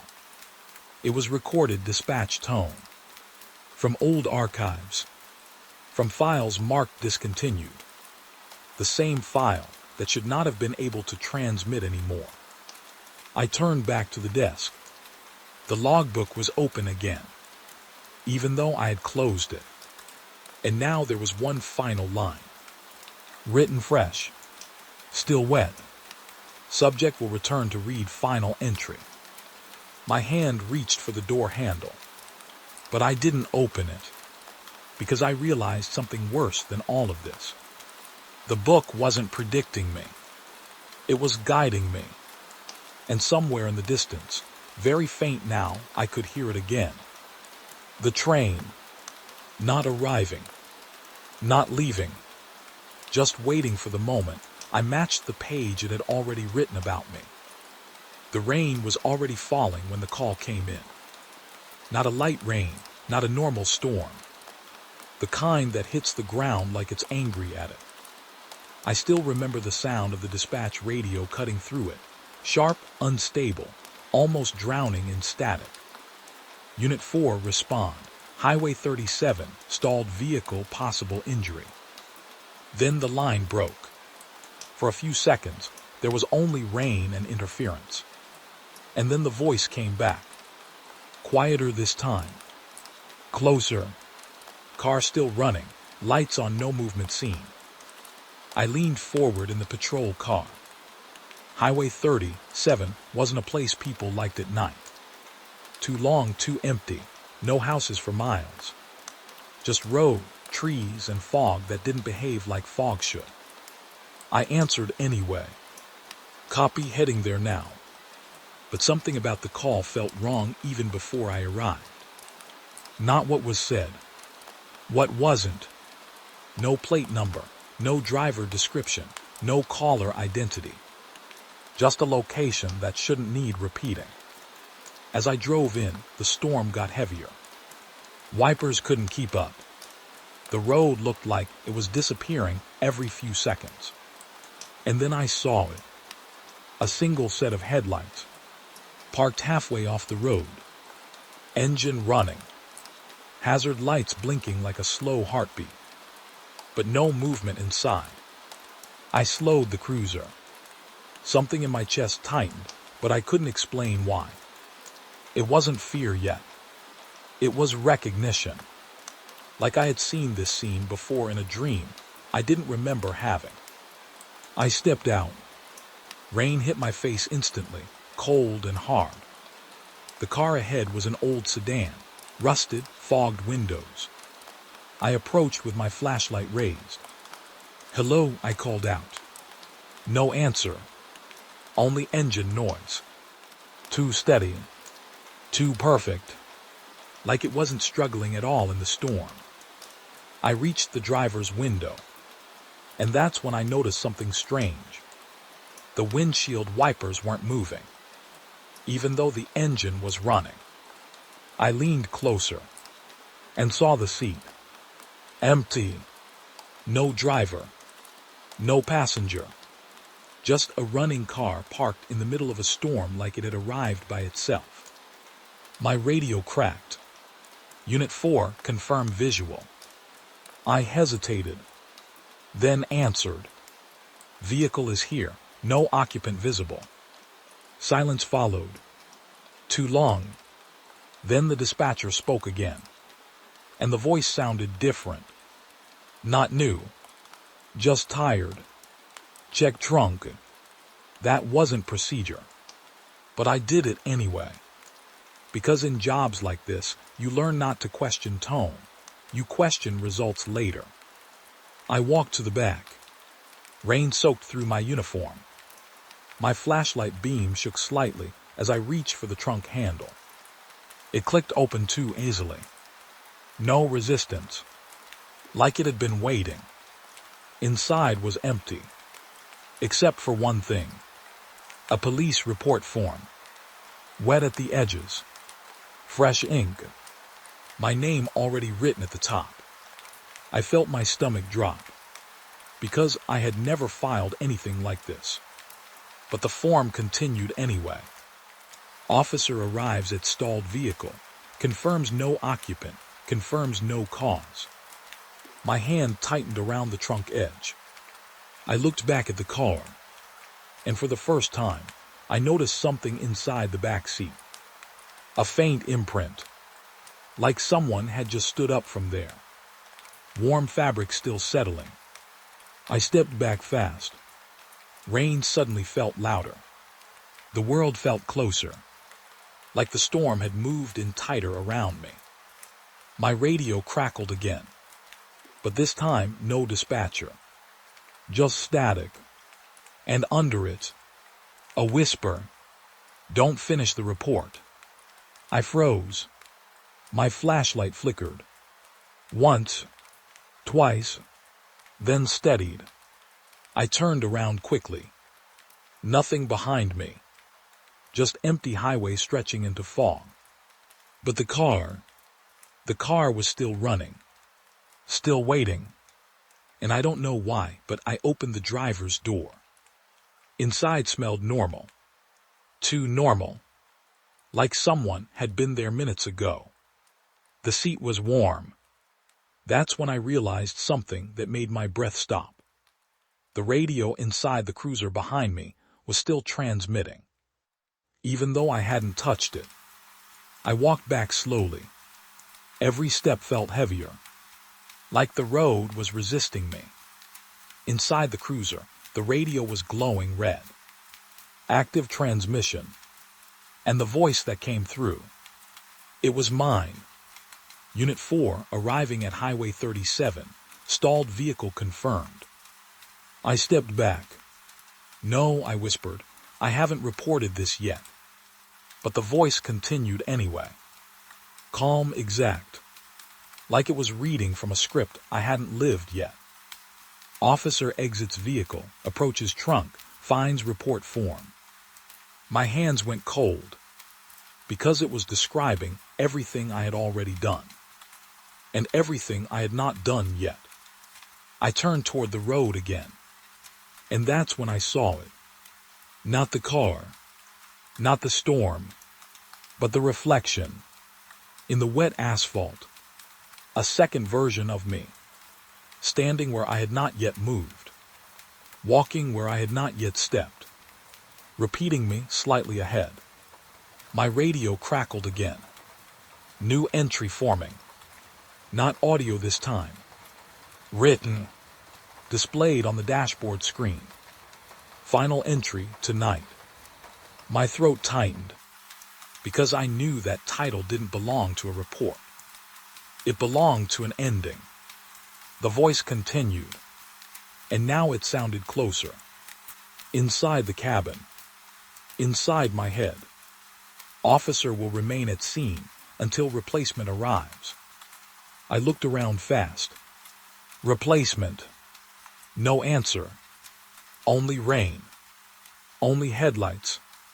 Only the stalled car still idling like nothing had changed. Then the final line appeared on the screen. And my name was already signed beneath it. I felt something shift in my chest. Not pain. Not panic. Recognition again. Like I had already lived this moment. And failed to stop it. My radio gave one last transmission. Soft. Clear. Almost gentle. Dispatch complete. And then the storm outside stopped. Not gradually. Not naturally. Just off. Like someone turned the world's sound down. In that sudden silence, I heard footsteps behind me. Slow. Measured. Approaching. I didn't turn right away. because part of me already knew what I would see, and part of me wasn't sure I was ready to confirm it. But when I finally looked, there was no one there. Only my own cruiser door open. Only the report still glowing. Only the words, "Final entry tonight." And somewhere far down Highway 37, a car engine started again.